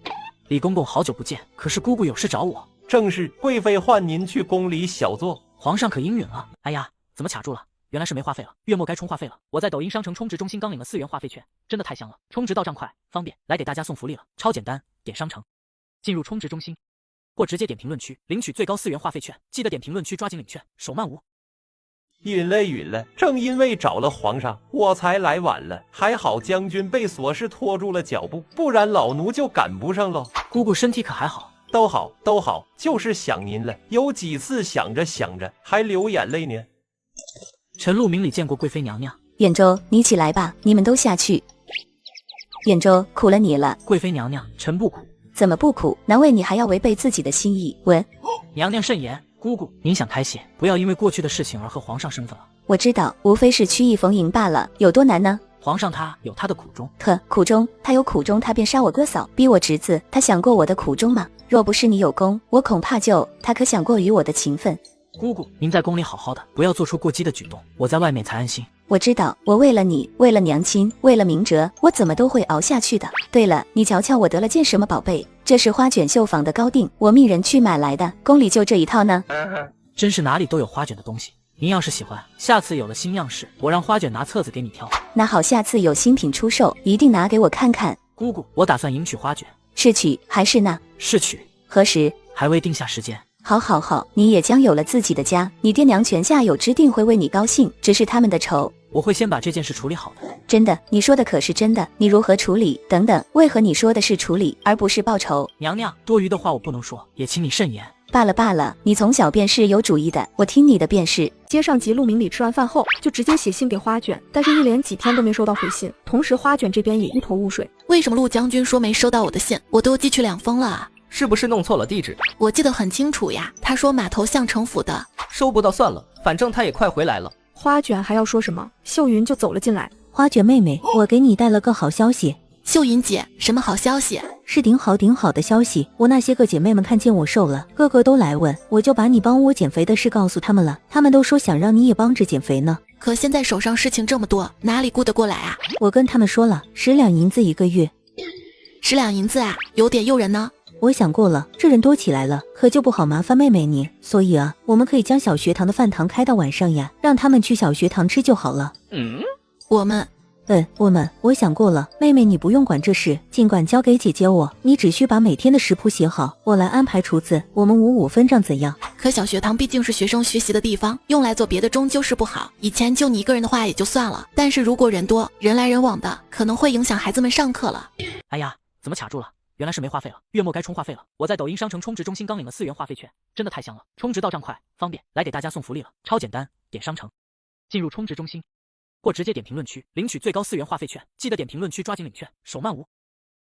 你瞧我这脑子，没想到这点，还是妹妹你考虑周全。所以你想要开设减肥班，必须要有另外的房子。对，要有另外的房子。想要减肥，运动和饮食两者相辅相成，缺一不可。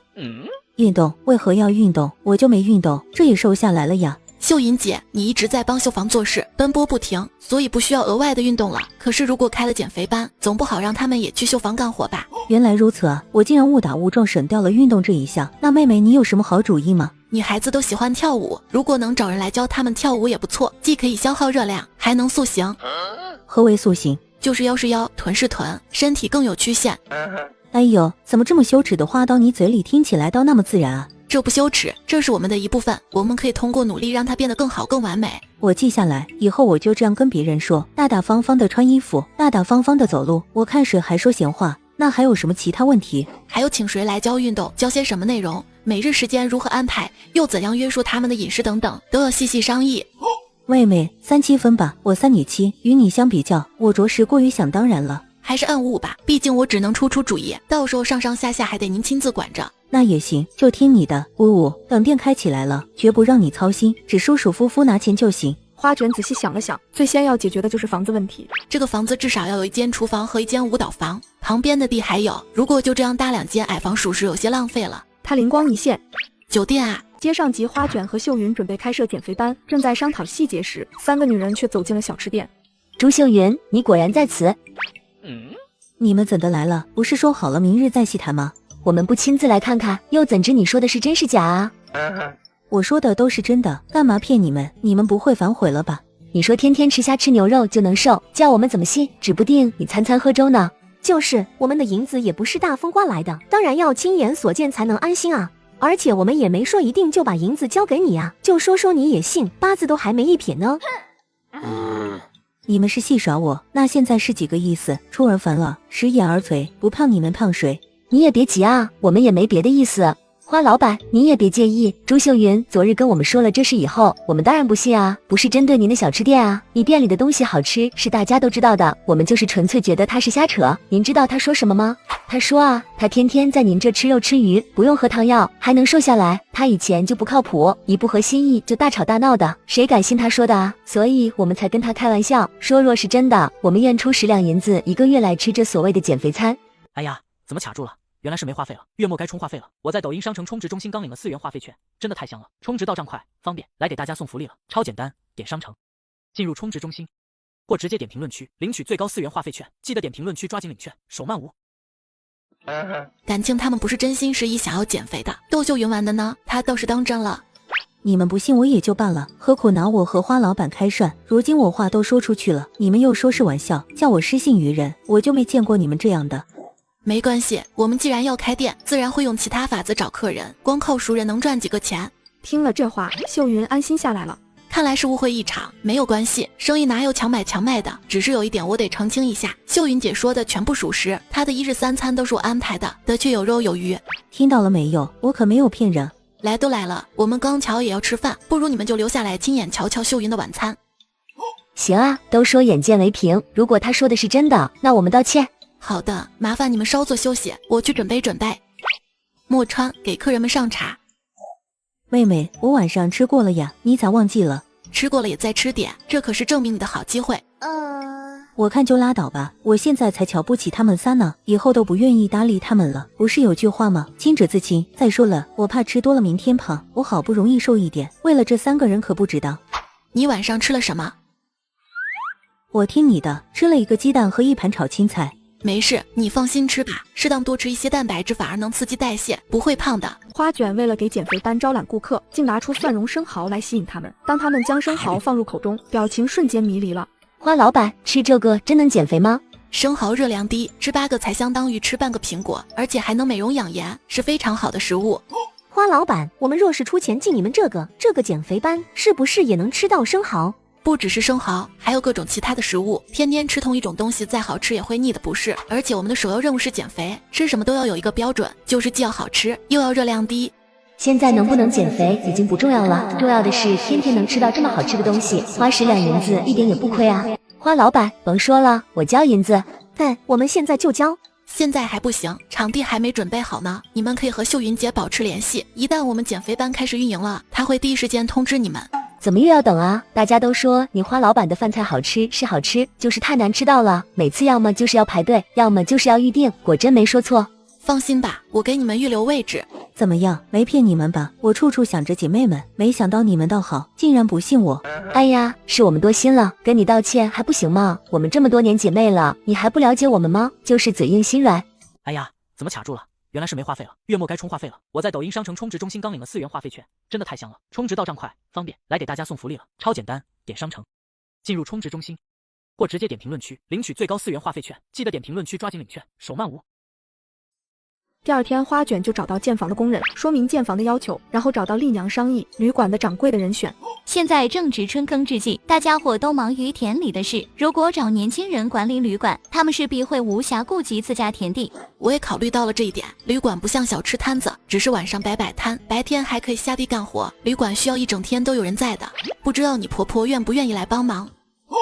我娘定然是想来的，但这如何能行？她眼睛花了，平日里走路都靠摸。花了不要紧，可以戴眼镜啊。眼镜是何物？这样吧，我明天带几副各个度数的老花镜来，让她试试看。老花镜又是何物？花卷简单的跟他解释了一下，他略微有些明白，然后对花卷说：那我回去告知他一声，另外还可以找村子里的老太太们来，反正他们一个个闲得天天在村口嗑瓜子。花卷第二天找到眼镜店，和店员说了一下江婆婆的情况。可以把人带来吗？人来不了。那你形容的我也不一定能拿得准啊。没事，你就各种度数的老花镜给我都拿一副。那我先给你拿150度的和200度的，先拿这2幅去试试吧，不合适再来换。我没这么多时间，你从150度到400度的都给我拿一副吧。为了保险起见，他又让店员配了各个度数的近视眼镜。你确定要这么多吗？对的，而且我不来退了，直接给我拿吧。对了，再买一张视力表。亲，视力表我这边免费送你一张哦。花卷将近视眼镜带到古代，当江婆婆拿过眼镜戴上时，世界顿时变得清晰了。婆婆现在感觉怎么样？感觉亮了不少，但是感觉有些模糊。这是300度左右，你试一试这个500度的，比上次清晰多了，但还是有些模糊。这是最高的800度了，您戴上看一看。我能看清了。花老板，我谢谢您。我原以为我这辈子就这样在昏暗中等死，没想到您能让我重获光明。看您这话说的，您不是瞎了，只是近视，戴上眼镜就可以了。这东西是神物啊！花老板，家中只有这些钱了，您先收着，我再慢慢攒钱给您。要不了这些，我们不是说好了让江婆婆帮我看店吗？眼镜就算是送给婆婆的了。以后开了旅店，总要有人做些换洗、洒扫的活。虽然我眼下平日里也有和邻居来往，我倒是认识几个寡妇，家里过得艰难，我只要跟他们说，他们肯定愿意来干活的。那旅馆这边便麻烦您照看一下了。马上月底了，是不是该开个会了？哎呀，怎么卡住了？原来是没话费了，月初该充话费了。我在抖音商城充值中心刚领了4元话费券，真的太香了，充值到账快方便，来给大家送福利了，超简单，点商城，进入充值中心，或直接点评论区领取最高4元话费券，记得点评论区抓紧领券，手慢无。现在算算也到时间了，丽娘你通知大家，今晚小吃店营业结束以后开会。随后花卷戴着眼镜，又找到天天沉迷于书籍的孙秀才。花老板，你有什么事吗？孙秀才，你看远处会不会模糊？花老板，您可真是神算子，的确，几米之外我便看不清人脸了。你把这个戴上试试。妙哉妙哉，花老板您竟是这个模样。好家伙，感情一直都没看清过我的样子啊！行吧，既然能用你就留下吧。这天营业结束，小吃店的员工代表大会开始了。丽娘首先汇报了绣房的营收。花老板，这个季度绣房一共收益380两银子，除掉人工开支和布料开支加起来70多两银子，还剩310多两。那我拿走150两，剩余的银子留在绣房，除去日常开支，等年底大家一起分红。绣房和以前不一样了，所以分成模式也要改。好了，下一个。花老板，我先来。我们摊子这3个月挣了100两，扣除材料30两，还剩70两，这是给您发分成。另外这几两银子是捐给小学堂的。你们不用这么做，我们小吃店的收益足够支撑小学堂的。花老板，您为了开小学堂花了不少银两，我们都看在眼里。说白了，小学堂和您一点关系都没有，您还这么慷慨，那我们身为村民，不做些事哪里说得过去？不光这次，以后每个季度我们都会捐一些钱给小学堂。我们也愿意捐钱。花生爷爷也跟着站起来，刚要开口就被胖婶打断。您老就算了，你又不是咱村子的人，不用捐钱。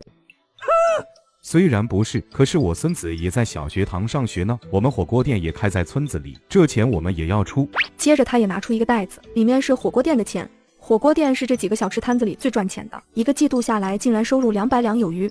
轮到刘氏，他有些不好意思，臭豆腐毕竟没有烧烤那么受欢迎，所以他们利润并不多。我们会更加努力的。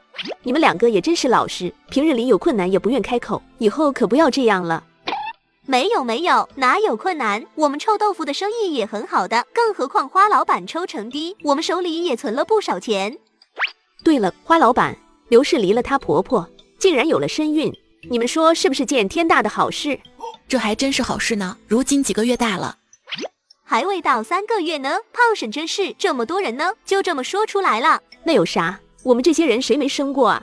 他扫视一圈，最后定格在小吃店4人组身上。开会呢，您少扯些别的。那你平时注意点，不要干重活。花老板放心，大夫说我这胎稳得很，而且重活累活我夫君都抢过去了，我就收钱。如果你们忙得过来，我就再想想，看有哪些食物可以开发，让你们一起搭着卖。那谢谢花老板。最后便是郑叔，他的煎饼摊子才开了没几天，花卷就对他说：“郑叔，您下次再盘账吧。”谢谢花老板，我现在没钱下学堂捐钱，以后我早晨便去小学堂为孩子们摊煎饼，我有的是时间。那行，另外您算工钱。我不要工钱，就是想尽一份力。咱们村真是越来越有人情味了。小学堂刚刚建成，有许多地方还没有完善。今天既然说起这个，我也在这拜托大家，如果我不在的时候，小学堂有什么困难，还请大家帮帮忙。这有啥？花老板的事就是我们的事，更何况小学堂关乎到村子里的所有孩子，您不说我们肯定也会去帮忙的。第二天，花卷就帮莫川报了个驾校班，也给自己和花生报了个马术班。只上了1节课，花卷便要莫川把马借给他，他要自己骑去陆将军府，去问问那个马头巷到底是怎么一回事。你在开玩笑吗？刚学1天就敢骑那么远？我慢慢晃过去嘛，又不飙马。那你知道路吗？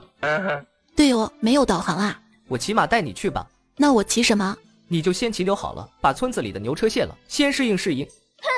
阿毛，你明天去买羊的时候，帮我买匹马回来，要温顺的，还要威风凛凛的那种。他哪里懂挑马？花老板，您别为难我了，我是真不会，马这样贵的东西我摸都没摸过呢。你先练个几天吧，我再帮你挑匹好的。见状，花卷只能放弃，但是他有理由怀疑这是莫川抡了1天方向盘后对他的报复。随后，他依照昨天的承诺，拿着几个鸡架找到刘氏，他要教刘氏炸鸡架，这得带15个铜板。花老板，这是鸡呀，会不会卖得太便宜了？虽然是鸡，但只是鸡骨架，没有什么肉，所以价格不一定太高。刚回到店里，莫川就迎了上来。花卷马上到端午了，要不要再办一次篝火晚会？那这次就不限于村民的参加，可以让所有人都加入进来。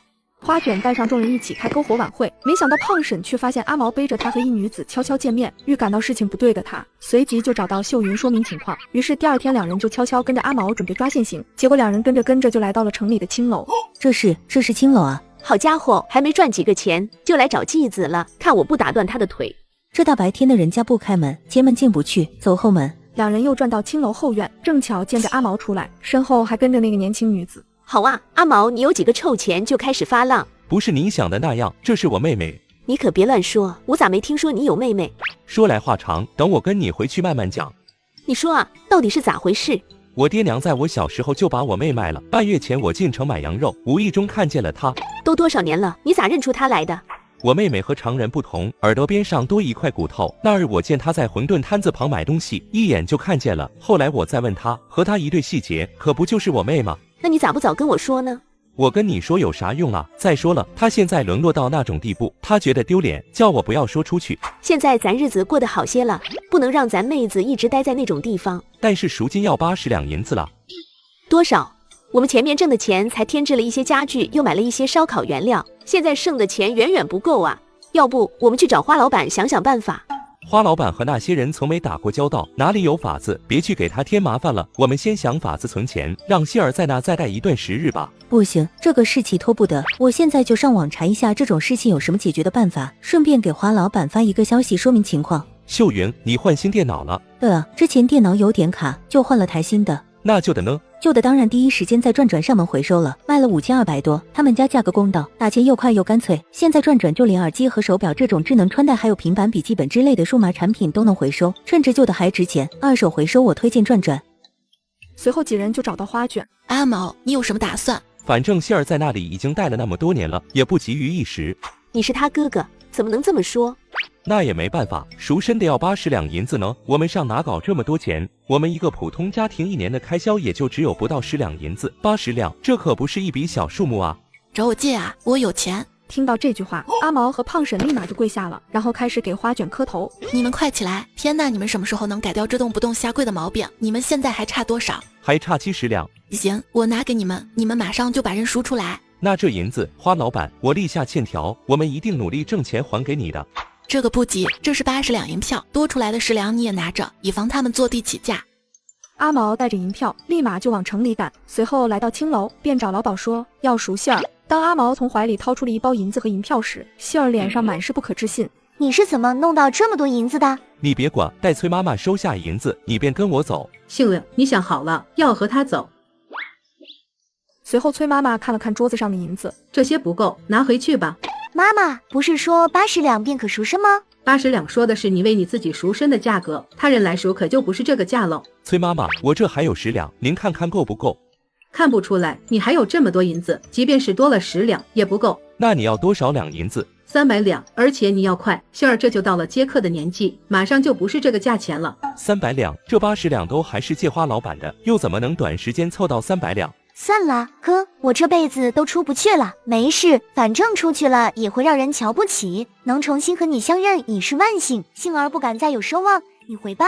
妹妹等我，我一定会努力攒够钱的。阿毛走后，杏儿也准备回房去。你怎知他就是你亲哥哥？他这么多年都未曾找过你，突然冒出来，你就信？我与他对过，各个细节都对得上。再说，若他不是我亲哥，又何必帮我赎身？这可说不好，你哪知这是间的险恶？你也别怪我，他若真铁了心要赎你，必然会另想办法，且等着吧。回到小吃店，阿毛讲出了事情的经过。他要300两银子，300两银子还真不少了。他还说杏儿马上就要接客了，再拖就来不及了。杏儿多大了？他比我小不少，今年应该20有3了。23岁才逼他接客，这个青楼还挺奇怪的。杏儿是被你父母卖到青楼的吗？不是，杏儿本来是被卖去当丫鬟，不知怎的又被卖去了青楼。这次我跟你一块去。那怎么行？那种地方岂能让您去？你是疯了吧？哪有清白女子进青楼的？对，莫川，你也一起去，万一谭不龙打起来了，你还能挡挡。我去就行，你别去了。你觉得我会在乎这个吗？随后几人到了青楼，来到了崔妈妈面前。倒是小瞧你了，这么快就筹齐钱了。你自己说的300两银子还没到1个时辰，可不能再反悔了。这位是？我是阿毛的老板，他的钱就是我借给他的。我觉得你很是眼熟，还请问贵姓？免贵姓花。原来你就是城外花卷小吃店的花老板，难怪他能这么快凑齐这么大笔银子。这时杏儿也得了消息，来到了这个房间。哥，杏妹子，别怕，我们带钱来守你了。这是你的下人？不是下人，他们在帮我管理摊子。崔妈妈，我这次来想问问，300两的价格可不可以再商量一下？据我所知，杏儿还没开始挣钱，这个价格有点高了。听说你对店里的下人都很好，看来真是这样，竟然能为了他们来青楼跟老鸨讨价还价。呵呵，其实300两不过是我的随口玩笑罢了，花老板不必当真。这话一出，在场所有人都不解。崔妈妈是怕杏儿所托非人，不愧是把生意做那么大的花老板。的确，在我这不是稀罕事了。300两我赚不到，但是也吓跑了不少不诚心之人。能拿300两来赎一个继子的，想必也会好好待他。你们走吧。我竟真能走？走吧走吧，别再回来了。到了小吃店，阿毛问出了他的疑惑。花老板，崔妈妈说要300两，怎么你只给他80两，他也收下了？他原本就没想要那么多，300两是拿出来瞎推些人的。崔妈妈怕你对杏儿不好，所以才故意说了一个高价，想你知难而退。如果你不放弃，她见到你的诚意也会让杏儿走的。原来是这样，这个崔妈妈倒不是坏人。妈妈是好人，当初我被转撵卖到了青楼，她知我不愿当继子，便让人将我歌舞，我才能做个清官儿。楼里像我这样的女子还有许多个。妈妈说，如果有一天我们能赚到她的本钱，就通通放我们走。所以你的赎身钱是80两，这是当时买的银两和这么多年养你的钱。难怪姐妹们的赎身钱都不一样。不管怎样，都是过去了。现在我们一家团聚，这可是天大的好事。杏儿，以后你就跟着哥嫂，我们现在日子好了，你的苦也到尽头了。杏，你先休息几日，往后跟着哥嫂卖烧烤。你说你学过歌舞？平日在青楼，我每日白天练舞，晚上表演。太好了，你不要去卖烧烤了，我有其他工作给你。花老板，您对我有救命之恩，你让我做什么我就做什么。换新钱救急一定要先估价，二手回收我推荐转转。接上集花卷将杏儿解救出来后，得知杏儿会跳舞，花卷立即邀请她来减肥班当舞蹈老师。秀银姐，这就是瞌睡送来枕头呀？妹妹，你说这话是什么意思？我们不是还缺一个教舞蹈的老师，不，夫子吗？杏儿姑娘可以到我们减肥班当夫子啊？什么意思？何为减肥班？就是让你做女夫子，教一些你怎么跳舞，让他们变瘦变健康。我是青楼出来的，怎么能做夫子？而且我也不会跳您说的那种舞。没关系，你有舞蹈功底，我们可以编一套，反正网上的教学视频多的是。对了，杏儿，你除了跳舞还会乐器吗？这个倒是学过。那你去小学堂当音乐老师吧。花老板，杏儿她小时候叫阿杏，要不把名字改过来吧？这个得问问当事人的意见了。我没问题的。处理完阿信的问题后，花卷为了感谢崔妈妈，就叫墨川送去了一些沐浴露等物品，随后就凭着记忆骑马来到了将军府。花老板，可是有什么难事？那倒没有，陆奶奶睡了吗？我来看看她老人家。那我去通报一下她老人家。老夫人还未睡下，一听您来了，开心得很，急忙叫我来带您过去呢。孩子，你可是遇见什么麻烦事了？倒也不是什么大麻烦，就是我给陆将军寄信，他好像收不到，我想来问问您地址，是不是码头巷的城府？没错，城府的确在码头巷啊，怎么会收不到呢？是渡口码头的那个码头吗？不对，是骑马的马，难怪他收不到了。此码头非彼码头呀！好家伙，谁能想到巷子名叫码头呢？原来如此，我还以为是靠近码头的巷子呢。相传先帝登基前，一路打到了那条巷子，他身中数箭，身下战马调转码头，将他驮回了军营，码头巷因此得名。这个名字原来是有典故的。随后花卷和陆老夫人又聊了会店里发生的趣事，花卷便起身告别了。刚到门口，就看见墨川一脸愤慨地站在他的马旁边。你怎么来的？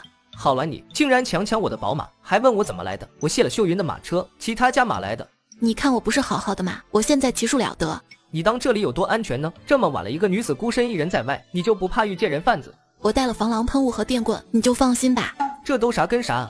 好了，等你拿到驾照，我给你买辆真宝马赔罪行了吧？这还差不多，说好了哦，不许改了啊。两人一起回到店里，花卷立刻重新写了一封信，立即寄去了码头巷。随后又在网上找了一些跳舞视频，准备让阿信学习。第二天就到现代买了一台8手钢琴给崔妈妈送去。如此一个庞然大物，瞬间就引起了不少人的关注。崔妈妈，这是何物啊？这是从海外运来的，那边最流行的乐器，举国上下只有我这有。如此庞大的乐器，弹出来的莫非是天籁之音？很快，青楼来了一个庞然大物的消息便传遍全城，有几个乐痴包了年，就为了每日研究这钢琴，吵得姑娘们每天都睡不着觉。但是也没办法，谁叫他们出了高价钱呢？没2天，竟然真让他们谱出了一个曲子。当他们迫不及待要昭告天下时，却被崔妈妈阻止了。在你们传出去之前，我得先让一个人听听这首曲子。什么时候轮到你一个老鸨在这指手画脚了？琴是我的，的也是我的，你们大可以带着你们的谱子去找别的琴。随后崔妈妈就想让楼里精通乐器的女孩来学习，这几人瞬间不乐意了。此乃高档乐器，怎能容继子碰？在我们的地盘上瞧不起我的姑娘们，信不信我把你们赶出去呀？你们不可理喻，你们知不知道我们谱的曲子有多大的意义？若是传出去了，可以载入史册。那我就让你们先成为载入史册的第一批在妓院被打的乐师。等我们状告圣上，就说你们有稀世宝物，届时你们还不老老实实交出来？那你们如果这么说的话，今晚这琴就得进厨房。你竟想要毁掉这琴？怎么了？这琴对我而已就是个赚钱的物件，我可没你们这么爱惜我自己的东西，我爱怎样就怎样。我今天把话给你放这，你们想来交齐了钱就可以来，但是别在这逼逼赖赖，你可别忘了，琴是我的。这样吧，大家各退一步，我们可以先等你的人来听曲子，但是要由我来弹奏，总行了吧？不过这一切都要在私下秘密进行，断不可让外人知晓。真搞不懂你们这些人假清高个什么玩意儿。行吧，依你吧，就秘密进行。于是崔妈妈晚上就让人到小吃店告诉花卷医生，让他抽点时间来青楼听曲。竟然这么快就谱出曲子来了。这就是你要等的贵客。正是。我可以开始了吗？可以，辛苦您。随后乐师慢慢坐下，双手轻柔地放在琴键上，抬头闭眼深吸几口气，一套连招十分虔诚。花老板，你觉得怎么样？好听吗？还不错。这位姑娘好大口气，莫非你也会弹？我会一点点。那就请姑娘为我弹奏一曲，好让我们长长见识。随后花卷就弹奏了半曲致爱丽丝。不知这位前辈，这首曲子叫什么名字？我不是前辈，我会的也很少。这首曲子叫什么也不重要，它不会出现在这个世界上。听他的意思，他一定是个隐士高人了。您作有如此好听的曲子，却大隐隐于市，让我等汗颜。你们误会了，这曲子不是我做的，这是海外洋人的曲子。洋人知道吗？他们的东西到我们这不一定就适合我们。我相信你们也能创作出有我们风格的曲子，然后扬名中外。现在时间不早了，我得回去了。花老板，我打听到您不喜欢黄白之物，独爱一些花瓶、器皿类的。可我这小小青楼偏偏俗得很，没有那些东西。这是我们家被抄家时，我母亲偷偷留给我的，我保留至今。如今我没有什么可给您的，还望您收下。这是你母亲留给你的，我不能收。我留着也没用，不知道多少双眼睛盯着我，我带也带不得，卖也不敢卖，不如送给您抵着秦钱。他们都说您有办法出手，我这才敢给您拿来，不然这种来历的物件我是断断不敢拿到您眼前的。花卷见他执意要给他，于是就收下了。我的确是有办法出手，但是你不用留下个念想嘛。这镯子放在我这，我怕弄脏了它，有些事有些人记在心里就好了，这些死物能有什么念想？花卷将崔妈妈给的玉镯拿到古玩店准备出手，老板第一眼就认出了这是个好物件，随即他就给几个富太太打去电话。没过一会儿，几个富太太就走了进来。快把那个玻璃种拿出来我看看。您瞧，好东西就是藏也藏不住啊！你们看，这可是胖圆条玻璃种带飘花啊，这么肉的胖圆条，而且是冰种，太鲜了。圈口多大？刚刚量了54的圈口，不算大。王太，我记得你是61圈口啊，这条不如你就让妹妹我。我买回去收藏，多大圈口有什么关系？倒是你，刘小姐，明明52，还跟人抢54的啊！我也回去收藏啊。这样的镯子戴在手上摔跤都不敢让手撑地的，各位想要就开价吧。见状，几个富太太纷纷出价，最后王太太直接出到382万5千，成功拿下手镯。这次看我为爱缩圈。61缩到54，王太太好魄力啊！我愿意，你管不着。交易完成后，花卷就买了一些现代用品给崔妈妈送去。花老板，我把菜谱给他们看了，他们特别满意，恨不得明天就来呢。你想办法多招几个人，你现在可是我们店的活招牌呢。我那个会啊，当初要是找画师多画些像就好了。你要是不介意的话，我做一个人形立牌，将你减肥前后的画像放在店里，做一个对比。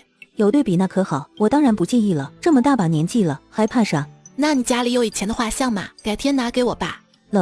改啥天了？你等着啊！秀云立刻跑回家拿画像去了。她走了以后，花生又跑进来。姐姐，我爷爷家里的鸡都长大了，爷爷说可以吃了，问什么时候给你拿过来呢？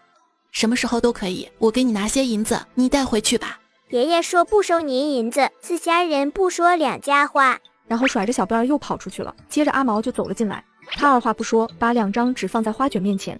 花卷打开一看，竟然是他和胖婶夫妇的死契，还盖了衙门的官印。你们这是干什么？多谢花老板对阿信的救命之恩，我们无以为报，只能想出这个法子了。70两银子不多啊，你们几个月就可以还给我了，何必把自己卖了个死契？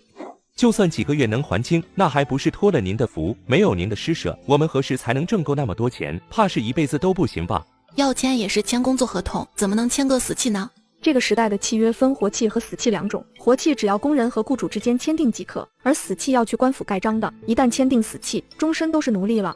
我只是不想昧着我自己的良心，我们祖祖辈辈都是雇农，从来就没吃过一餐饱饭。如今跟着您，我们不光能吃饱，还能吃上白米饭，签个死契也比以前的活契好上100倍啊！即便如此，也不能签死契，我明天就让人去衙门销掉。你们如果担心，我可以跟你们另签契约。可以签久一点吗？签1年，然后每年续吧。我也不知道小吃店会不会突然不穿过来了。1年太短了啦，不行，1年肯定不行。您给我们这么高的分成，怎么也得20年啊！两人为到底签多长时间争论不休，谁也不肯让步。就签20年吧，让大家安安心心做事。花卷找来一份合同，删掉一些用不上的条款，叫阿毛拿回去盖上指印。没过多久，旅店就建好了。当花卷准备开业时，没想到大家都拦着。这个急不得啊，得找人来算个吉日吉时才行。可不是嘛，小旅馆有厨房，不光要请财神爷，还要请灶王爷的。说完，他们几个女的便聚在一起商议该准备的物件。香火蜡烛得要有，还要有香坛。花老板这一看就没有，我们改天去买吧。行，顺便还得买3生5果。什么是3生5果？3生就是要有3种牲畜，5果就是5种水果。1只烤乳猪，1只鸡，还有1条鱼就够了。鸡得是一整只的，水煮的那种。鱼的眼睛得要用红布遮起来。我爷爷家有鸡，不用买。我会抓鱼，明天从河里抓条鱼就行了，省得买了。烤乳猪我去看看，能买到烤好的。行，其他的我们几个合计，一起去城里买。最近的好日子嘛，在6月初6，时辰就选4时。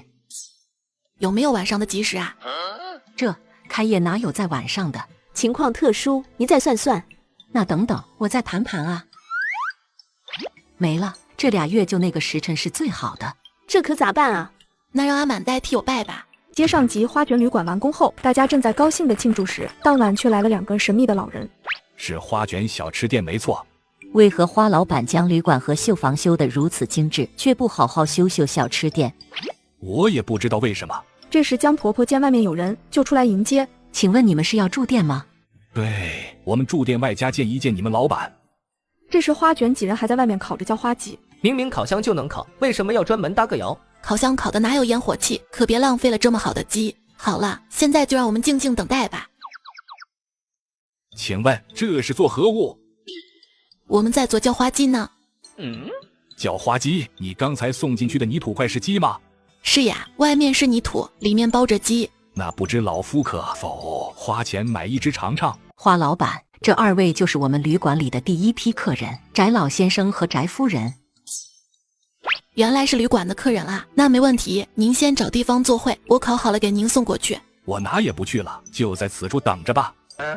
那怎么好呢？要等挺久的，我怕你会无聊。此处空气清新，又有花老板陪伴，怎么不好？我看挺好的。花卷听他这么一说，赶忙让莫川回去搬张板凳出来。花老板，听闻你不是这里人，为何要定居于此？大概是缘分吧，来了就走不了了。那是喜欢上这里的风光了。听我一位友人提起，你还开了一家小学堂，据说不但不收钱，还给奖励。是啊，我希望村里的孩子每一个都能识字、会算数，能够学习自己感兴趣的知识。的确是很伟大的想法。要知道，供一个孩子念书每年所需的银两，可以使一个普通家庭用3年。你还供了如此多的孩子。不只是我出钱，陆将军也出了钱的，还有村子里许多人都有捐款，所以资金方面不成问题。你倒是谦逊。说话间，莫川拿着主意来了，然后递给花卷一封信。是陆将军寄来的。花卷，国子监的翟思业早前告老还乡，我专门前去拜访，劝说他到小学堂来任教一段时间，你务必好好接待。收到远州的信了。嘿嘿，您都知道了，我不知翟思业身份，有失远迎，实在惭愧，若有招待不周之处，还请翟思业和翟夫人多多包涵。你也无需这么咬文嚼字，就按你平时说话那腔调就行。想必远州在信里也与你说得清楚，我也不用多说。但是有一点，我只答应他来此处考察，若是我们觉得此处不值得我们留下来，那我们定然会离去。这是当然，决定权都在你2位手里。只是请问一下，你们主要是考察哪几个方面呢？这时翟老先生眼睛不离泥摇，哼了一声，不说话了。他呀可是个老饕，主要还是看看你们的美食是不是真像传说中的那样好吃。我也不知道这传言到底说了什么，但是我敢说，你们如果留下来，我提供的3餐啊，都是你们没吃过的，包你们能吃好吃饱，而且连吃1个月都不带重复的。你这个女娃娃好大口气啊！你知我是谁吗？我生平最大的心愿就是尝遍了世间美食，也自问自己吃过不少。如今你却说有我们没吃过的食物，还1个月都不重样。小娃娃，你夸下海口前先去同远州打听清楚才好。我说能保证，就一定能保证。接上集国子监翟思业以为自己吃遍了天下美食，对小吃店的美食很是不屑，没想到花卷爆出的一系列菜名，听得他直流口水。姑娘，花老板，好了，我都信了。听你说的，我腹中饥饿难耐呀。不知我们何时开始任教？你考察完我了，那您呢？想要留下来的，先跟我说说您能教什么？我们村子可不养闲人呢。礼义诗恕我门门精通，儒家经典更是不在话下。我夫人乃是丹青大家，可教绘画，不知你可满意？哎耶，我们的确缺一个绘画老师，但是教背诗嘛，我们已经有一个夫子了，有点为难呢。你们学堂里那个秀才岂能和我比？我可是国子监的。国子监又如何？我们学生不以科举为唯一目标，若是您教学古板，我们也要考虑您的去留问题呢。不以科举为目标，那你办什么学堂？这不是害了孩子们吗？是不以科举为唯一目标，如果有孩子特别适合读书，那我必定会尽力托举他，但不是每个人都适合走科举知识的路线，更多的只是像我一样的普通人。我是想让他们学一些该懂的知识，以后能够立足于社会。如果再加上因材施教，让他们根据自己的兴趣深入学习，最后在各个行业成为优秀的人才，这就是我的一些初步设想。这些话让翟老先生陷入深思。不知有多少家庭为了孩子读书倾尽所有，可最终能成功登顶的又有几人？若真能普及基础教育，按天赋培养，不失为一个好的方法。我明白你的意思了，除了诗书外，我会教他们9章算术之法，这样可能留下来了。能，必须能啊！我前面都是跟您开玩笑的。你们住在旅馆不方便，我帮你们重新安排房子，带院子的，离小学堂近，怎样？几天后，翟老先生和狄夫人已经慢慢在上课了。花卷找来药组问了一下具体情况。太难了，翟夫子教的我都听不懂，还要做许多作业。我现在连坐马车回府都要拼命赶作业。这种方式不行，我得去跟翟四爷说一下。翟老先生，翟夫人，这几天住的习惯吗？住的不错，床也舒服，风景也好，甚好甚好。花老板，房间里的物件都很精致，特别是被罩上的暗纹，还有窗帘的花样，都很是奇特。窗帘上的花就算了，但是自己当初专门买的纯白的被罩呀，哪来的暗纹？莫非是被子上的 Happy Everyday？ 翟夫人不愧是单亲大家，观察力了得。花老板来找我们是有什么事吗？也没有什么，就是有学生反映您教的内容太多了，他们很难跟上。他们都是刚刚上学没多久的学生，可能一下子无法适应您的进度。诚然，是我考虑欠妥，那花老板有何良策呢？这些孩子在数学上也就和小学1年级的学生差不多，1年级好像都在学些加减乘除吧。不如从1位数的加减开始。前日已经教过了。那乘法口诀表，你是说99个？昨日就教了，大多数孩子都会背了。你这教的也太快了，难怪那些孩子们昨晚连觉都没怎么睡，全在背乘法口诀表。翟老先生拿出一沓孩子们交上来的作业。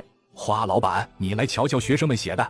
花卷好奇地看了看，竟然大多数都默对了。这也太厉害了吧，就1天，不光全部背下来了，还都默出来了。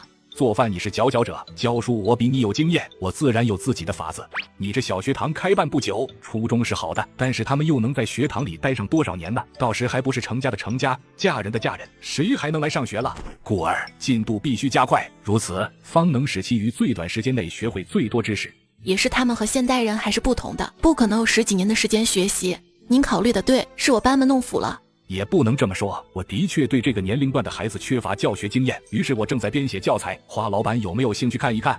我一看数学就犯困，还是不看了吧。不过我可以弄到一些教材，明天拿来给您看看有没有可以借鉴的地方。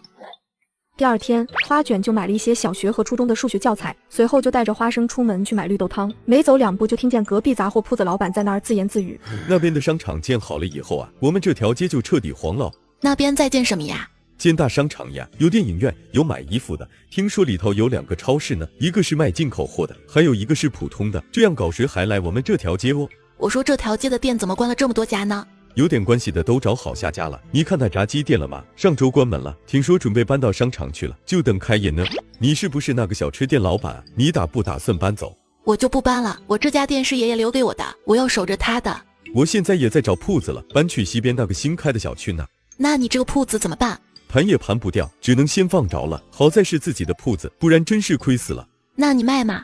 不好卖哦，交通不方便，旁边又有大商超，谁会接手啊？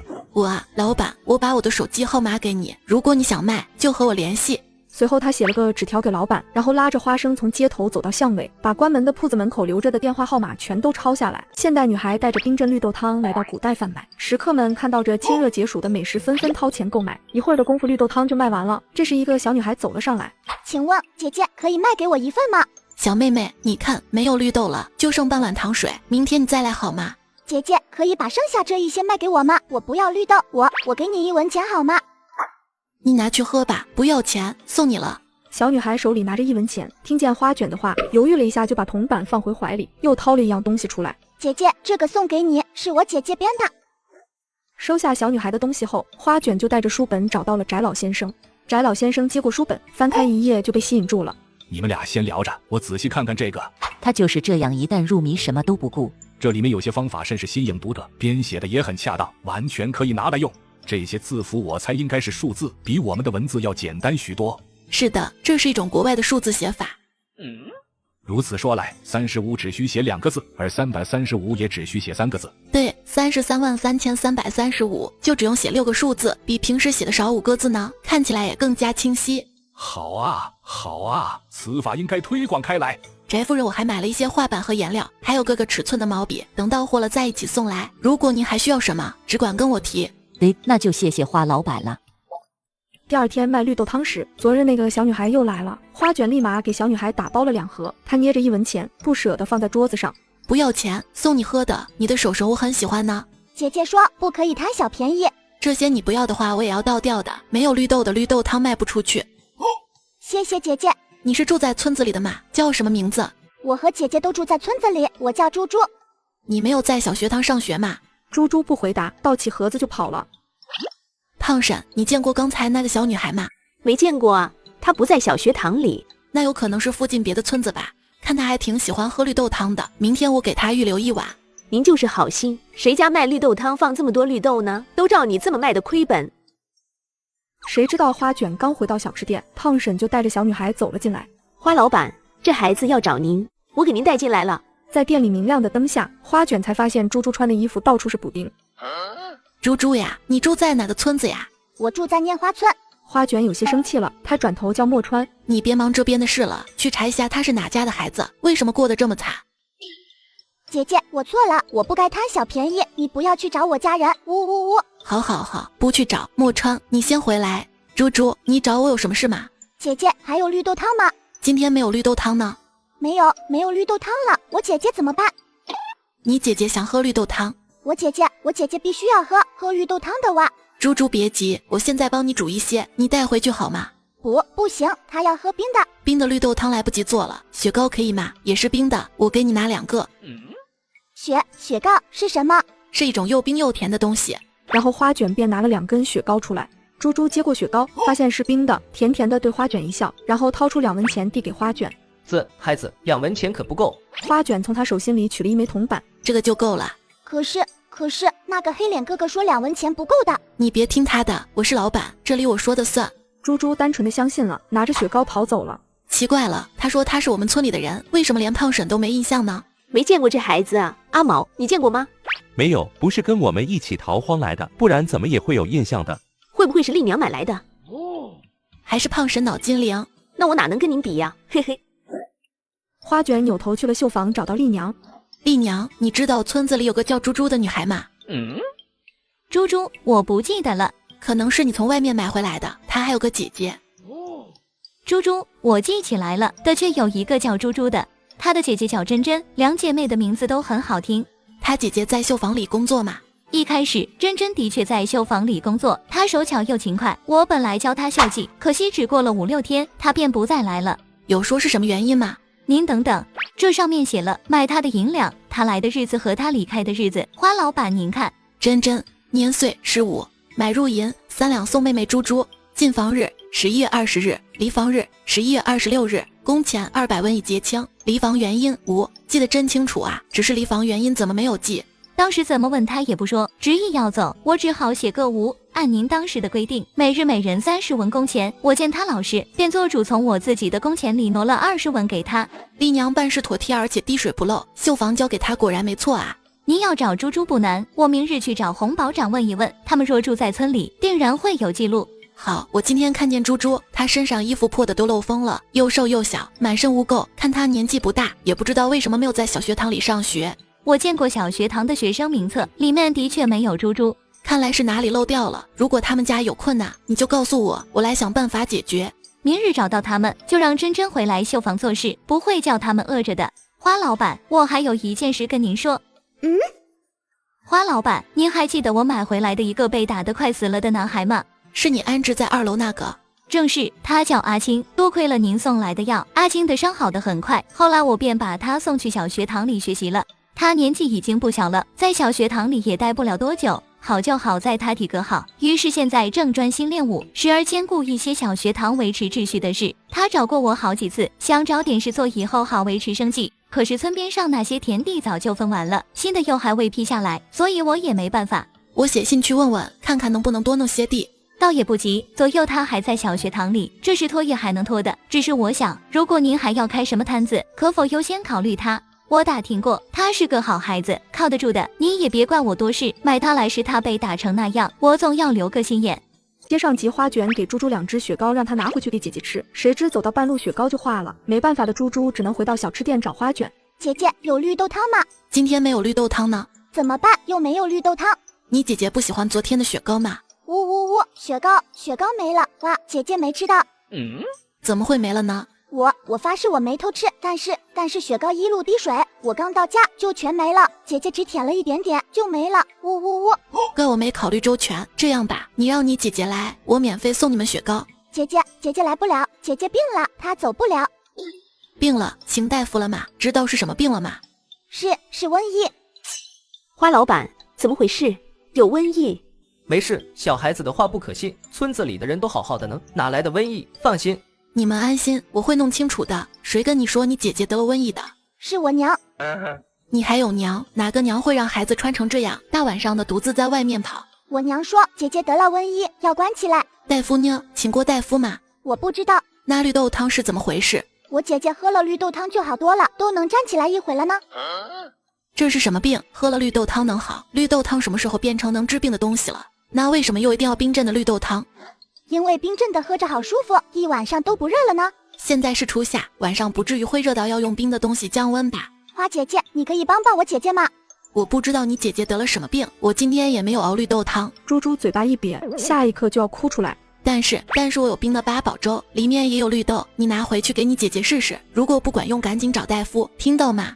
花姐姐您真好，这是我姐姐编的，送给你。猪猪走后，花卷让墨川跟上，看看他是哪家的孩子。一定要找出他的姐姐，确定是否真的是瘟疫，不然一旦消息传出去，整个村子会陷入恐慌之中。花老板，您也别着急，我觉得不会是瘟疫，那东西的传播速度我是见识过的。他姐姐病了这么长一段时间，要是真的疫病，早就传出来了。那也很可怕，没有得瘟疫却把人隔离起来，还不请大夫，什么人能做出这种事？这2姐妹就这样从村子里消失了，而且还没有人察觉到不对劲。不多会儿，墨川便回来了。跟着猪猪走到一户人家门口，刚巧被门口的一个女人看见。我明明看见猪猪进去了，那女人非说我看错了。你就这样回来了，没有进去看看？本来我是要往里闯的，那泼妇竟然大声喊非礼，我哪里还敢往里进啊？嘿，早知道我跟你一起去了。那你有没有找周围的邻居打听一下他们家的情况？问了，说他们家原先是有2姐妹，后来姐姐不知道去哪里了，妹妹又早出晚归的。问那女人什么也不说，动不动就喊非礼，跟她说不清楚。我后来偷偷翻墙进院子，从窗户往里看，的确没有看见姐妹俩。对了，我还翻了垃圾桶，里头也没有药渣。没有药渣，说明根本没打算给珍珍治病。那个女人说的话一个字都不能信，猪猪他们一定就藏在房子里了，只是怎么才能找到他们呢？别急，明天我带几个村妇去翻他个底朝天，一定帮您把人找出来。不行，硬闯肯定不行的，万一他报官呢？那我们就蹲在旁边，那屋子里不就一个女人吗？她总要出门干活的吧？等她出去了，我们再偷偷进去找。这好嘛？这有啥不好的？您放心，万一被抓了，我们绝对不会把您供出来。只是，嘿嘿，要麻烦您去赎一下我们了。那就辛苦你们了。不辛苦不辛苦，这些日子在村子里过得太顺风顺水了，好久没遇到这样的事，我还挺激动的。第2天，胖婶就带着人苦苦守了1天。那家的女人根本就不出门，我们等了1天，整整1天，她一步都没出来过。嘿，也不知道她靠啥吃饭。听见胖婶他们没见到人，花卷反倒有些放心。这样也好，我总觉得你们偷偷溜进她家里不安全，她不出来，我们就想个办法让她出门。有啥办法？明天你们就找几个人在村子里嚷嚷，说家里进老鼠了，然后再让保长出个通知，就说成立了捉鼠小分队，给所有人屋子里免费捉老鼠，这不就可以进去了？这办法好啊，这办法肯定行。的确可行，但是如果他说不用捉老鼠呢？这鼠患可不是小事，还有可能引起鼠疫，这可不是他们一家的事，你们就这么说，尽管把我的名字抬出去。随后他们再商量了一下细节，便各自安排去了。花卷刚回到店，猪猪就过来了。花姐姐，以后我都不用买绿豆汤了。你说什么？你姐姐是不是出什么事了？我姐姐明天就要嫁人了。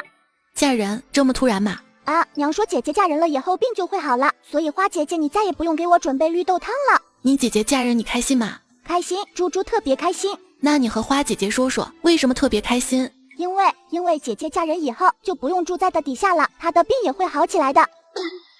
那你呢？你也住在的底下吗？娘不让我说，花姐姐，娘要是知道了，她会打我的。猪猪放心，我们不会告诉你娘的。你告诉花姐姐，你是和你姐姐住在地下室吗？不是地下室，是的底下的菜窖。你们的娘是怎么回事？这不是虐待你们吗？其实她不是我娘，她是我后娘。我爹爹死了，我和姐姐就跟着她了。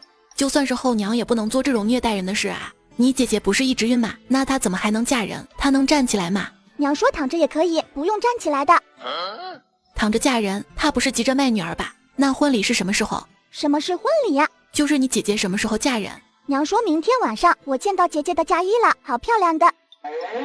哪家办婚礼定在晚上的？是这里的习俗吗？恶毒后娘把两姐妹赶到地窖自生自灭。花卷得知这消息后，立马派遣村民以抓鼠队的名义前去救援。你们干嘛的？村民们反映，村子里发现了不少老鼠，花老板早有准备，若出现鼠患，便用他留下的工具，务必除掉所有老鼠。放心，不要钱的。这几人手里拿着网兜、木棒等工具，这确实像正经抓耗子的。那行，你们赶紧啊！哼，等等，抓什么耗子？我们家没有耗子，谁叫你都开门？你是不是傻？果然屋里还有别人。什么叫谁来都开门？你们知不知道我是谁？我管你是谁，这他妈是我家，我说的算。好大的口气！你知不知道，你们拿这套房还要我签字呢？你谁啊？是我们村里的人吗？我怎么没见过你？我可警告你们了，不是村里的人没有资格住村里的房屋。那男人不是个好脾气的，根本没把保长这个老头放在眼里，他骂骂咧咧就走了上来。算了算了，这的却是村里的规矩。不好意思，他是外头的，但是我是村子里的，这屋子是分给我的，他不懂村子里的规矩，请您见谅。既然这样，不知者不怪嘛。但是你知道规矩的啊，这村子里统一的行动必须要支持的。是的，是的，我们支持。这老鼠啊，忒能生，而且还会传播疾病，这可不是你们一家的事。我们一路从前头过来，可是每家都配合的，没一个人说什么不让进的，你们可别坏了规矩。行，就是在厨房检查一下吗？可以的，我们配合。说完就拉着络腮胡男人退到一边。保长带着4、5个男人还算顺利的进了屋子，他们四处张望，想找到地窖的入口，所以走得特别慢。你们瞎看什么呢？厨房在这边。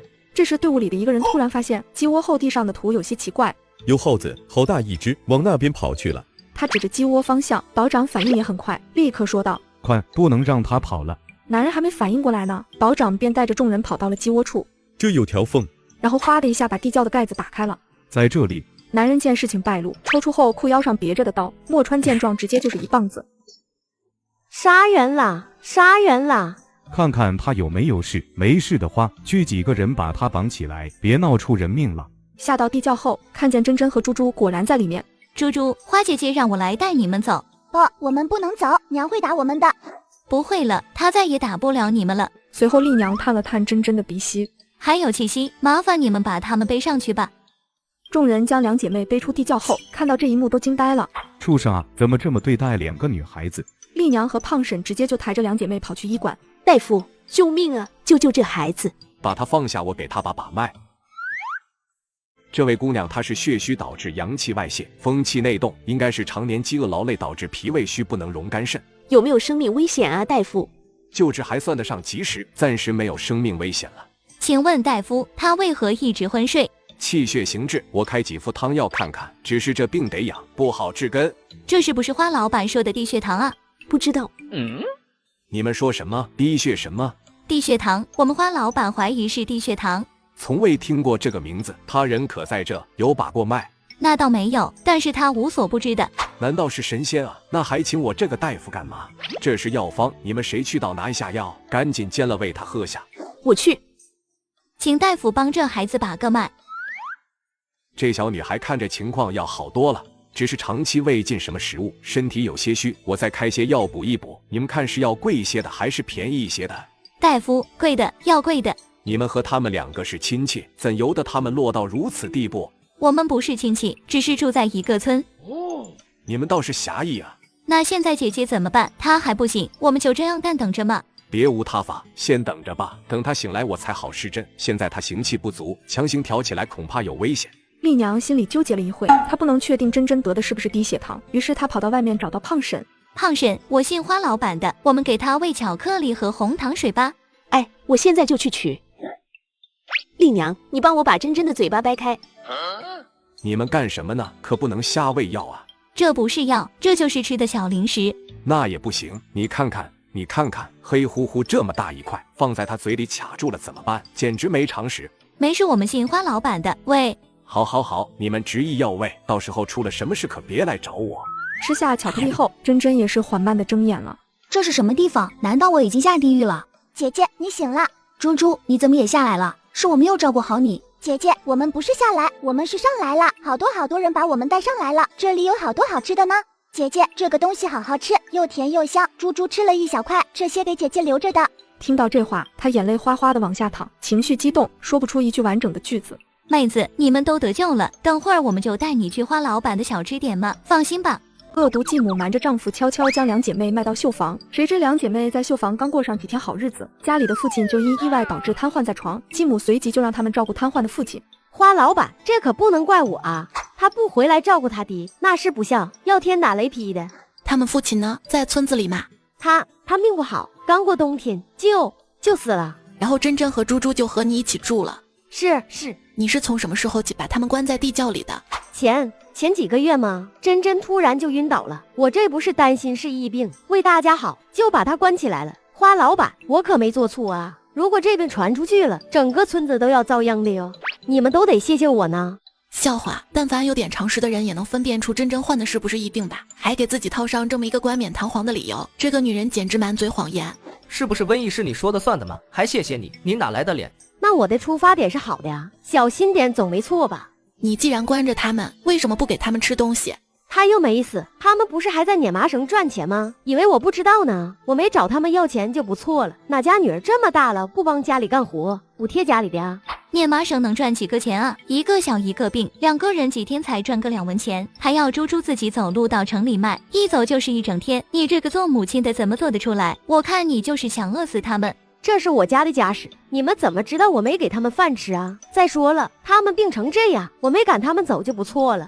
你没赶他们走，是啊，为了房子，你也不可能赶他们走吧？啥房子啊？那是我自己的房子。对呀，你是我们村子里的人嘛，你怎么住着我们村里的房子？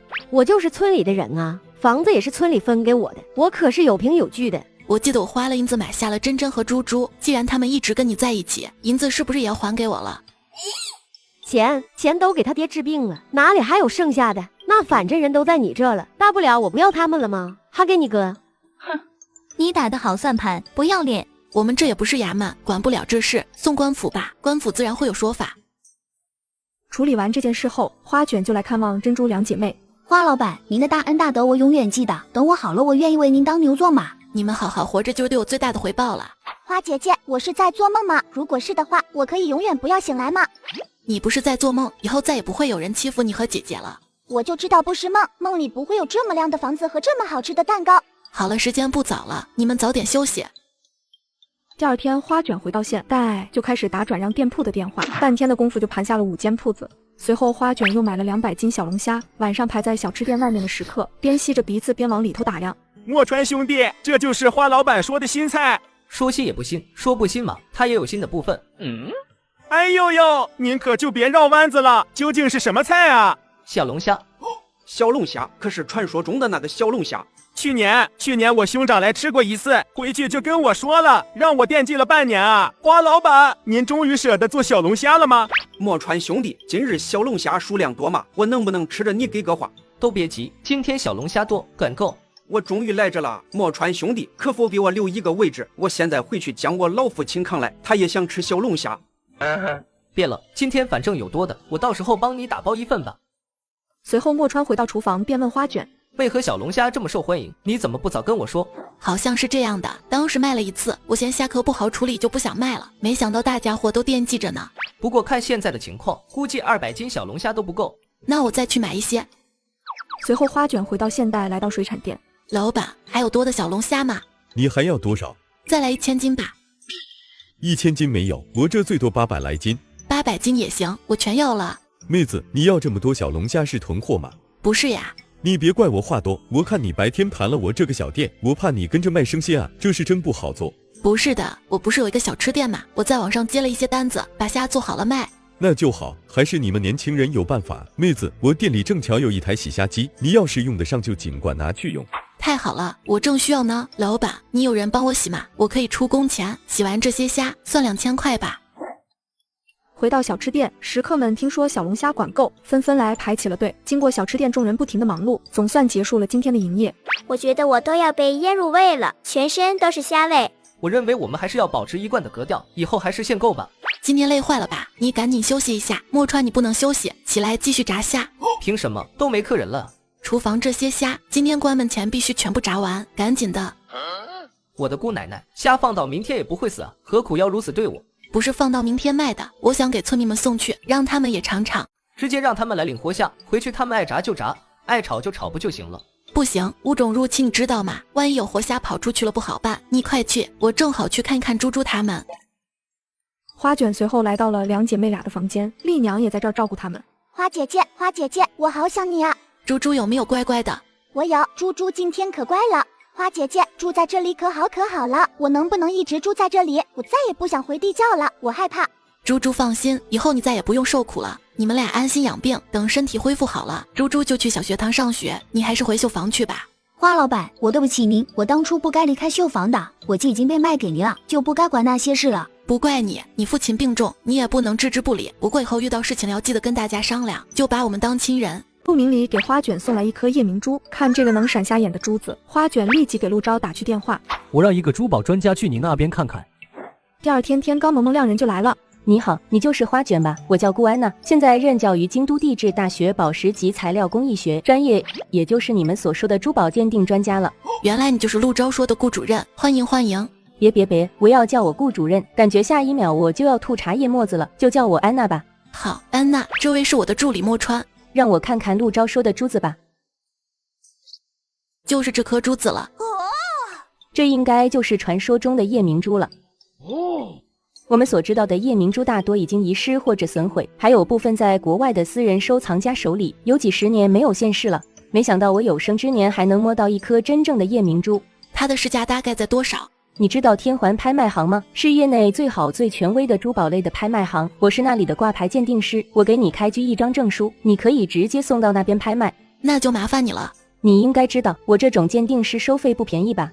好，要收费多少？我这边打给你。不急，我可以免费出给你，但是……顾安娜露出一个狡黠的笑，看向莫川。顾主任，强扭的瓜不甜啊？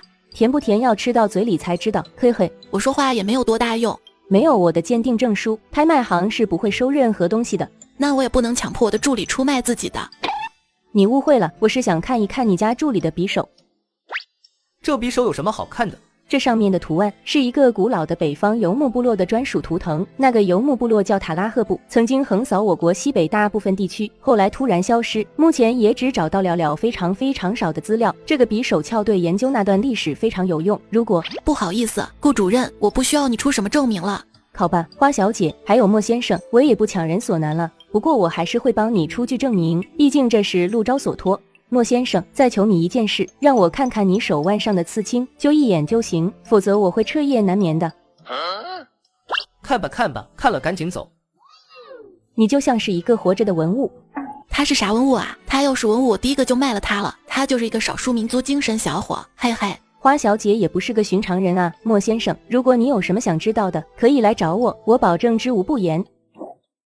把顾安娜送走后，花卷直接就开始审问莫川。我原先就是塔拉赫部的，换现在的话来说，就是少数民族，又没什么稀罕的。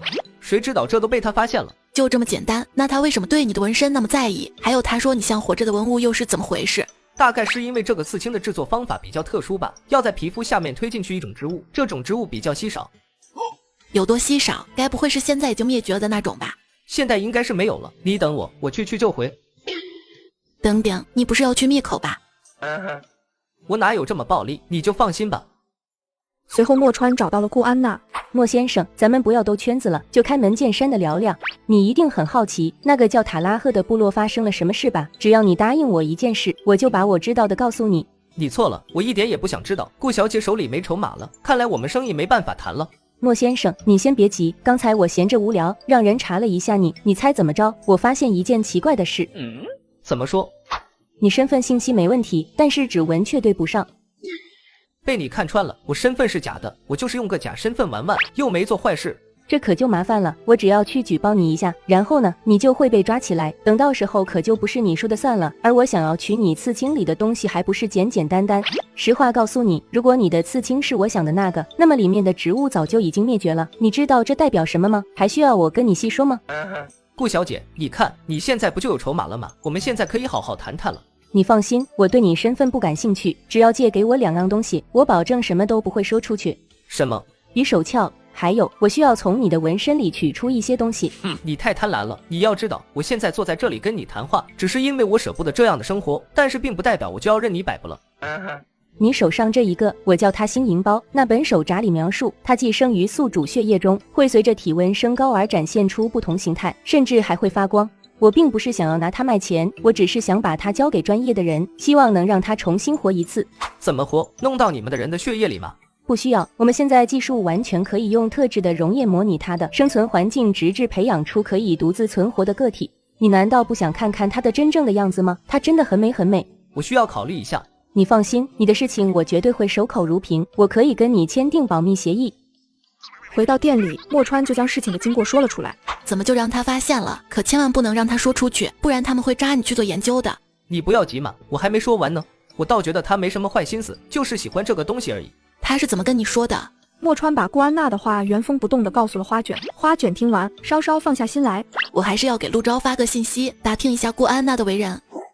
花小姐，见到顾安娜了吗？见到了。陆先生，我想问问，这位顾主任是个什么样的人？他是个石头吃，没有什么坏心思，是不是他说了什么冒犯到你了？没有，他只是抓到了我的一个把柄，很重要的把柄。那你想要我怎么做？我就是问问你他的人品怎样，比方说他的承诺什么的。我觉得信得过，正因为我信任他，我才让他去找你的。好的，我知道了，谢谢。街上及莫川身世揭晓后，叶明珠也上了拍卖场。花卷当天晚上就在小吃店杀猪庆祝，大家都忙得热火朝天时，莫川却在小树林和神秘人交易。银子带来了吗？都在这了，播出的你自己收下，我的货呢？放心，我早已安排妥当，片刻就到。随即2个人便蹲在地上等，结果一等就是半个时辰。还要等多久啊？我还想回去看杀猪的。约好了亥时出，快到了，你且耐心等待。早知道我先看完杀猪再来了。杀猪有什么好看的？过年村里天天杀。来了，是你们要马？中射，但是你这马和我们说的不一样啊！我要的是又高又壮的马，你这马这么瘦，蹄子还在不停刨地，是不是有病啊？你不是说要军马吗？这就是军马，货真价实的，拿回去养养就好了。不行，这马不好。这马我要了。这位兄弟上道，把银子给我吧。等等，我得扣你10两。随即2个人争执起来，莫川不想在这里浪费时间。你们慢慢聊，我把马先带走了。莫川把马牵到旅馆前面，找了一棵树系上缰绳后，叫了花卷过来看。这马怎么感觉没什么精神啊？你看它的背毛干枯没有光泽，鼻子周围还有血迹，给它草它也不想吃，分明就是有问题。这确定是军马场的马吗？后面有烙印，是军马场的没错，而且这烙印明显是刚烙上去不久的。那这会不会是那个有声说的那些马里的其中一匹？我觉得是的。那这可是大阴谋啊！军马场的人不会看不出是不是病马，他们刻意买进是为了什么？有内奸，为了削弱我们军队力量。如果这些马传染病，我也是这样想的，但是我们需要证据。等闭店的时候，我们把马拉到店里，明天我找个兽医看看。马可以通过小吃店进到那个世界吗？我猜可以，毕竟是我们买下来的。随后他们把马牵到小吃店旁，等客人走的差不多了，再牵进店里。以防万一，我们一会把店里消毒一下，衣服也要用消毒液洗。你的部落应该是属于敌琼部，你是敌人吧？为什么要帮我们？我早就不是那边的人了，你可别不信我。我现在是少数民族，我只帮你，他们用这种手段我真的瞧不起。第2天早上，花卷就牵着马找到一位老兽医，老兽医一眼就看出了问题。是马鼻疽，奇了怪了，我们国家早在1950年就消灭了这个病毒了，它是怎么得病的？我买来就这样了，医生有没有什么办法治？以前遇到这种病一般都是扑杀为主，但是你这匹马我瞧着怎么和我见过的都不一样啊。我也不太懂马，这马买来不便宜吧，杀了可惜了。医生，麻烦你想办法救救他吧。我也没治过这种病，不过我可以试试。以前扑杀也是因为我们医疗技术落后，现在各种药多了，我有把握能治好。医生，这个病如果出现在马场，会传染吗？当然会，一定要把它隔离开来啊！如果已经被传染了，就要赶快治，拖不得。回到小吃店后，花卷立马给陆明礼写信说明情况。看来得找人去看看情况了。可是让谁去呢？养兵千日，用兵一时，我们就从小学堂里挑几个机灵的去吧。什么？他们都是孩子呀？挑10几岁的，他们应该出去闯闯了。再说，就是去看看情况，遇到什么就直接撤回来，不和人家起正面冲突。随后，墨川就去小学堂挑了10来个身手好、脑子机灵的孩子。花卷还给每个人准备了夜行服和行动记录仪。第二天回到现代，拍卖公司的人打电话来，告诉花卷今天夜明珠就要被拍卖了。那边的人发来一个专属链接，点开就能看到拍卖的全过程。花卷3人赶紧回到客厅，将直播投屏到电视上。1072号拍品，夜明珠，此为高估价拍品，若您要竞投，请使用您的高额竞投牌，起拍价1亿8千万，但是我手上有3亿元的书面委托。好家伙，我这辈子没见过这么多钱。在他说话这期间，出价人数都数不过来，夜明珠的价格已经被叫到了5亿多。一会儿的功夫，就听到拍卖师说 Last chance and sold 2 billion， 20亿成交。我没听错吧？20亿，那是多少两银子？我也不知道。快帮我算算，能买多少个馒头？20亿个。那是多少啊？假设一辆跑车100万元，20亿可以买2000辆。我如果把这20亿存银行，1分不花，银行每天要给我16000的利息，可以买16000个馒头。1分钱不花，每天白的1万多个馒头。钱到账后，花卷付清了所有店铺的尾款，开始着手改造这条街。墨川和顾安娜见了一面，他最终还是同意了，把新银包移出去。几天后，这天花卷收到了2封信，一封来自陆明里，他告诉花卷，他也已经派人去军马场看情况，届时会和他派去的小队会合，让他不要担心。另一封信是来自江时月，信里说已经见到了他派去的2个人，他将会把他知道的都交给他们。花卷将凉皮摊子摆在城里，却意外发现蛮族间谍，为了保留证据，还用手机拍了下来，拿回小吃店给墨川辨认。这照片你从哪里搞来的？怎么样，是不是和你的刺青很相似？你眼睛不小，怎么看不清楚呢？这个和我的分明不一样，明明是同一个系列。你还没告诉我这是从哪拍来的？于是花卷将晚上在市集上发生的事情一五一十告诉墨川，不放过任何一个细节。你不该冒险的，这是王庭中人的狼蝎印。王庭，嫡硕王庭，北境霸主。你确定？确定，一定十分肯定，我不会看错的。他们怎么会出现在城里？那个人还开了一家饼店。开饼店，他们那些人没一个是善茬。或许是为了打探军情，但是这里又不是京城，有什么好打探的呢？管他们图什么，明天起绕道走，可别惹麻烦。不行，这事得告诉陆明里。他恐怕是泥菩萨过江，自身难保了。什么意思？你不觉得他这么久没回来很奇怪吗？只有一种可能。你别卖关子了，快说。只有一种可能，宫里那位把他扣下了。可明明我还收到他的信，信里不过都是些无关紧要的东西，说明不了什么，倒是能说明他目前还很安全。那我这信还写嘛？写呗，陆将军不是让你寄到他外祖家吗？或许就是提前预测到了什么，早做了安排。不过就是不能指望他能及时赶回来了。我们要做的就是离城里那些戏做远一点，明天开始就不要乱跑了。你说的对。第二天，花卷准备好食材后就准备进城，刚刚准备出发就被墨川拦了下来。你昨天不是答应我了吗？老老实实在店里待着，怎么说话不算数？我答应你什么了？你说我说的对来着。我是指你说的不能指望陆明里的那句话说的对，我可没答应你不进城。你那也不能进城了，那里太危险了。不入虎穴，焉得虎子。我今天要去探探，看看还有没有什么是我能做的。我的姑奶奶啊，你又不能打，你去添什么乱呢？花卷立马打开随身包包，从里面拿出几样东西：防狼喷雾、辣椒水、电棍、匕首。你看看还缺什么？一到时间我就去接你们，你可别乱跑了。到了城里，花卷没事就盯着饼店看，这也引起了一食客的注意。老板，您对这个饼店感兴趣啊？这饼店平时生意好吗？这个就不太好说了，但是这店里的饼一点也不好吃，明明是素饼，偏透着一股子洋膻味。还有那老板也很古怪，听街坊说他养了个烟花女子在后院呢。那你知不知道这家店是什么时候开起来的？就上2个月呀。这里之前是个铁匠铺子，我端午还来打过菜刀呢，后来没多久就变成了饼铺。花卷回到小吃店后，就将今天的情况给墨川讲了一下，随后墨川便独自出门去打探情报。第二天，墨川就带着情报回来了。那几人都是刚来城里不久，而且都租有店铺。而且你说巧不巧，那7人的店铺有5家都在陆将军府附近，5家都在同一条街上。不在同一条街，但是刚巧就围住了陆将军府。这世界上哪有那么多巧合？难道他们是冲着陆明里来的？那你报官了吗？我找了赵知州，他的意思是，既然我们已经知道了他们的据点，我们可以暗中观察，先不要打草惊蛇。恐怕他们在策划什么大事呢？如果是冲着陆明里来的，那么估计很快就会找上我们这了。就在这时，丽娘找了过来，说派出去的小分队回来了，还抓了一个人回来。库巴，你醒醒！他怎么变成这样了？我们找到他的时候他就这样了，不过他让我们带上他的包。英子把库巴的包交给花卷，里面是一把草和一小包种子。你认得这些草吗？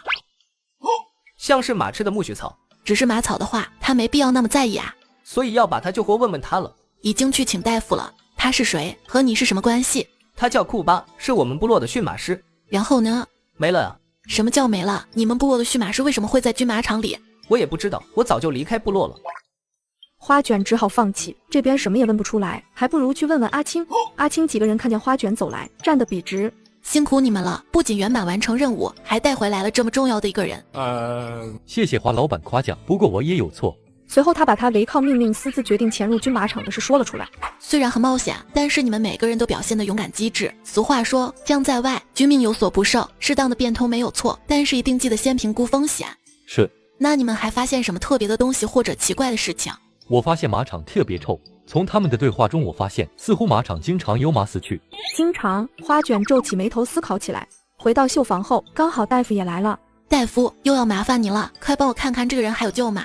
他身体有外伤，看来被殴打过，但是这不是昏迷的原因，恐怕是中毒了哦。快帮他解毒啊！那你们知道他中的什么毒吗？那老夫就没办法了，你们还是另请高明吧。那现在怎么办？不知道中的是什么毒，神仙都难救啊！抽一管血拿回去化验一下，应该就能知道是什么毒了。这玩意怎么用？大概就是把这针戳进血管里，再一拉就行了。你们谁来抽血？5代男子中毒，大夫却没有任何办法。花卷直接抽血拿到现代来化验，没想到解药竟是绿豆汤。随后几碗绿豆汤下去，男子就缓缓睁眼了。库巴抬头看见眼前的人，不可置信的张大嘴巴，然后眼泪汪汪的叽里呱啦说了一通。他在说什么？他还有没有说军马场发生了什么事？你翻译翻译。我来问问他。感情你们刚刚一顿输出什么重点都没说啊？随后他们2个人又开始用方言交流起来。花卷什么也听不懂，索性直接就去门口等着。过了半小时，墨川才出来。他说了什么？他说他是被王庭调到随州军马场，被命令用风马草让300匹战马一个不留。随州军马场为什么要毒自己的马？还有我们买的马是马鼻疽病毒，并不是风草毒，这又是为什么？你等等，我把他叫起来再问问。算了，你让他睡会吧。第二天，郭正来到小吃店，花卷就根据记录仪的视频画了一张随州军马场的地图，让他交给陆明礼。有了此图，定将事半功倍。陆将军还好吗？将军他挺好的，他让我跟你说一声，等他把事情处理好了就能回来了。他是不是遇到什么大麻烦了？城里有许多人好像正在找他。将军已经知晓，他让你注意安全，他会处理的。我信你个鬼，这就是大男人主义，把所有事情瞒下就以为能万事大吉了。这里到京城有多少公里？大约200里。马的时速多少？就是马半个时辰能走多少里？若是不载重物，半个时辰能走12里路。你想干嘛？1个小时25公里，200里要跑4个小时，这也太慢了。你有点常识好吗？马连续这样跑会累死的。你会骑摩托车吗？不会，就和电动车差不多，很简单的。我看你是疯了，我们骑到京城再骑回来，400里地啊，万一赶不回来怎么办？你就当我疯了吧，你要不要一起？花卷立马拿出一张价值80万的摩托车照片，隔着手机屏幕都能感受到他的霸气。花卷，你手指的方向就是我的战场，从今天起我以你为尊。就知道没有哪个男人会不爱记车。随后他给陆明礼去了一封信，让他想办法在2日后等在城府，他有重要东西送到。2日后，墨川带着花卷骑着摩托车直接来到了城府。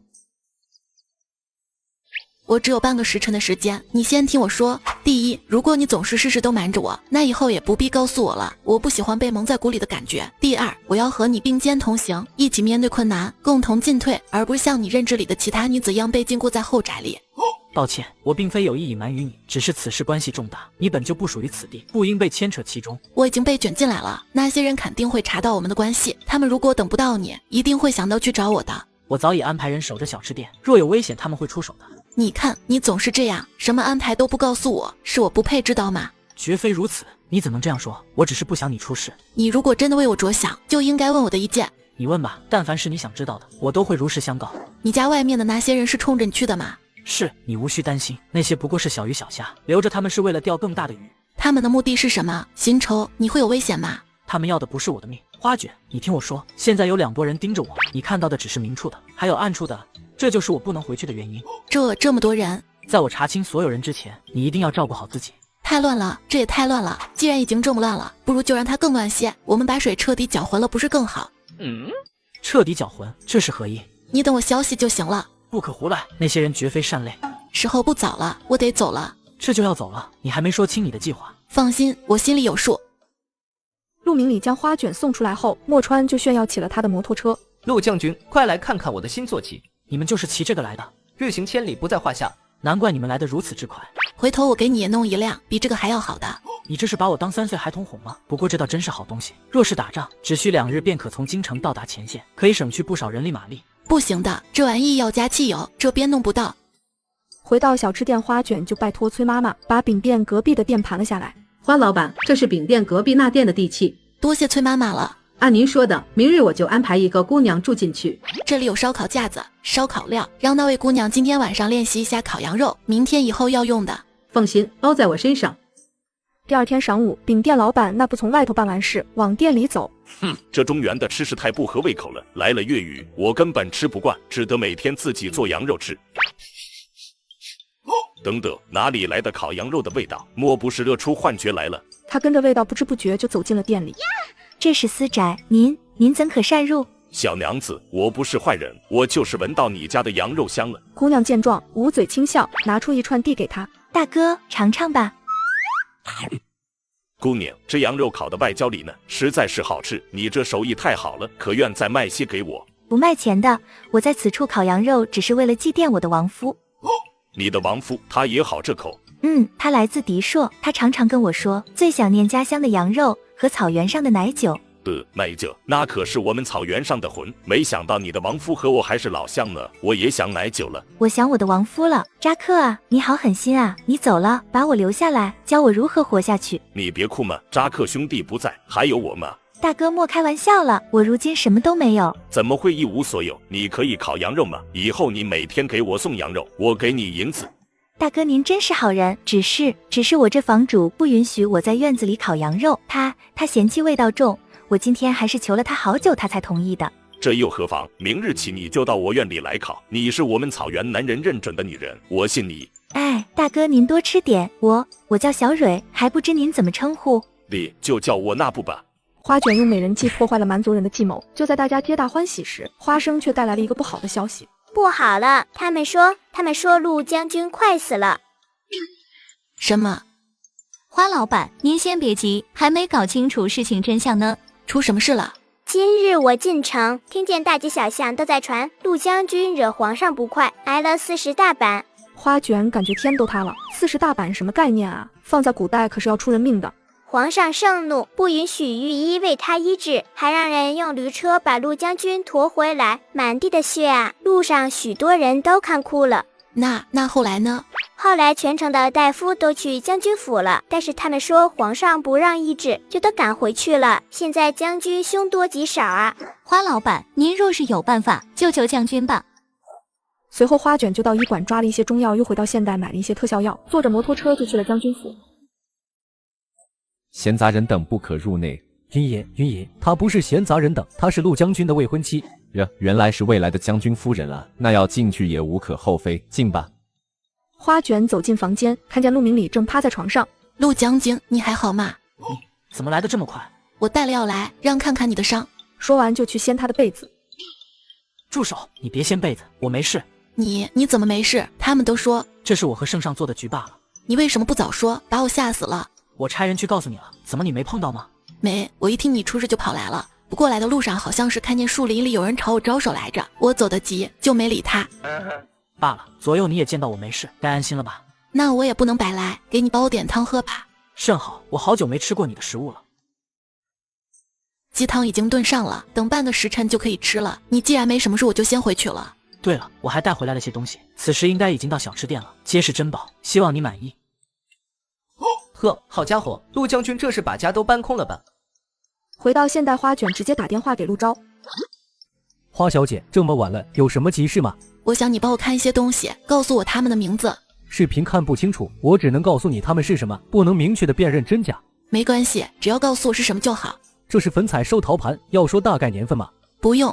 金华缠枝莲纹瓶，荷花牛眼杯，翠玉枝纹钩，这到底有多少东西啊？陆先生，咱们今天就别看底了，东西有些多。没关系，我还不急着睡，那些箱子里都是吗？都是，所以我们就别看细节了吧。你要是想看，改天来我这看。你这些东西都准备出手吗？不了，我暂时不准备出手。我想做一个博物馆，要最好的安保系统。处理完这件事后，回到小吃店就看见陆明里已经和蛮族大王子对峙了起来。大王子好大的派头，竟叫我等了小半个时辰。路上耽搁了些时间，还望陆将军谅解。这不是张师爷吗？什么时候当了敌人的狗了？哪里的话，为了生计而已。我们长话短说吧，我们嫡庶诚心要和陆将军合作，还望陆将军给个机会。怎么合作？你助我们打到京城，事成之后许你兵马大将军之位。我这个年纪就已经官居4品，日后登上兵马大将军之位也并非难事。你还想为那个狗皇帝卖命？你的血海深仇不报了吗？是啊，我还有血海深仇。见陆明里被说动，尼科罗便把自己手上的筹码全部摆在了台面上。若没有这些，也没人拦得住我要做的事。看来你们本事也不过2，等有更多底气时再来跟我谈吧。陆将军莫要瞧不起我们，我们的势力早已是你想象不到的了。怎么说？您可别不信，这样吧，2天以内，我必定让您看见我们的能力。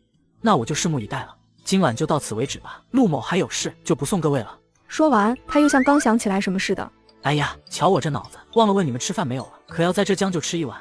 不了，你们中原的食物我们吃不惯，就此告辞。蛮族准备大举入侵中原，花卷直接用无人机探查了他们的兵力部署，随后绘制成图交给了陆明里。你是如何弄到的？一丢丢的科技再加一丢丢的智慧啦，有了这个图能打赢吗？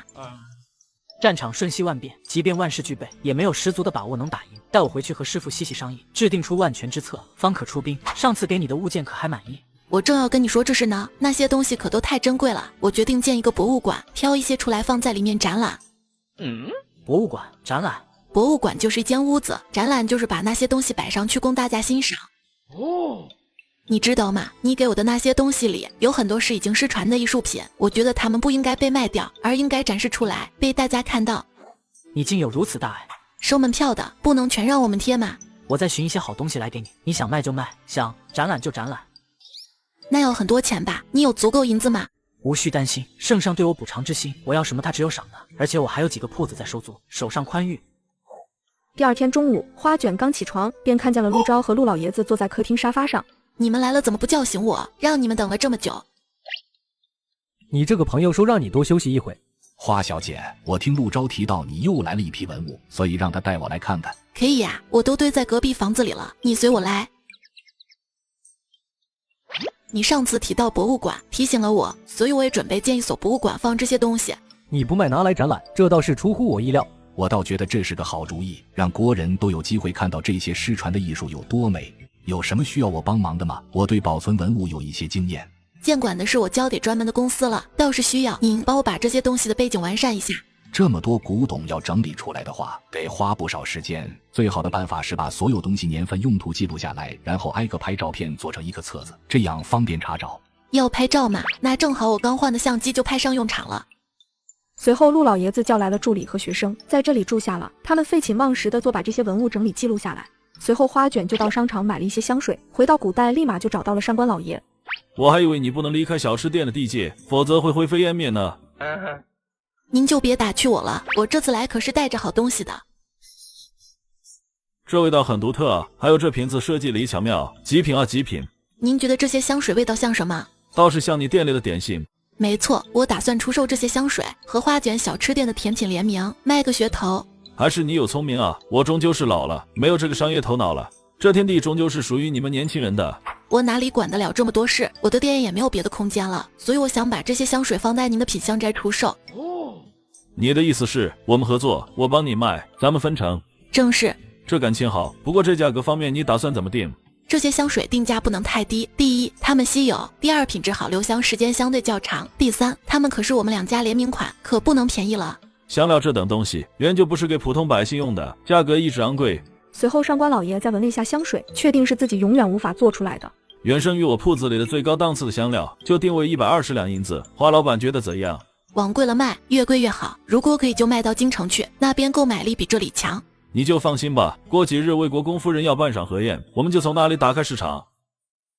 几天后，上官老爷就差人将香水送去了魏国公府。魏国公夫人看着这几滴就能让整个屋子飘香的香水，喜爱的不行。半天的时间，品香斋又出新品的消息一下就传开了。